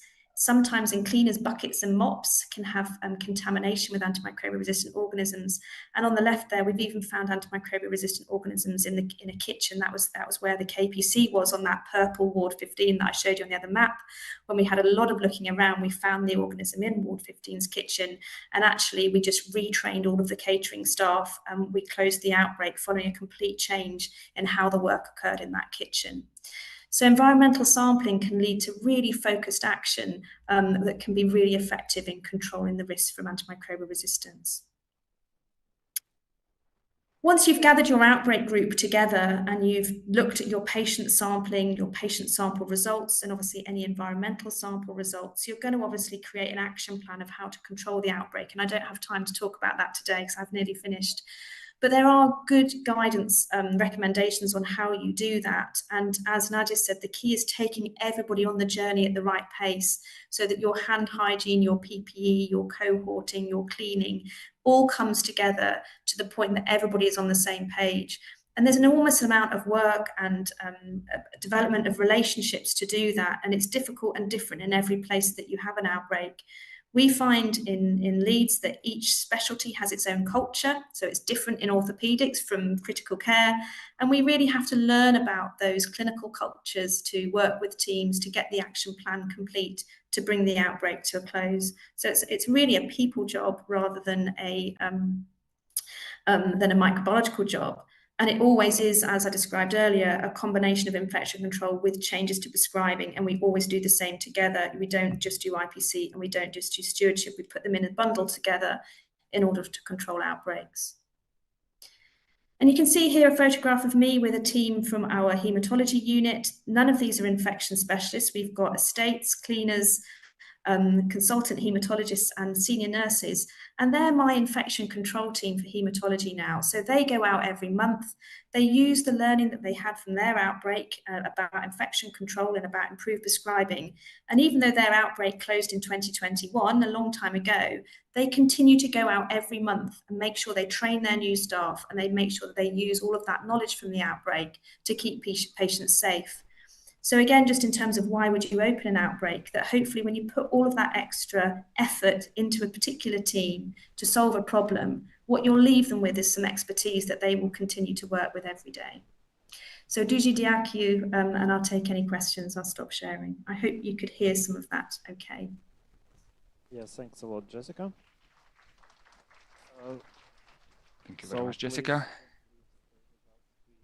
Starting our discuss session. Так, колеги, перед тим, як ми розпочнемо сесію... So colleagues, before we actually get down to the questions and the answers session, there is a code word I want to show to you. Sorry, everybody is laughing, but the interpreter can't see the screen properly. Okay, take it away. I hope everyone... Chlorhexidine. The code word for the first day is chlorhexidine. So it's a word with a bit of implication, let me put it this way. So we start our questions and answer session and a discussion session. So we're going to ask questions one by one to our speakers. And the first speaker was Jan. It was me, sorry. It was me, the first speaker. So I'm carefully listening to questions to me, to myself. Don't forget to introduce yourself, colleagues. Once you grab a mic. Use the microphone, please. Keep it a bit closer, please. Все, добрий день. Лілія Семенова, місто Черкаси. Лілія Семенова, Черкаси City, Clinical Oncology, Palliative Care, Transplantology Center. I have a rather big, comprehensive question, which is most reasonable for our center, if I may. You touched upon that very briefly, but you did not open this topic wide enough, I would say. So, for my center, the topic of health-associated infections that are not included into the order, like some pseudomembranous colitis, nosocomial pneumonia, and secondary non-device associated blood infections, as well as nosocomial pneumonias, I mean non-VAP pneumonias. So the question is, how are we supposed to organize surveillance with regards to document organization? The point is, non-VAP associated pneumonia, for example, there are some algorithms how to organize it, and how should we relate, and to what should we relate it to do the incidence estimates, because oncology and elderly patients 60 plus, there is additional risk factors. Don't forget about radioactive therapy and stuff like that. One more piece of my question to you is, what could be the indicators to understand if this is an outbreak, 2 and more, 2+ cases, or any other indicators we should use at the national level, any recommendations or any WHO recommendations, how to assess if it is? Then document management, because right now, this is just my decision that I made. And then I separately see pages from the patient history, put them into the folder, then calculating in absolute numbers, and I can't calculate the incidence because there's no methodological recommendations for what to connect it with. So my decision is my decision, but the responsibility is under my director, who is supposed to agree upon this, put the signature and put responsibility. So if you can open up a bit this topic on the ones that are not under the, not device associated or not mandatory infections. Thank you. Thank you for such a list of questions.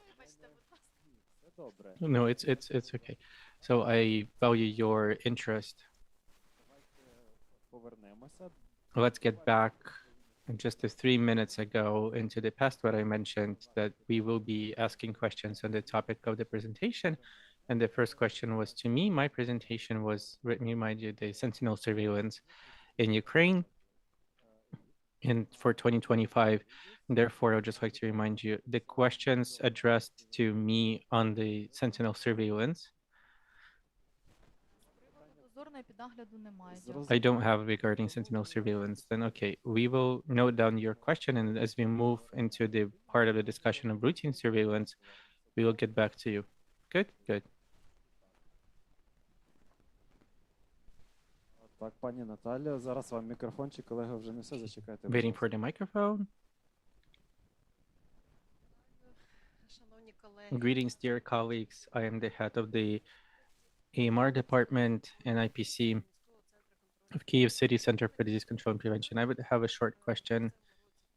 This year, we have participated in is sentinel surveillance, or we were the one picked by the order Ministry of Health. And I would be interested in the next sentinel surveillance exercise, Centers for Disease Control and Prevention, and what kind of role will be fulfilling. Thank you. Okay, got it, Natalia. Thank you so much for the question. What you mean is that during the organization of the next sentinel surveillance on HAIs, what will be your responsibility, or what will be the role of Center for Disease Control and Prevention, and what kind of responsibility and level of inclusion, right? So the question for the future, but yet again, you have mentioned that this year you participated, right? And did you like the experience, and did you want to improve something or to remove something? I mean, I asked you first, but okay, this year we participated as a Center for Disease Control and Prevention in a team of validators. But in accordance with the 1614 Ministry of Health's order, we were supposed to be the one who are conducting it. This is why I'm asking, how is it going to be in the next year? Is it going to be together with the health facilities as a team that's doing the monitoring part, or in the team of the validation?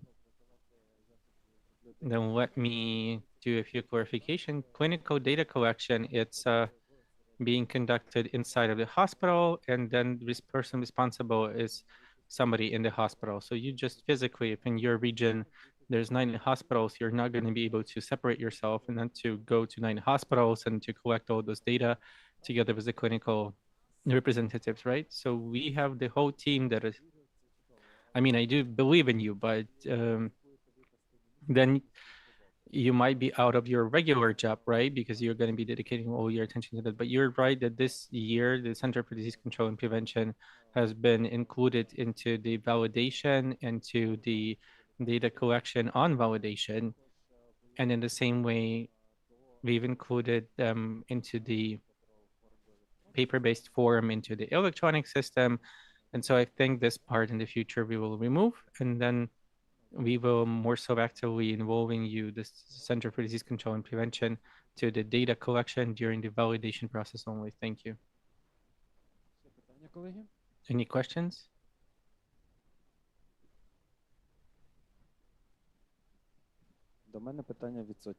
Okay, no questions to me. I have a question to you.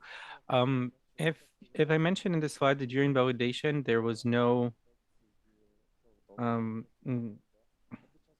blood flow infection, but when data collection clinically there was 4%. Why do you think this had happened? What are your thoughts and opinions? To the validators or? So who has an idea, then we'll give you the microphone.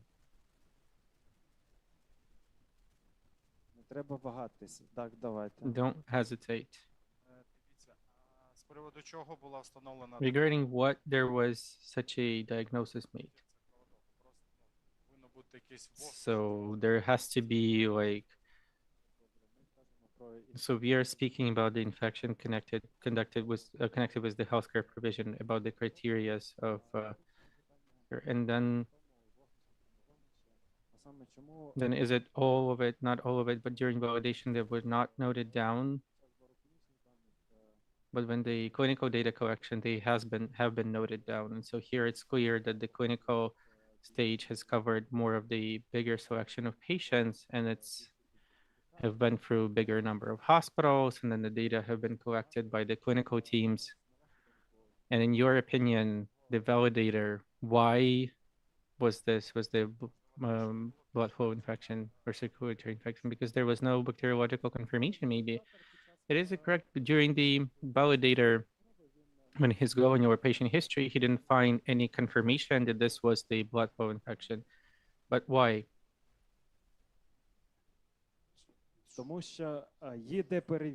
Because there is a new checking, then the validation going in, we have to put new everything and to discharge all the patient and then to cancel antimicrobials to everybody. And I mean, I'm exaggerating, yes, but beg your pardon that I'm not really. But this is the assumption. I'm not saying that hospitals did that, but this might have happened, or this was the reason. But there is a point of truth in that, because we still have the sanitary station kind of heritage, and when somebody comes to a health facility, they perceive it as inspection, that something bad is going to happen, that everybody just needs to have new rope, new caps, and then nobody breathes. And so there has to be some time passes, and then the idea about IPC department will change, and about the regional Center for Disease Control and Prevention will change, and about Center for Public Health will change. The opinion will change. Those visits are not organized as a as an inspection, but with an objective to provide for the consultation or recommendation how to improve. And if in this case, during sentinel surveillance, then the hospital would not be looked as a hospital, but it would be looked at overall and generally. And I can see that there's no questions to me, that we are moving to the following presenter, to Roman. I'll remind you that the topic was new approaches to the conduct of the routine epi-surveillance on HAIs, and also the question on the routine surveillance.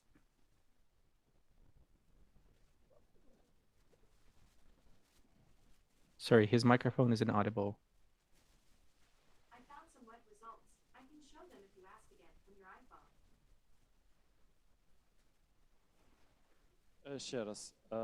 So once again, got it. And then, so the selection of patients is bigger. They did the data collection for the hospitals, inside of the hospitals, the experts of the hospital, where the compliance was higher. And when somebody from the case of the validator came in, they analyzed not all of the departments and just the ones that were they came at the same day or the same time in just one department. And this is why there might be falling out because of that. also because of that, and also a number of hospitals, a number of departments. So if it's clear, we can move on. Great. Then I share your opinion. Roman, let's get back to the question that has been asked in the routine surveillance. Yeah, his microphone. So regarding the responsibility of the head of the IPC department and routine surveillance on the not device associated HAIs, and so not on the surgical site infection. So you mentioned about the Clostridium difficile. Clostridium difficile is in the orders.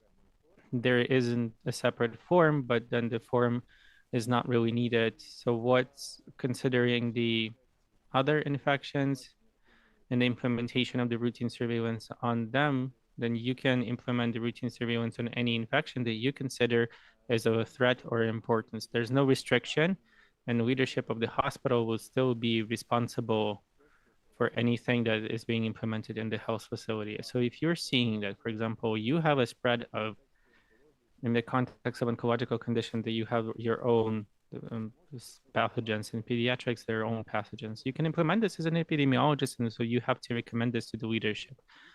The leadership, in any case, would be responsible for the activity of facility or without activity, as according to the regulation, so that you can do that, but still, please try to start to implement with something that is in the regulation, that is a mandatory requirement of NHSU, what has to be done first and foremost, and then in accordance to that part of IP surveillance. And so then you probably won't have much time to implement something else. If there is a critical need in that, then please do implement. Regarding the calculation of incidents in your, or there is the portion of patients that are under risk, right? So if you have pneumonia, then all of the patients are under risk, so that happen to be in your health facility. So then there's not a separate part for the calculations. And so if there are any specific procedure that you are connected infections for, the number of patients that is supposed to be under the procedure too. So it's simple. So there's no additional things in the regulation to be found essentially. And so I don't think then in the regulations there are going to be any new additional form for additional infections, taking into account that this process is complex, resource intensive, and lengthy. So if you have efforts for the additional communicable diseases connected with the healthcare services provision, then you can do that. The regulation allows this. This is specifically said in the orders. Thank you.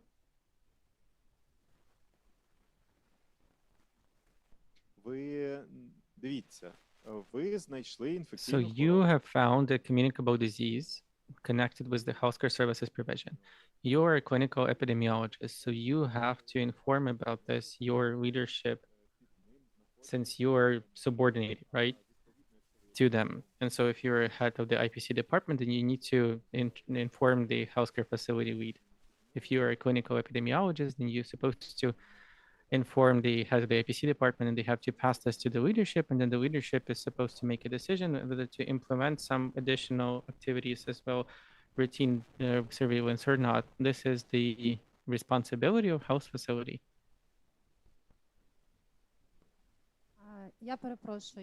I do beg your pardon. Let me comment how it's done so far, the accounting for Clostridium difficile.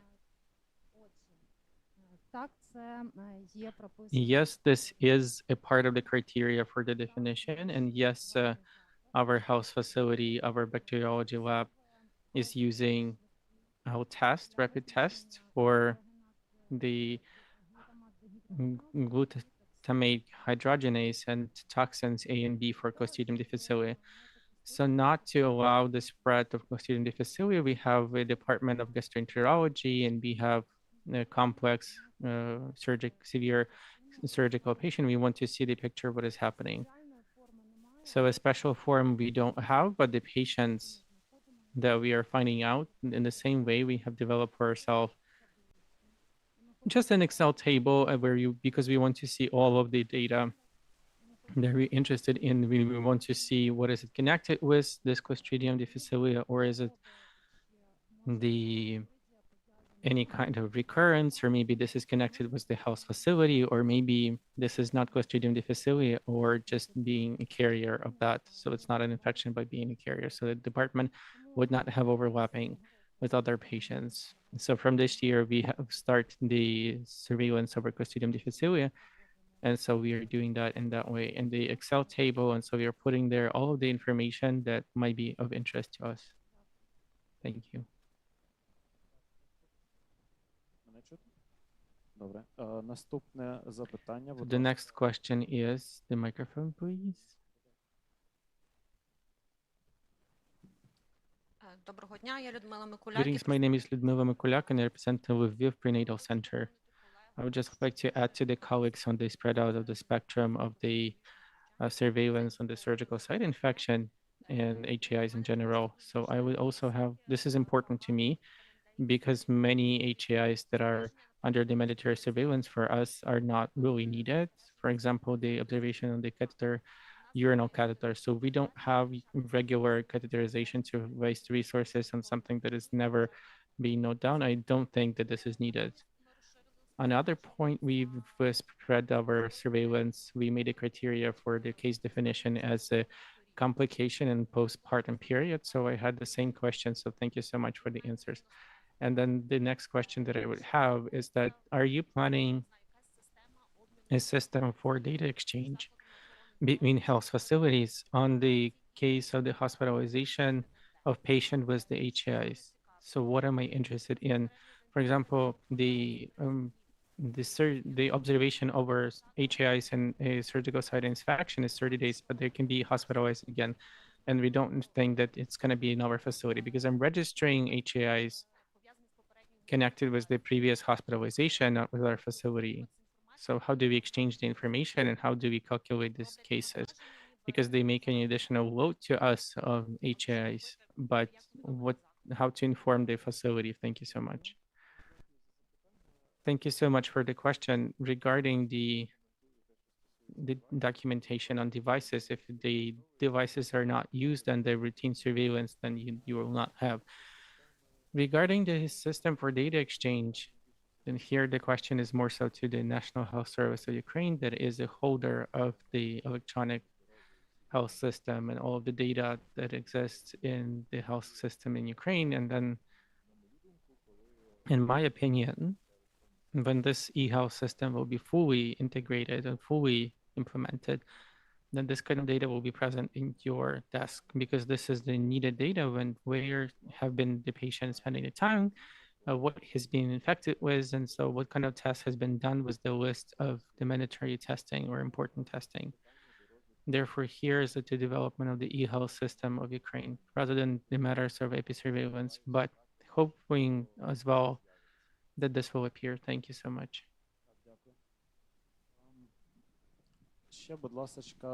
So another question to Roman or to Nadia. Зараз зачекайте, будь ласка, зараз мікрофон вам піднесуть. Давайте, це буде останнє, і ми This will be the last question. We will move to questions to Jessica. I wanted to ask Roman a following question. So you presented the form. This was just a pilot project form, or this is the house facility, the ones that's been developed by the standard? So thank you so much for the question. I highlighted that this is only being piloted and this is being done in parallel with the form that's approved by the orders. So there is 2 episurveillance done in that, because therefore using this one form, you can't really do that. If Public Health Center and Ministry of Health will decide upon that you need to change approaches to episurveillance, and then will implement their form or another form that was proposed here, or that was present in Lviv or working there for some reason, then in accordance, there's going to be changes in the regulations and the form will be changed. To what extent, but they will be happening or not, this piloting will show, and the results of the study that we are conducting will be there. And so the decision will be made by the Ministry of Health of Ukraine. Thank you so much. And then the question to Nadia. I know that there was a great facility. I would have a question. Do you do screening on the MRSA carrier ship to patients that are just regularly hospitalized for planned surgery from risk group?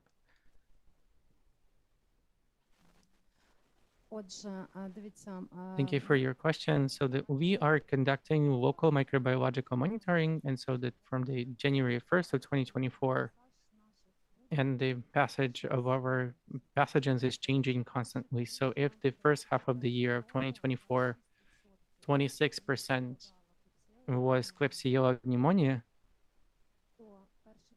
and then the first half of the year 2025 has shown us that the surgical site infections is giving to us Staphylococcus aureus. And we did not have RSA detected really, but from the second half of the year, we implemented not just for the patients that are going for the replacement of the cardiologist, or not the cardiologist, but orthopedic patients, but also we have planned and we are conducting screening for the Staphylococcus aureus for all of the planned patients from the surgical profile. So that from the second half of the year, we started to do that. And it's just that SROs compared to the first half of the year of the 2024 started to be 32%. And we are afraid of all of the gram-negative flora, but SROs that is growing, it's also not a good call for us. It's just showing that we have an issue a bit in a different place. Thank you so much. So colleagues, now we are moving to detection and outbreak investigation and questions to Jessica. So please raise your hand if you have questions and we can start. Who have question on outbreak investigation? Colleagues, don't hesitate. Ask the topic as far as I think it's interesting and needed, because usually this information is on outbreaks is not being given to experts and to the Regional Center for Disease Control and Prevention. The outbreak investigation is being conducted not always, because everybody is very afraid to supply information that they would have an inspection and okay, so no questions. Then I would have a small question to Jessica myself. Dear Jessica, can you tell me, in your opinion, what are the main 3 barriers you would say there are in outbreak investigation for HAIs that would be hardest to overcome? So 3 barriers hardest to overcome. That's a good question. Thank you. I think creating the sense of urgency probably is a barrier that obviously, as infection doctors and nurses and scientists, we're very passionate about preventing infection, but people that are cardiologists and orthopedic surgeons may have other interests. So I think really getting the real interest and urgency from teams is the biggest barrier. When we're successful at doing that, the amount that they change their practice is really impressive. So once you've got the right conversation and they agree to that, then it's brilliant. So I think the first is about, creating the shared responsibility with the clinical team that are caring for those patients. I think the second barrier probably is laboratory support. It costs money to do extra laboratory testing. We need to monitor those results and we need to interpret them carefully. So I think that can be a barrier, depending on the resource of your laboratory and the access to testing. And I think the third barrier, I think, to outbreak control is really good old-fashioned infection prevention. So that really detailed work of hand hygiene, PPE, source isolation on the wards. And I don't know what it's like in Ukraine, but we get a lot of people telling us that it's correct.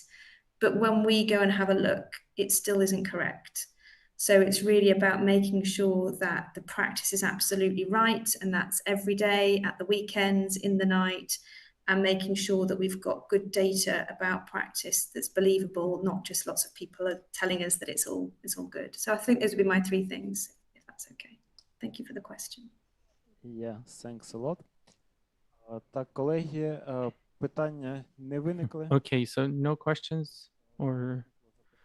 Okay, there is a question. Thank you. And the microphone will be passed. Just a second. Greetings, Vita Postonik, Deputy Department Head of the Poltava Hospital. I would be more interested in a question on the indicators. Okay, so when we can say that this is an outbreak regarding the baseline level of HAIs, when it's being formed based on the results of the routine surveillance, and when can we use the results when we have registered 2 and more cases? So when can we say that the outbreak is something about the baseline, and when can we say that 2 and more cases is an outbreak? Thank you. Thank you. I mean, I think, like you say, the decision of what's an outbreak does depend on your local epidemiology and obviously your CDC, local guidance. I think one of the things that's very useful to us in terms of whether something is an outbreak is whether you can evidence transmission of infection. So, for instance, you might have an intensive care unit that has a high number of VAP cases, but they're all different bugs and they're all different patients in different areas. That's not an outbreak, that's just about practice and making sure that you've got best practice. Whereas with an outbreak, you're really wanting to prove that you've got transmission of infection. So you would expect those VAPs to be the same organism with the same mechanism of resistance, and then you would open an outbreak to control it. So yeah, I think it's really difficult, but I think it is a bit set locally. I do think it's about the leadership of the hospital as well. I think when leaders in the hospitals recognise the very high costs of transmission of healthcare-associated infection and resistance, they want to have the right surveillance to detect and control outbreaks and be really honest about that.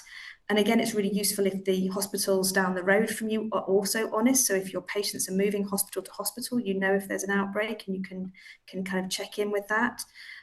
So I think there's almost a kind of shame in having outbreaks of infection, but when the senior teams recognise how high impact it is in the patients and they kind of get rid of that shame, there's much greater honesty, not just in your own hospital, but also around the neighbouring hospitals.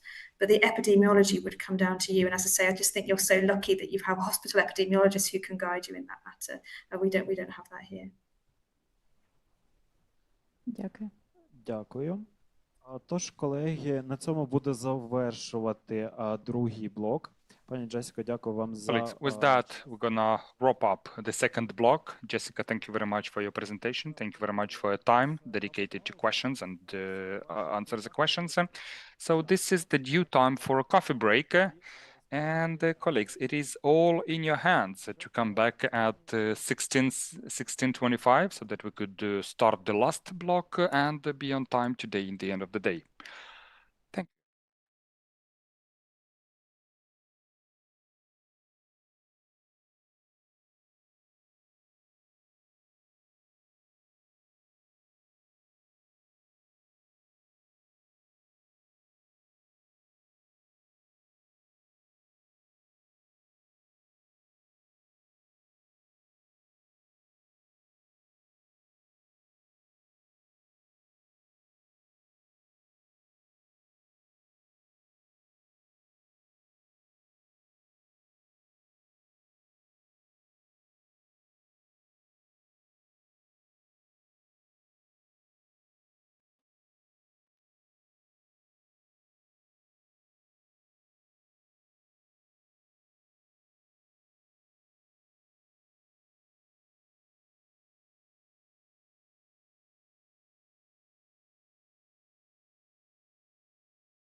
блок зайняти свої місця.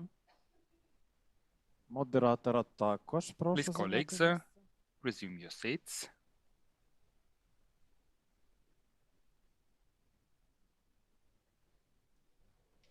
Шановні колеги, всіх запрошую на останній блок.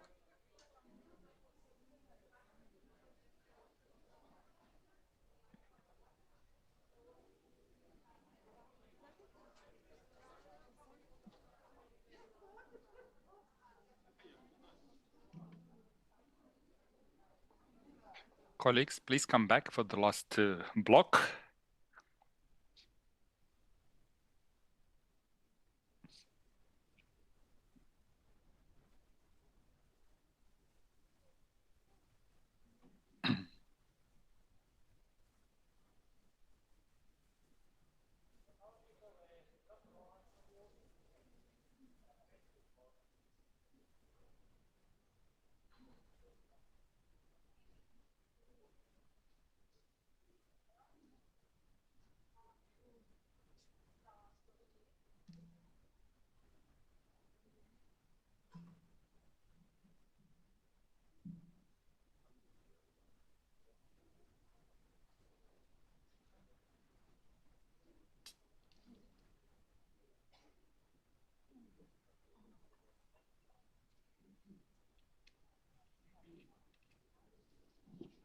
Так, колеги, будемо продовжувати. Тож у нас наступний So, третій colleagues, блок. let's continue. The next block is the discussion of topical issues of infections control. The moderator is Andriy Husakov. Andriy, over to you. Hey, colleagues, please take your seats. This is the last session for today. And we're going to start with Alexander Besedin, a surgeon, City Hospital number 4, Dnipro City Council. Over to you.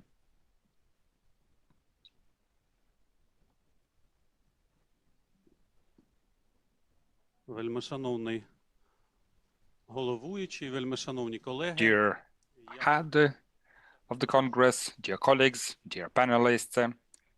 First of all, let me introduce myself. I am a surgeon of the City Clinical Hospital number 4 of Dnipro City. We are a large-sized multi-profile hospital, which is definitely very, very modern. And since the very beginning of the large-scale invasion, we are the component of the forward operational hospital, I would say. We're now acting as a frontier hospital, front hospital. And I have to say our experience is rather unique, rather exclusive. The ways of diagnosing of severe combat-related wounds is something that really is our expertise. So we would like to share it with you for the sake of probably breeding some new ideas, leading to some fruitful discussions, and maybe looking for some ways and some solutions that could be potentially found during the Congress. I want to be trendy, I want to be compliant, all for you, dear colleagues. Sorry, for some reason the slides do not change. No, now they change, now they work. So, the topicality of purulent wounds, infection of purulent wounds continues to be a problem for surgeons because we're close to the line of contact. The modification of new weapons that leads to problems to medical evacuation. And because of these problems, because of these barriers to medical evacuation of the wounded patients, they create additional challenges to treatment. I am a surgeon. As a surgeon, I often speak to surgeons. And here I would like to demonstrate to you a surgical case that we have had just recently. So this is a rather fresh data No one has ever saw it, seen it. We never demonstrated that. And some achievements, some developments are going to be presented for the first time. So I have to say that timely microbiological laboratory diagnostics is going to be the key for proper therapy selection. And these are the kind of patients that we see. These are primary photos, usually taken in the admission department. And often the case, we see patients with resistant cases like that. And therefore, often the case, depending on the number of stages of evacuation, the contamination will very much depend on that. Я взяв з нашого архіву, який зроблений влітку. Ми бачимо контамінацію опарищами, личинками мух. Contamination with whatever the patient are, and then those are the primary patients that are coming to our hospital. And so when we prepared this presentation, then there was an article in the Telegraph that was dedicated to the gas gangrenes that has been registered during war. So right now, and so there has been parallels made. And an interesting article was the First World War, was the Second World War in modern data. And so this kind of example, I would just like to present to you. So that the modern regulations, and we all know about this, the previous speakers referring to that, and then this is not some kind of new standards, new orders, and the understanding of the topical bacteriological diagnostics of the gunshot wounds. This came to us in the early 2000s when we have faced the issue of the resistant infection of when I took the first 10 implants of the breast, when we started to remove our shunts and endoprosthetics. We started to do this, and we've implemented the methodology that at the time has been developed in Kyiv, the Department of Surgery and Proctology in Kyiv University. We presented our experience in the publications, and apart from the fact that we are implementing the method of biopsy from the wound and then separately with the sample. In this clinical case, we have implemented the methods of the direct bacterioscopy, and I would just like to say that I am a surgeon, and so this patient has came to us that we see on this slide that this is the tourniquet syndrome. 55 hours was a tourniquet after the tourniquet has been applied, and this is a complex case because we exarticulation of the shoulder, removal of the shoulder, together with the scapula, together with the portion of the clavicle, because the entryway was from the side of the scapula. And so this patient has been evacuated by the robot. And so we saw on the X-ray the bulge bones, presence of gas. And so we started the surgery. We saved the scapula, but there was a really high amputation, a complex situation, because we took him like 6 hours after he got into the inpatient conditions. He was hypotonic, and so our microbiological lab,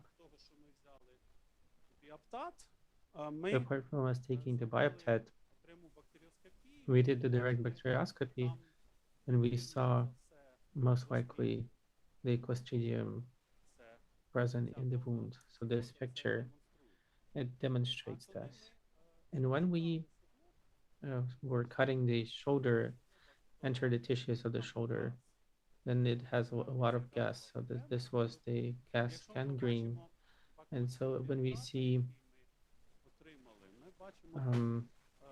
for us to see the following microorganisms, and then we see bacillus and all that, we see Klebsiella. and also Klebsiella partially resistant, and so we see gram-positive microorganisms, gram-negative microorganisms. We see aerobic and anaerobic as well. This patient has been treated. The treating attending physician has prescribed the tifazoin, and so it was the direct bacterioscopy. They were not susceptible to that. Therefore, we empirically prescribed to him meropenem with amikacin because the patient was septic. He was in ICU. Unfortunately, we had to treat him with such a treatment. And the proposed approach allows us to conduct a three-layer identification, microbiological. So this is direct bacterioscopy. This is the swab using tampon, and so or the swab, and also bacteriology, and receive information about the bodies.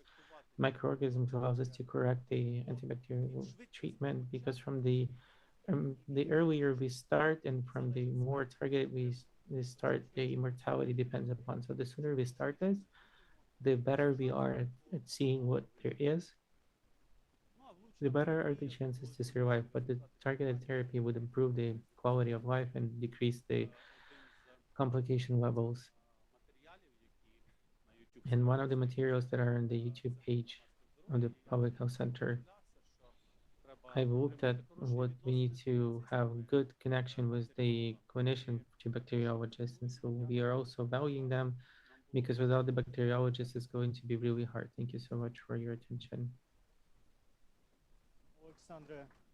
Олександре, дуже вам So дякую. thank you so much, Alexander. So thank you also much for being in the timing.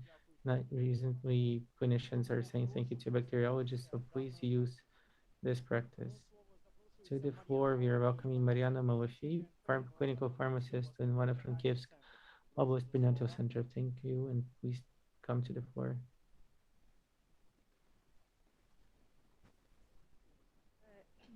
Вітаю, шановне панство. Я Мар'яна Greetings, Малафій. dear partners. My name is Mariana Malafi, the clinical pharmacist of IPC department. I'll point to your attention the effectiveness of integrated activity of IPC in combating antimicrobial resistance. So I'm working in Ivano-Frankivsk Regional Center, Prenatal Center, that is being provided by the Ivano-Frankivsk city and region with the provision of highly specialized ambulatory inpatient to pregnant, family counseling, and to the newborns as well. We have 150 beds. Our health facility has a good examples of preterm babies delivery up to 1 kilogram. And so our honor is the girl that has been born in our health facility in 2023 was the weight of 620 grams. So we were able to discharge her on the 155th day was the weight of the more than 2 kilograms. At the end of the 2021, we have developed the department of IPC, and the department that is right now has the head of the department, clinical pharmacist, and epidemiologist, and coordinator on the hand hygiene. And also in our facility, there is a bacteriology lab. The department of IPC every year is conducting the self-assessment of IPC according to the order number 1614. So in that way, in 2022, when we've just started our line of work, the overall number of points has been 363, which means that the basic level of IPC. And in 2023, this was 592 points, which was said that we have the medium level of IPC following through. But in the 2024, this was 655 points. We finally got to sufficient level of IPC. The activities that we are measures that we're using to reduce antimicrobial resistance and to combat the outbreaks of infections. All of them are standardized as in every facility separately. This is the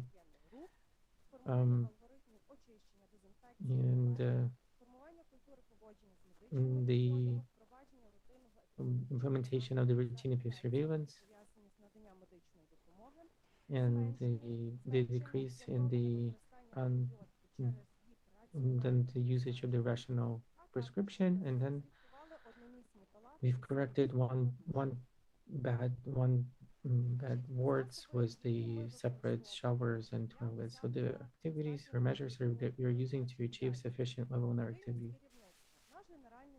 And then Pavlushinsky Yuri Mikolayevich has aided us and then to use the IPC. So we are communicating with the administration and medical personnel, workers of health facilities on IPC. So the times for changes, we understand in the days and years we can't achieve high results. This is why we are slowly but surely, by taking our time, routinely are doing our activity. In the same way, we were hoping to calculate the expenditures for the following year. So regarding the disinfectants, soap, on the waste management, so that our bag containers, personal protective equipment like medical masks, gloves, and whatnot. So we are nearby 24/7, so that the technical support for everybody. Continuously, we are consulting our medical personnel on the matters of IPC. Even outside of the working time, if somebody calls us, especially considering the antibiotic treatment. The statistics and the reports about our work. And so we are having statistics data of our facility on IPC, and also we are making reports. The reports is helping us to see what have been able to do, what else do we need to do, what we need to correct or to change. So we are developing documentation in the health facility of medical center on IPC. And also we are moving into the multidisciplinary commission. And we are developing clinical pathways and the protocols for our facility. So the trainings and information about changes. So our medical personnel, we were able to teach ourselves or with the inclusion of experts and informing them about changes. And so we have such a patient survey process. When the people are being discharged after delivery, then we propose to them to go through a survey. And that survey has a question on the hand hygiene and on the cleanness of the environment and toilets. And this helps us to control whether our junior medical personnel is following the standards or medical personnel of hand hygiene, and if the toilets has been cleaned solid enough.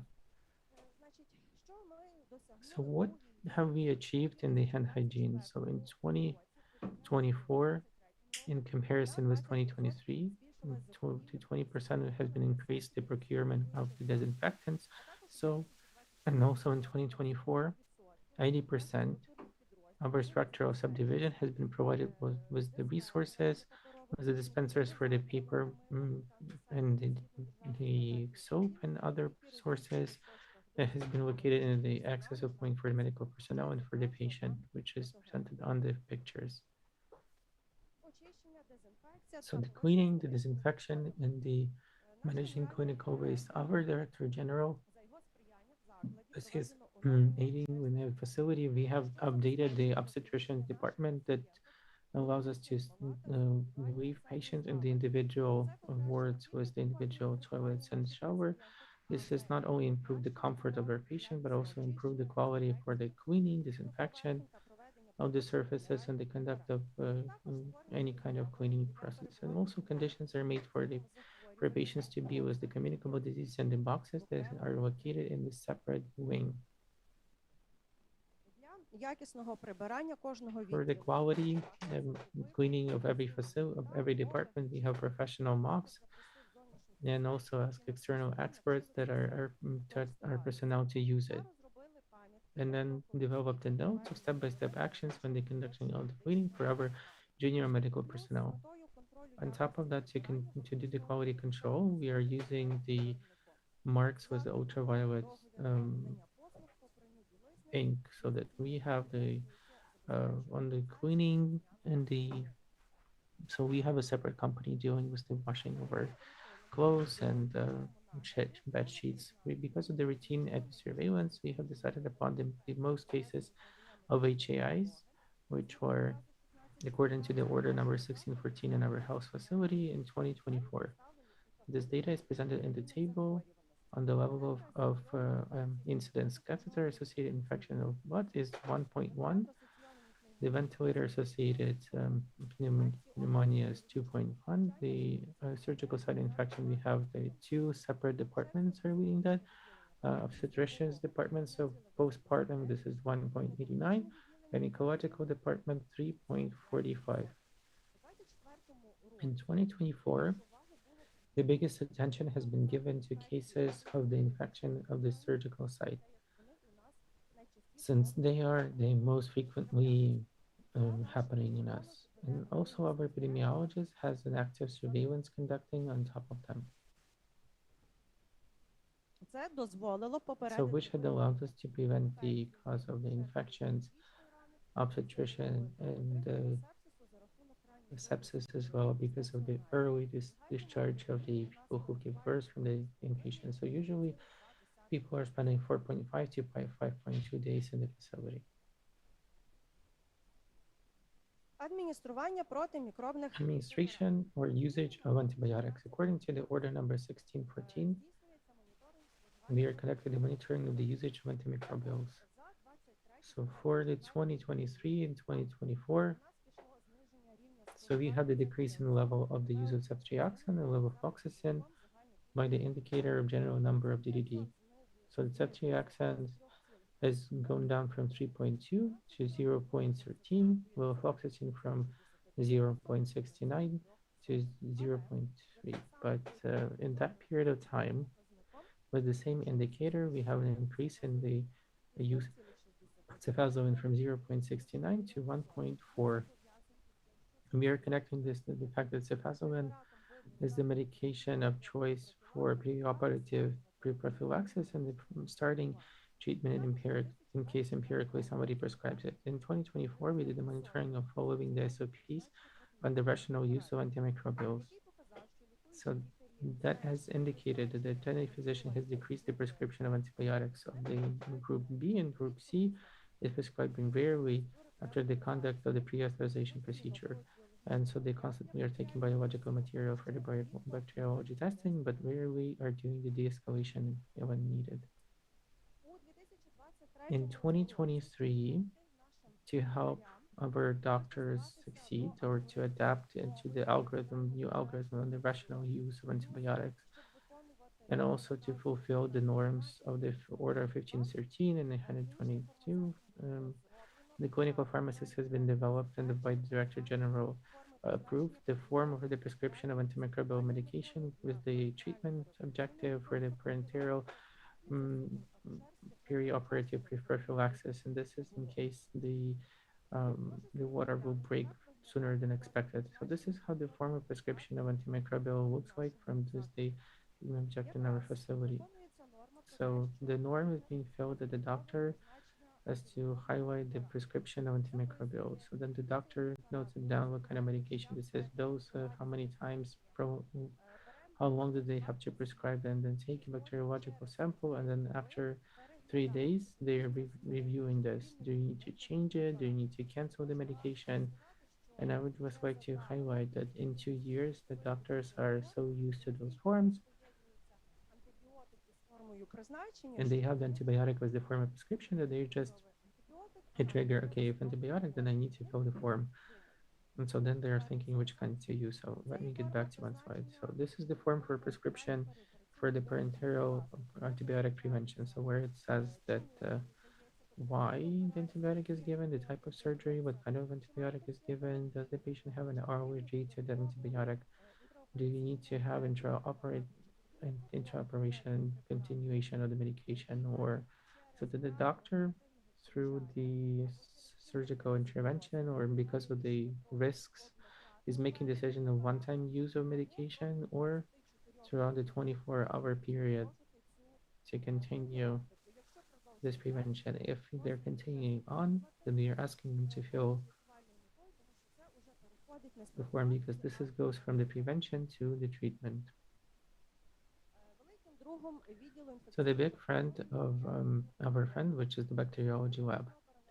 And in the structure of our center, there is a bacteriology lab that is a part of the clinical diagnostics lab. Our bacteriology lab is working on the EUCAS methodology, and starting with the 2024, we've started to note down the results of the testing in the WHONET program. And the results, which we have the bacteriological, cultural, using VITEC and disk diffusion methods. Together with the bacteriologists, we have developed cumulative antibioticogram, using which we have developed the clinical protocol and the empiric treatment of using antimicrobials on the HAIs possible. So this is what our cumulative antibioticogram looks like for the 2024 without stratification. So using cumulative antibioticogram, we are able to prescribe the most effective empiric treatment, and so we can also optimize the usage of antibiotics. We can also look at the resistant factors that we have, and then also the cumulative antibioticogram allows us to develop our internal clinical pathway, clinical protocols, or SOPs with the treatment objectives. So the leader in our health facility among the bacterium, this is the E. coli, 433 strains. They're resistant to amikacin, nifterontin, and ceftazidime, but we are not used because of the toxicity to the fetus. And fully resistant to E. coli is cefazolin. So the regional prenatal center has a group of specialists that is providing patients with both highly specialized care, so the tertiary level of care provided, comfortable conditions for being there, and safe treatment environment. And the work of our department of IPC has become the background of the combating the antibiotic resistance and preventing infection risks because of the routine surveillance, culture, and hygiene, quality, cleaning, and the rational use. And then working from today. Thank you so much for your attention. Дякую, Мар'яно, за чудову Thank you so much, Mariana, for such a wonderful presentation. And to the floor, we are welcoming Hanna Червона, Kyiv Medical College, named after Lauris. Greetings.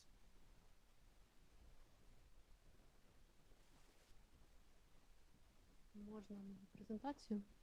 Доброго дня, колеги. Я Greetings хочу to your colleagues. I would just like to present to you my research on the role of the nurse in the AMR combating. My name is Червона Hanna, and I'm teacher and director at Kyiv Medical College, named after Pavlo Havrosin. I am for 20 years in nursing, and I have experience of working as doctor of infectious diseases. So before the research, we had the understanding that the role of medical nurse on the AMR is usually underappreciated. And also we did have the understanding that in the health facility, the responsible person for the prescription of antimicrobials is a treatment physician or attending physician for the monitoring of the consumption, and for the administration that is done by the clinical pharmacist of the IPC department, the epidemiologist of IPC, and bacteriologists that are doing the analysis, doing data collection of the resistance of the pathogens.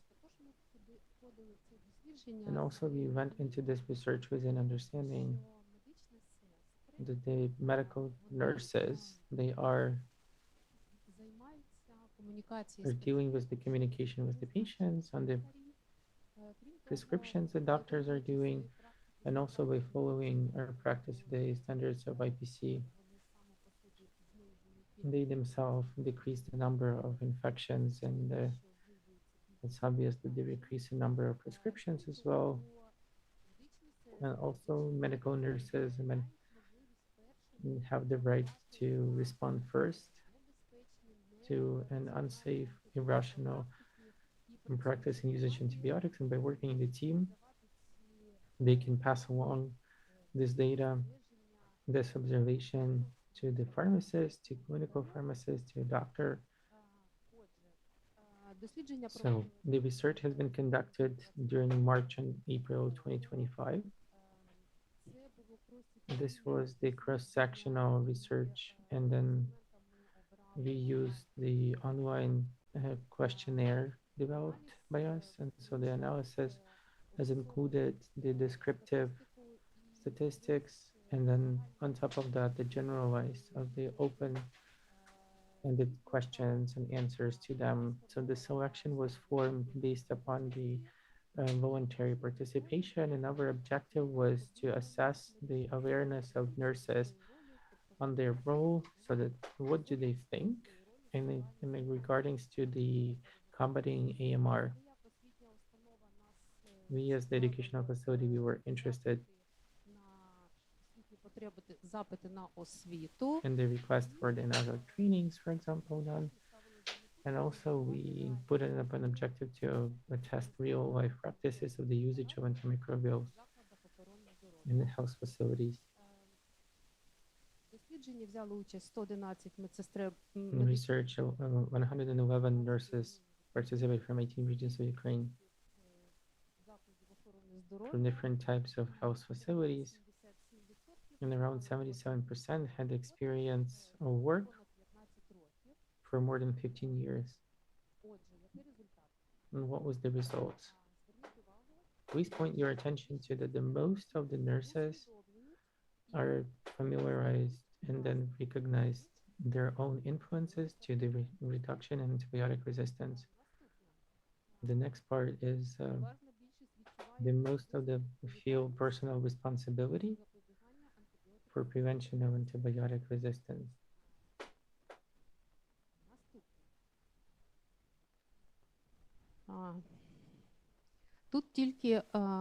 So here it was only 23.7% communicate with the patients on the prescription of antibiotics. And depending on the situation, is being done by 38.2%. So in terms of communication with the patient on the prescription of antibiotics, it's case-by-case approach, and then open-ended questions. I can't say how many of them, but these answer to the doctors are saying no, and they can't do that.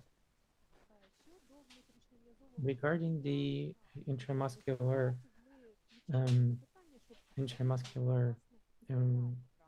route of admissions of the medication. So what does our respondents say? It's great that 43.2% of the respondents with their practice from the past 3 years did not face this kind of prescription, but not less than that, more than 56%.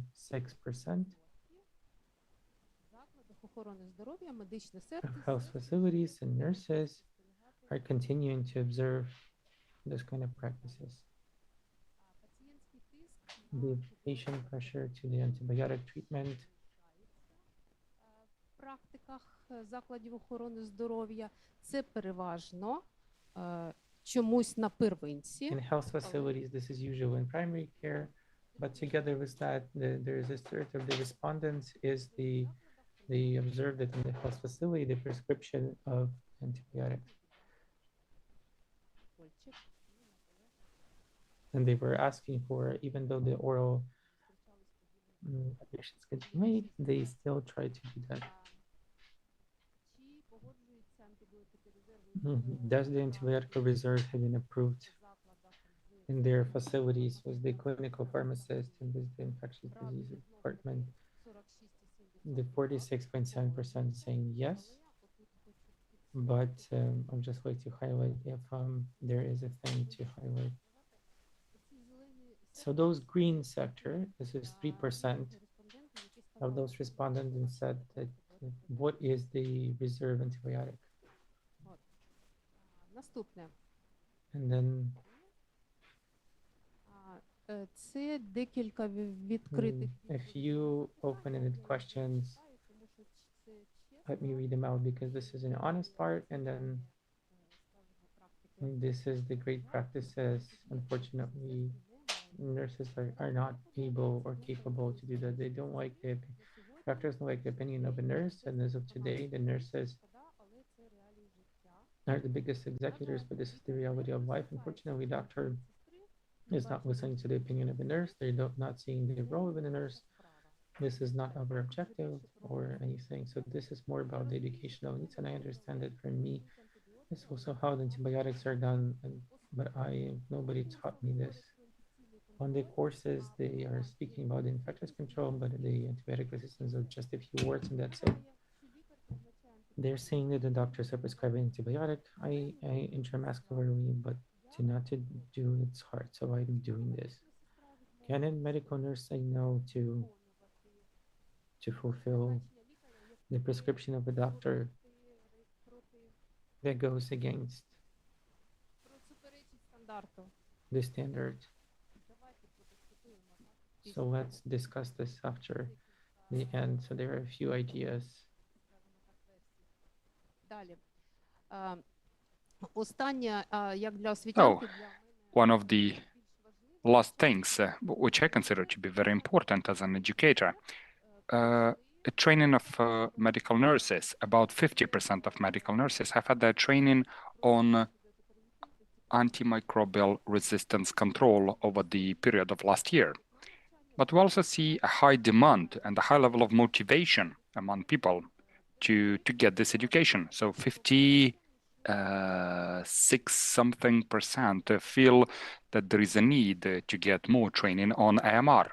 So the conclusions: the medical nurses do have the understanding of AMR and AMR control, and they also understand how important their job is to do that.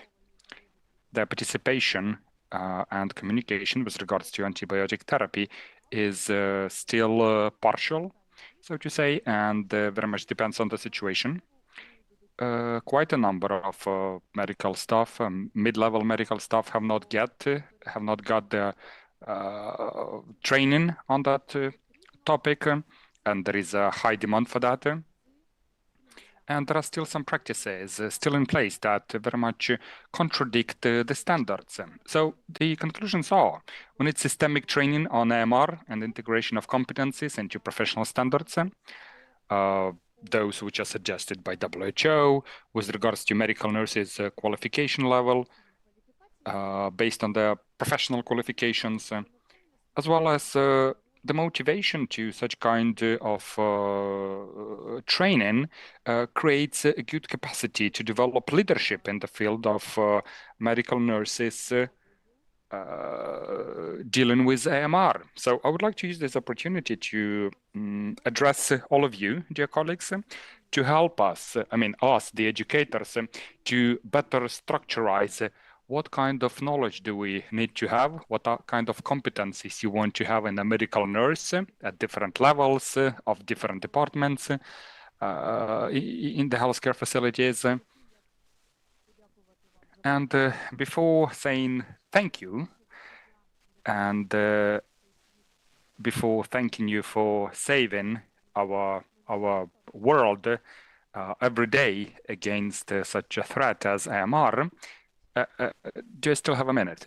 Let me reiterate once again about the importance of a medical nurse. Let's trust them just a bit more, because a medical nurse is the one that has education, training, and medical competencies.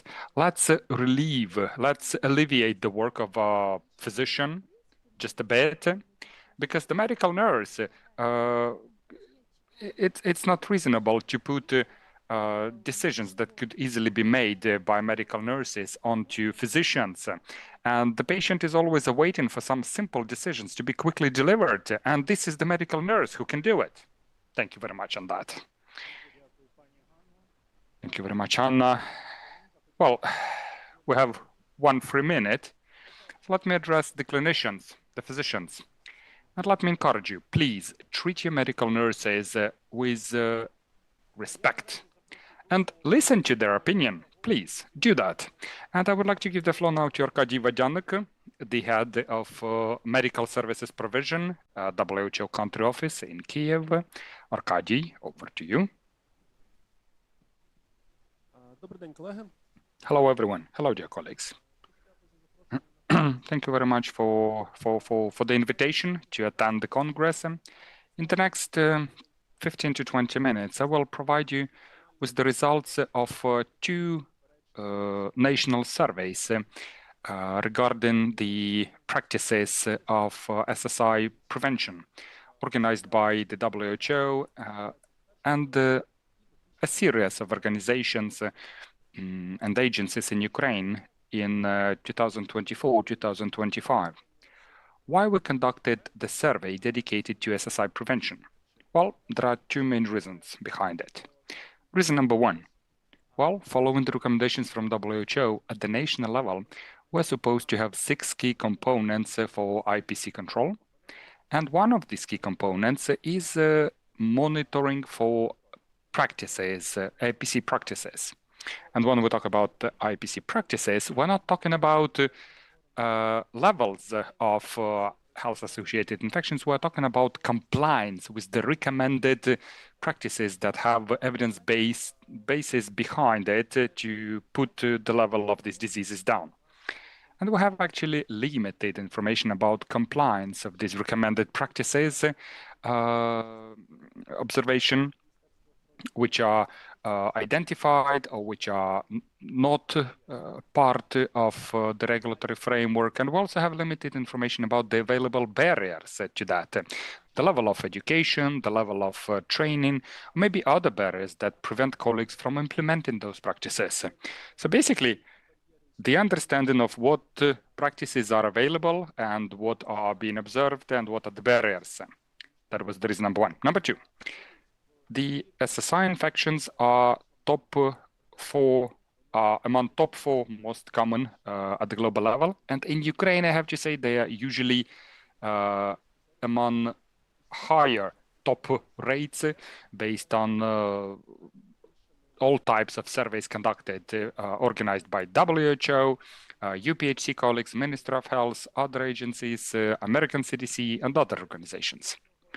You can see here the results of a pilot survey for health-associated infections conducted before the large-scale invasion back in 2021, indicating that SSI would constitute 1/3 of the total number of health-associated infections.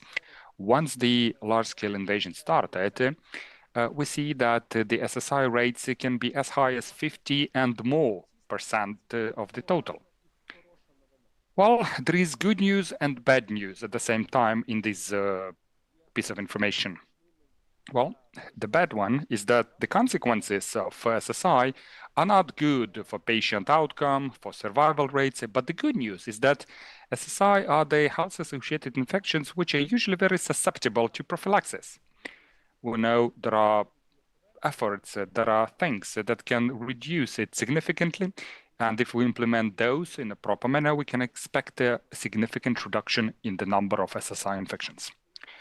I already touched upon briefly about the goal of the health-associated PPS conducted in 2021, and the second one was conducted in August 2025. We did that in order to understand better how the practices have changed, what are the factors that made it possible to change over the period of 4 years. A couple of words about the methodology, so that you could better understand what were the limitations to the survey, but what were also the advantages that we had. The survey was developed on the online platform of that Dataform of WHO. That consisted of 34 questions based on the global guidelines for the prevention of SSI infection of WHO. That includes the list of recommended practices to reduce the number of SSI infections and also non-recommended practices that did not prove to be effective, which basically takes resources from your healthcare facility, but at the same time does not lead to the reduction in the number of SSIs. The survey was published in social networks, on the website of WHO, National Association of Surgeons, infectious diseases, physicians, and on all the online resources of the Ukrainian Public Health Center. Most importantly, it was confidential and voluntary-based survey. In 2021, we had more than 240 respondents. 2025, it was more than 150 respondents. Mostly, the respondents were the anesthesiology physicians. And the reason is why we decided to have one focus group of anesthesiology physicians is that a lot of activities focused on SSI prevention are actually made at the stage of preparing the patient for some surgical interventions, and that is the responsibility of anesthesiology doctors. And also they were a big part of the survey back in 2021 and also in 2025. The next 5 slides gonna be composed of really not very interesting tables, but I think it's gonna be very interesting for us to look into what practices are being used and what are the preconditions of change in such practices that could explain the trends and tendencies that we observe. So, should we speak about recommended practices and interventions to reduce the level of SSI? One of them is the use of thermal devices to keep the normal body temperature during surgical intervention. 30% of participants said that they used it, and now it is 52%. If I can see it correctly, so the absolute growth is 35%. The use of negative pressure therapy for wounds in patients of high risk. You can see also the increase compared to 2021. Quite a number of these positive changes can be attributed to the war going on. There is also significant support provided to healthcare facilities, both from the state budget and also from the humanitarian assistance partners who help us to procure additional equipment and provide it to the hospitals. Decolonization of carriers, of MRSA carriers. Mupirocin, this is the practice which was almost never used back in 2021. Now we see it is 23%. Respondents said that they use it for those that need it. So the increase here is plus 18%. And we relate that to the fact that this practice has become recommended and almost mandatory based on the orders from the Ministry of Health, in fact. Though we see that it is not implemented everywhere yet. And one of the key barriers to that is limitations with regards to the bacteriology testing. I'm not saying it is not possible to get it, but it is not possible to get it on a timely basis. Use of mupirocin ointment, another option to that, based on the idea from some colleagues. Pre-surgical intervention prophylaxis for those who need it.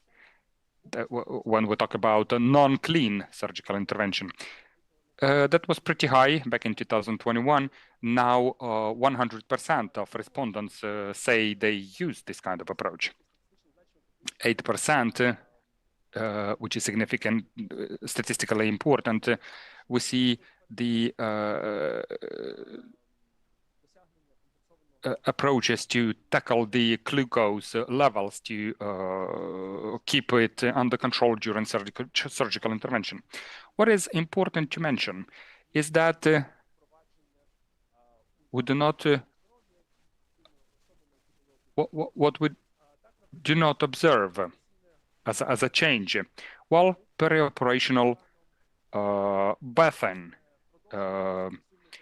triclosan covered sutures, infusion therapies. Well, we almost do not see any changes here, and the barriers, they keep persistent, just as it was in 2021.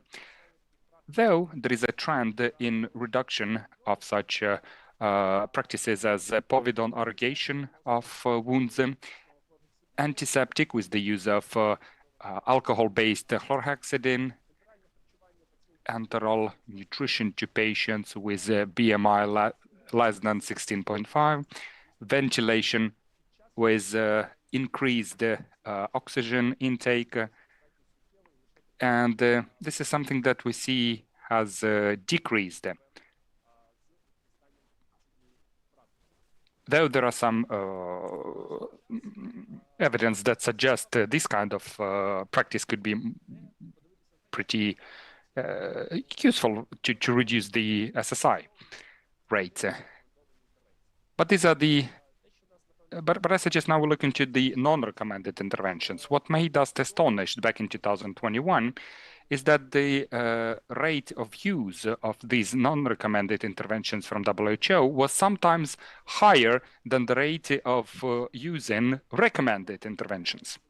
And if we look now into the barriers, many of these non-recommended interventions could be implemented even wider if the surgeons had access to available resources, which means the level of awareness about interventions which are actually actionable, which are actually recommended, they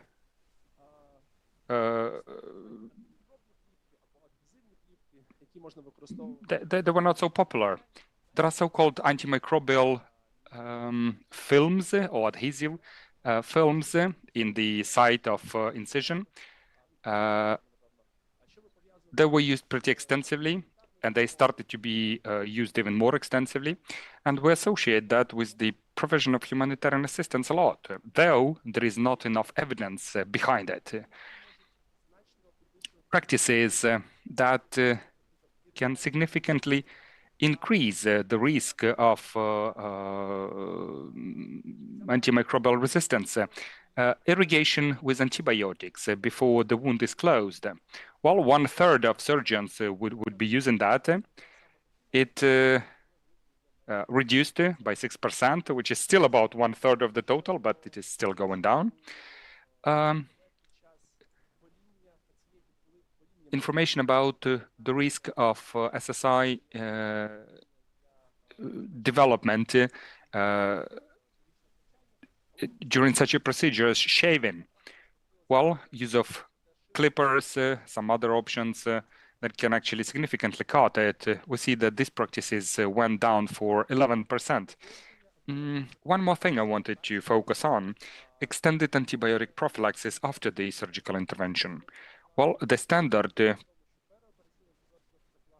says perioperational antibiotic prophylaxis for 99.9% of operations is 1 dose of antibiotic before the surgical intervention, and no extension of that as a prophylaxis afterwards. In 2021, we see 91% indicated they extended that after operation. In 2025, 82% mentioned they still extended, they still continued that. Well, during meetings with many colleagues, we see that the structure of antimicrobials use has changed for that purpose. They more extensively use cefazolin instead of ceftriaxone, which is quite correct, given the spectrum of pathogens that we're trying to prevent, and that very much complies with the recommendations. But if we talk about extension of this antibiotic prophylaxis after the intervention, well, I have to say this negative practice persists, though there are some positive trends observed. Continuation of antibiotic prophylaxis before the drainages are removed. Well, that's very common practice when they take it as a reason to continue, which is totally unjustified. We see a significant reduction by 22%, though about half of respondents still continue this kind of practice, even when there are no other indications than the availability of a drainage. Okay, let me switch now to some conclusions. And before I actually do that, before we start discussing those, let me note on the following. When we talk about recommended SSI prevention practices, we do not say that we look at it as a complement to standard precautions. The high level of SSI infection is associated not that much with the implementation of the SSI prevention practices, but rather non-compliance with the standard precautions, like hand hygiene, like reprocessing of multi-use medical devices, patient isolation, and other actions that may help us prevent the development of SSI. And in implementation, lack of implementation of these SSI prevention practices is something that complements to the risk of developing of SSI.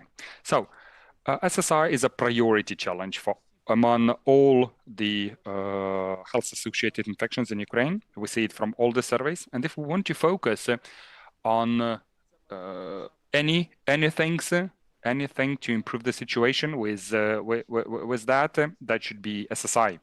Hand hygiene practices, implementation of bundles of care, bundles of recommended practices to cut down the SSI. This is something that can significantly reduce the rate of SSI infections development.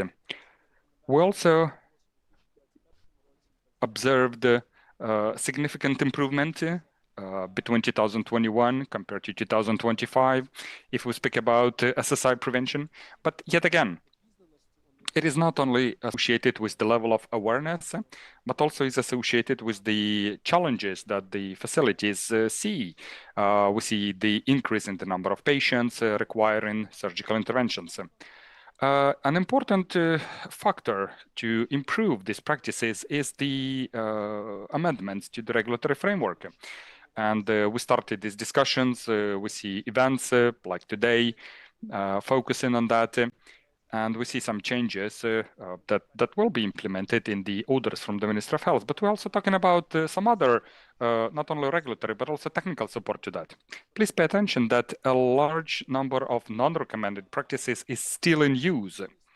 And that means there is still need for awareness raising activities to focus on what practices are supposed to be implemented, what are supposed to be avoided. These are still quite reasonable things in the context of SSI. With that, I would like to thank everyone, the National Association of Surgeons of Ukraine, National Association of Anesthesiology Doctors, and also the Ukrainian Public Health Center for sharing the data about the survey of 2021 and also the survey of 2025. Thank you very much, colleagues. Thank you very much, Arkady. Thank you very much for that. Please take your seat among other speakers. I would also like now to thank everyone, all the speakers, for making it, very well on time. And that means we either have a bit more time for questions and answers, or if we're quicker done with questions and answers, we can wrap up quicker today. So let's hear it to everyone. Well, sometimes it's not only about discipline, it is also about respect when you do it on time. Okay, colleagues, this is the due time for questions and answers. Let me remind you, we ask one question to every speaker within their topic.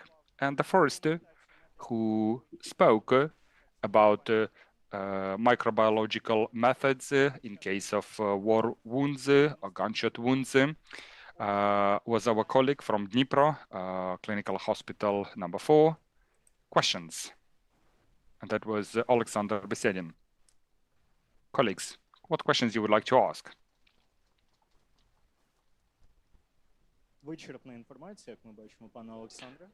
Well, that looks like very exhaustive information provided from your side. Sorry, give me a second. Okay, I can see some brave people raising their hand. It's not that much of a question, but rather a comment. Alexander, thank you very much for your presentation.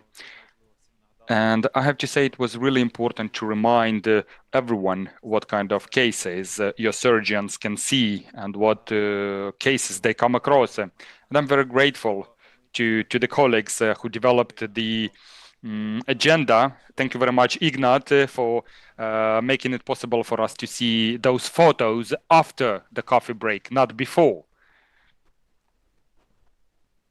I just have no words. Thank you. Okay.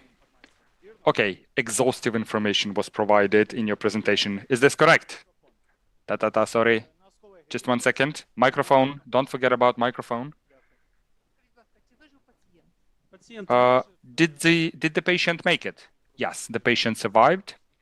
We had several stages of wound clearing, of these cleaning activities. Despite our active work, there was still some contamination, there was some pathogens inside, but there was no secondary necrosis, and the stabilization of the patient allowed us to send the patient for further stages of care. And we come back to, the situation we had in the beginning. When the war started, there was no system for evacuation medicine, evacuation care provided to facilities, to the areas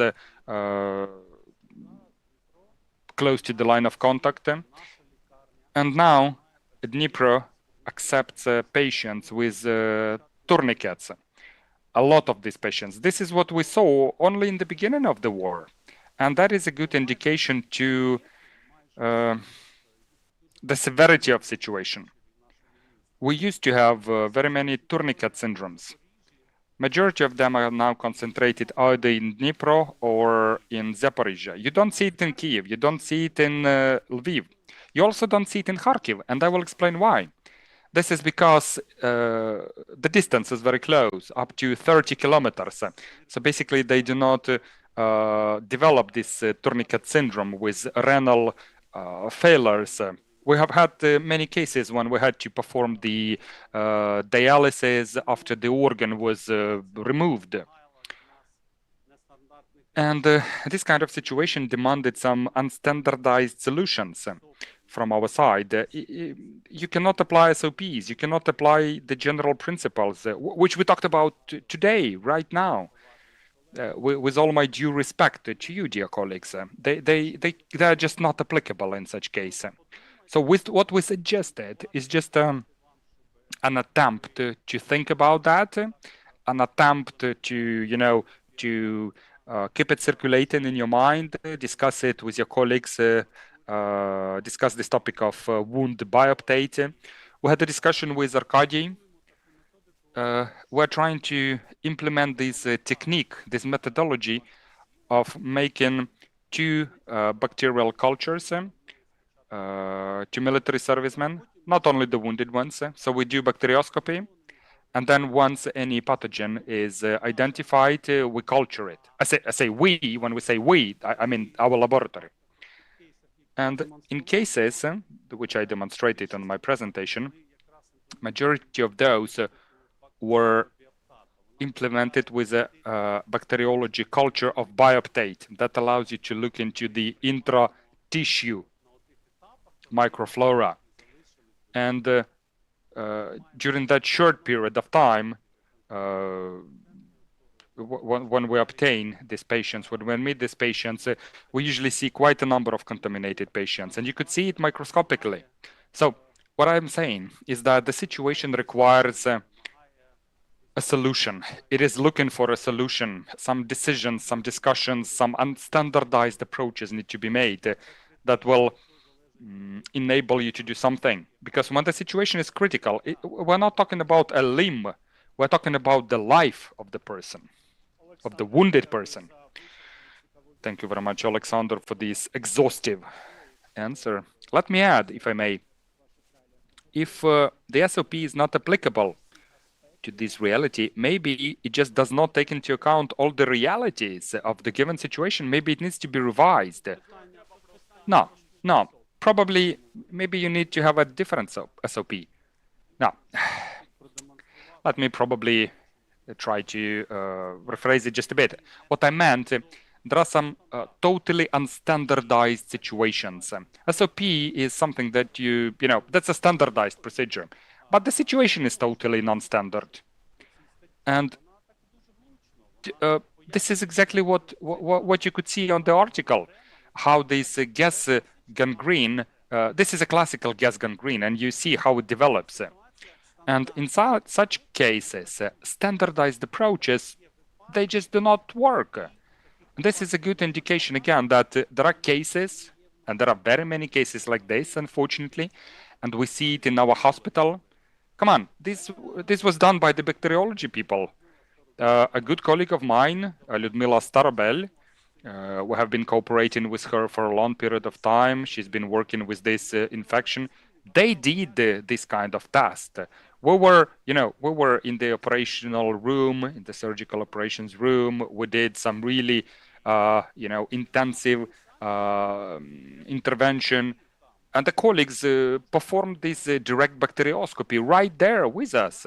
They made very unstandardized decisions, and they provided that very quickly to us. So I was working upon the surgical intervention protocol, and they immediately informed us about the test results. I could see that was Clostridium inside because I could see gas. But that gives you a tool, that gives you a tool to operate with, to work with. No legal acts, order, or anything else cannot take into account all of the conditions taken into account. So here we can agree. So we can move on to the question to Mariana Mamifiko, clinical pharmacist from Kyiv's Prenatal Center, and the effectiveness of integrated activities in IPC in combating AMR. Probably tired of the evening. Everybody just wanted to go home.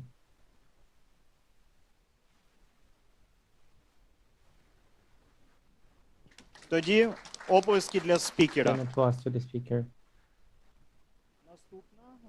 The next question was to Hanna Chervona, director of Kyiv Medical College, named after Havris. The great presentation, the role of medical nurse in the AMR. Results of cross-sectional study. So here, I'm sure that there are going to be questions. There is a question. Greetings once again. Let me remind myself is Divan Dian and the Department of Scientific Research of Public Health Center. I would just like to say thank you for giving so much attention to the medical personnel. So in my personal opinion, their work is really hard and complex. The question is simple. Can you familiarize more in detail with the results of the research? Maybe you have the instruments or the protocol description of methodology, so this materials are accessible. I'd be grateful, and I'd just like to get in contact.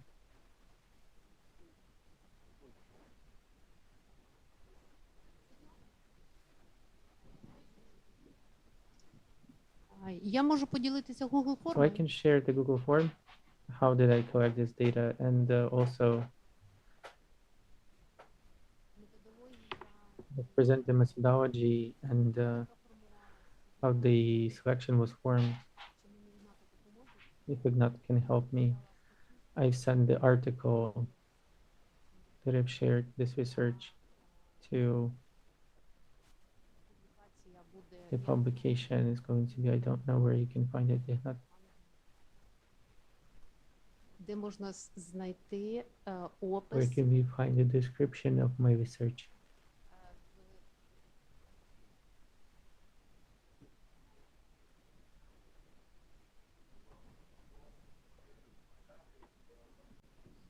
Inaudible.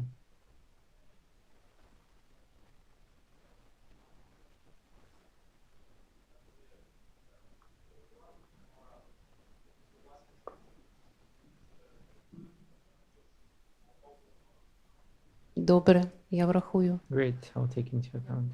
Thank you. Thank you for the presentation. It was interesting. Marishin Helena, Institute for Surgery and Transplantology of Shlimov Institute. So I don't agree that we need to unload the doctor. I think we need to unload the nurse. And then there's not a lot of you. And then the ratio of doctors to nurses is not in line with what has to be there. I heard a question to the survey that the nurse has to intervene if the doctor is only responsible for the prescription of the treatment. So this wasn't about the intervention, even though this is intervention. the nurse is near the bed of the patient. She needs to have to be able to respond and to get the data on what she saw to the doctor. So all the clinical observation, and then if there is a super infection, this antibiotic is not working. She's the first one to see that she's supposed to be the part of the team and she is giving this data. Then regarding the role of medical nurse in general on the overloading of the medical nurse. So here, I guess it's more of a question to the strategic question. If you can agree that medical nurse can explain to a patient why antibiotic is not working, for example, if this is a virus, if a doctor spends time for that, I don't think that this is effective for the whole system. So this is what I meant when I'm highlighting the fact that the medical nurse needs to have a bigger role if effectively can unload the doctor. So not the question that the workforce deficit, yes, of medical nurses, nurses are overloaded. I understand about this and I know of it. So I just have the association that he put cefazolin because you need ceftriaxone. So I heard the question when the nurse makes corrections to the treatment. I mean, I can share the experience of Israel. So I've been there at the residency. So the functional medical nurse, this is the nurse's responsibility to check up the prescription of a doctor. The doctor is also a person. And so she signs up that she is in agreement with everything and she will be injecting this. Thank you so much. There was a question on the left.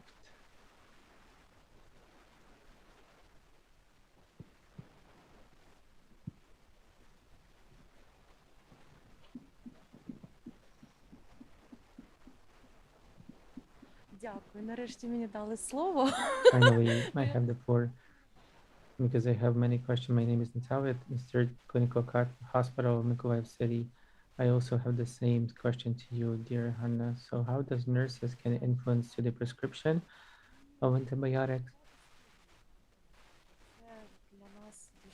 To communicate with the patients. So I will start with the second one. My deep belief that the nurses can communicate with the patients, not in just prescription, but in general on the big list of questions and communication with the patient. This has to be one of the main competencies of medical nurse. Because why does a nurse cannot communicate with the patient? So not the question that she can't. Regarding the prescription, no, the prescription of medication, you didn't understand me correctly, no. But to explain to a patient why, for example, this antibiotic we are putting in the vein, or why he's consuming it orally, this antibiotic, this is his body and he wants to know. And to load the doctor with those questions, I don't think that this is the correct use of resources.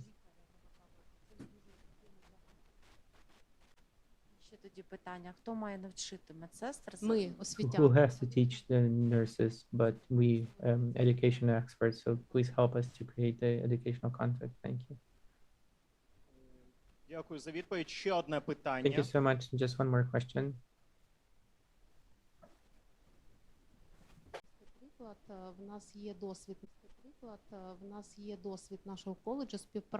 We have the experience of the college as they're cooperating with the public health center and with the organization named PATH. With their support and with their assistance, we were able to create a training program specialization for nurses of IPC departments. This program has been done by nurses, merging together for nurses. And so I'll be added there mostly for the methodological support. And so we have such an experience, but how to organize this and coordinate this, I guess we need to look for the interested party. You can reach out to me directly. But I'd just like to highlight again what was done in our college not just in framework of the changes and training programs in the context of the antibiotic resistance combating.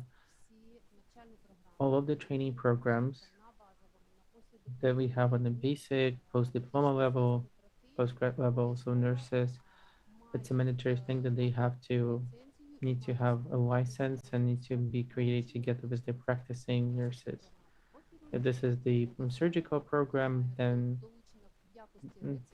as the licensee or as a co-author of the program, a practical expert needs to be added into the mix.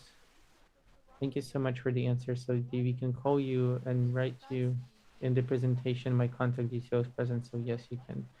Because from my personal experience, what I can mention here is that on the senior nurse of the department, where the senior nurse of the department is interested and understands for example, the basics of the antibiotic resistance, there the prescriptions are going better. For example, the control from the acquisition medication from the pharmacy, she can call me and tell me the doctor has prescribed FGX and please point your attention to that. So those kind of things. This is why this is really important, the role of the nurse. So thank you so much for the questions raised. So they just lower your expectations, doctors, and look at what can be done by the medical nurse, because the medical nurses are not plentiful, yes, but thank you so much for the answer. I see that Arkady has a comment. It's an interesting discussion on the role of the nurse in the administration of the program for antibiotic stewardship. We are speaking about this less than we need to. I think the role of the nurse and the IPC programs and the probably has to be increased in Ukraine, because right now the IPC department, they're such a doctor-centered, and in general in the world, the biggest practice that the main activity in the IPC programs and lesser in the antibiotic stewardship programs played by the nurse. There's three small comments that I wanted to make on the authorities of nurses. They are much and vastly different from different countries. For example, in the UK, this is one of the part of the responsibility of the nurse, not to make a comment, but to correct the actions of anybody, of medical personnel, as a doctor, somebody else, if they are noticing that there is a violation in the correct methodology or the indication for the hand hygiene. This is a part of their job description to point their attention to that if they see some violation from the practice. This is the practice that started on the compliance of the hand hygiene in nurses is much higher. There's also research that are showing that the authoritarian teams, where there is a specific line of subordination, there's a higher percentage of prescription mistakes and the prescription, and when the more liberal teams, when the interns or nurses can point the attention to in accordance to in the dosage or the continuation of treatment, numbers of doses to be taken, so that to avoid mistakes that happens, because the human mistakes that can be faced. So I think that this is one of the functions. This is important. So this liberalization of the teams of the doctor, medical nurse, and others. So this is the evidence. There are evidence that can show that this is the reduction in mistake. The third comment regarding the communication of medical nurse was the patient on the prescription of antimicrobial. So here we are mostly talking not about the discussion of that, why you prescribe this or that, but more so compliance of patient to the treatment. And this has to be more in the primary care, that the medication has to be gotten fully, timely, and so on. Therefore, it was interesting for me to hear this discussion, and I think that they have to continue and to materialize in changes in the practice as well. Thank you so much for the comments.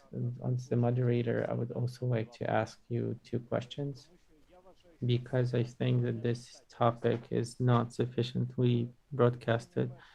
The question number one on the research, I think the nurses was the prescription of antimicrobials. Do you think that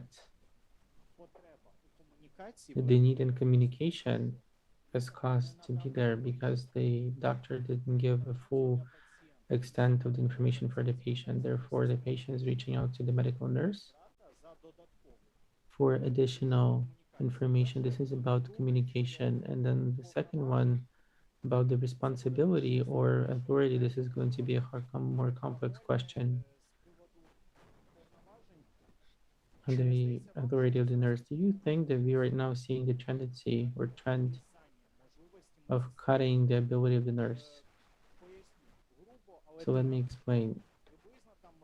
For example, 5 to 7 years ago, in the departments of cardiology, in cases of pulmonary edema, the nurses could even not call for a doctor. Yes, for them, they need to know, I don't go for that because they need to call for a doctor because the responsibility is on the doctor, but they know what this is, they know what to do with it. They were mentioning that, so why don't we call a doctor? Do you feel like there is a trend that we are restricting nurses in some of their responsibilities and authorities? So if yes, then which specifically? Thank you. So let me start with the bylaws and the fact that now there are new professional standards being developed. And all of that questions from the colleagues from the how can we be added into form competency of the nurses in terms of the antibiotic resistance. Please add into the development of the standards. Please go into the webpage of Ministry of Health. And there are groups if you're interested, and I can add you to personally. I can add you to the group for the establishment of the standards for medical nurse. Based on those professional standards, the educational standards will be formed. Therefore, and how this responsibility are being done there, they're spreading out. This is no way. But can the medical nurse communicate with the patient on the prescription? Medical nurse can communicate on the prescriptions, and so here, on what Arkady had mentioned, the prescriptions of everything, can communicate with patients that requiring the prescription in terms of the patient pressure or. So I think the medical nurse can communicate with the patient on anything, on the comfort of the patient and his anxieties, on the expectations and the treatment. So why not? So maybe did not understand the question correctly. Maybe the question is in the communication is being caused because the patients are lacking the information that the doctor has given. But I do agree with you that let's reach a conclusion that most of the times the nurse is communicating and in contact with the patient much more than the doctor does. I would also like to share additional experience of an internship in Germany. 70% of the working time of the medical nurse. And this is the function, this is communication with the patient, with the relatives of the patient, and so that the explanation of the prescription is also going there as well. So much for the answer. Please applause to Hanna because we are out of time. And then we are moving to questions to Arkady Vodyanik, the head of the Health Services Department, the WHO. Challenges in the surgical site infection results of National Survey of 2021 to 2025. Questions?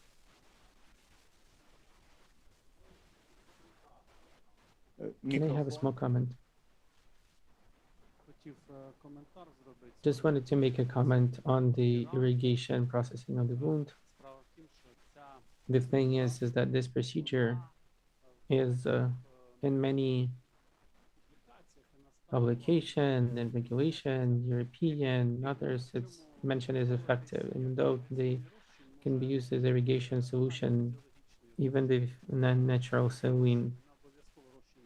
So you don't have to have the antiseptic solution there. But why this isn't used and why this is not going to have the spread, there's going to be a decrease? Because first of all, and this is usually what happens, you take the syringe, you take a subclavian catheter, a cannula, and then this flow for a few times under pressure is being spent. And there's no standardized methodology. It's not described, it's not mentioned.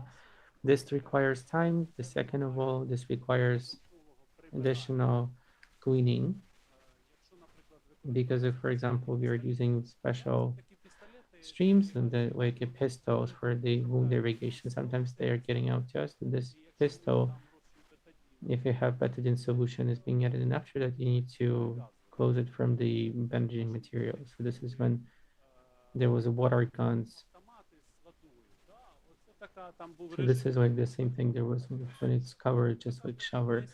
So it's the same thing. This is why to close the whole room after that is almost impossible because near the frontline hospitals. This is why this method is effective, but in the planned surgery, not in the urgent surgery, it's not going to be having big usage.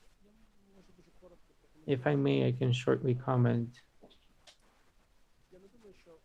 that I don't think that non-implementation of this practice is a key factor of what we can see the high level of surgical site infections. There is a high priorities, obvious priorities from the quality of reprocessing and the hand hygiene and other aspects that you need to concentrate, and then you need to avoid, for example, suboptimal practices. It's impossible. You need to implement just quality practices. So I think the spread out method is implementation of this comprehensive list of activities when you're saying that by the recommendation of WHO, it's 28 recommendations and in the health facility. So it's 5 to 8 interventions that they can use in comprehensively, but they are capable for the usage in terms of resources, in terms of time and other things. And so if you're saying that the health facility is using 5, 8 practices in terms of every patient that requires them and then not using the irrigation, this is going to be a big step forward. But from another side, I think that a big portion of HAIs are the factors when we are trying to replace the adequate care, for example, with the prolonged use of the urinary catheters or the adequate cleaning or the adequate other practices because there's a lack of nurses, lack of resources. And with that, we are putting patients at risk. This is why the avoidance of the some practices, because it's taking a long time, it's hard and all of that, then you're going to be having more of that and looking for ways and opportunities for implementation. I think the better it's going to be in terms of numbers that we saw. But I agree fully. I thank you so much for the great comment. And then before we pass the floor to questions and answers to the whole, I would just like to ask you a question as a right of the moderator, 2 short questions. The first question is, do you think that insufficient growth in the context of the usage of mupirocin in the MRSA and also washing of patients is connected with, from one side, with infrastructural changes? The second part, the financial part of the question, do you think that this is the reason that this practice isn't growing? And the other reason, I just don't remember all of the numbers. Do you think that those research has any trend that bad practices are being slower to being exterminated than the new ones are being, okay, so the bad practices are being avoided slower than the good practices. Usage of mupirocin and the shower or washing before the surgical intervention has different reasons of not implementation into the practice.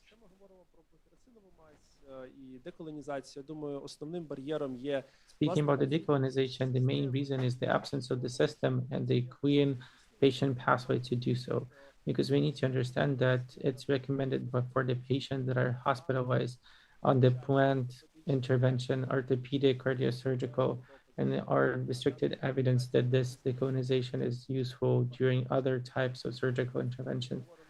And so here we are speaking that we don't want to hospitalize the patient earlier to conduct this research in the inpatient condition to do the decolonization. So we need to refer this patient to the ambulatory stage where he can get this research done. But where is he going to get it, and can they get it on the ambulatory stage? And is there microbiological capacity he can get it before the moment of hospitalization in patient condition? The answer to those questions will be restored.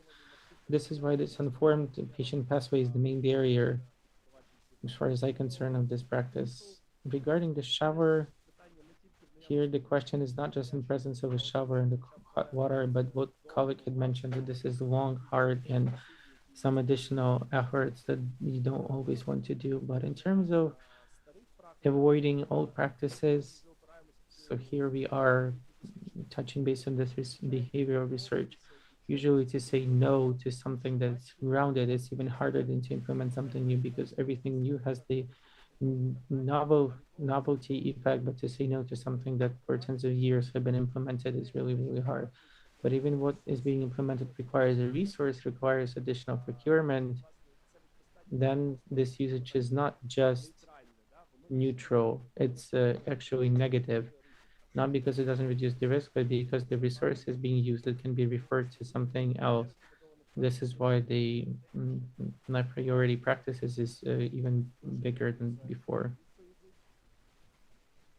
Thank you for great answers.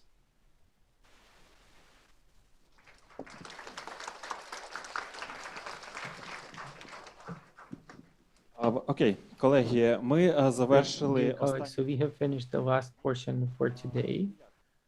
How are you doing today? Are you doing okay? Great. Thank you all so much for the active participation, for questions, and for the discussion. This really does bring a lot of good, and hopefully tomorrow you'll have even more questions. You'll be even more active, because today you'll have some rest before we will be saying goodbye for today. I'd like to remind you two moments. The first thing, I will ask you to bring the QR code on the round tables. Who hasn't registered and would like to register, please do go ahead. Before you scan, for the ones who are leaving, the dinner is at 6 o'clock in 20 minutes. 6:20 is the dinner. And the second QR code for testing on the continuous professional education who didn't make it. To scan this, it's gonna stay here. So I wish you all. З приводу вечері, Володимир In terms сказав. of dinner, Volodymyr will be there. So thank you all so much, and see you tomorrow. Have a great evening. Thank you and goodbye.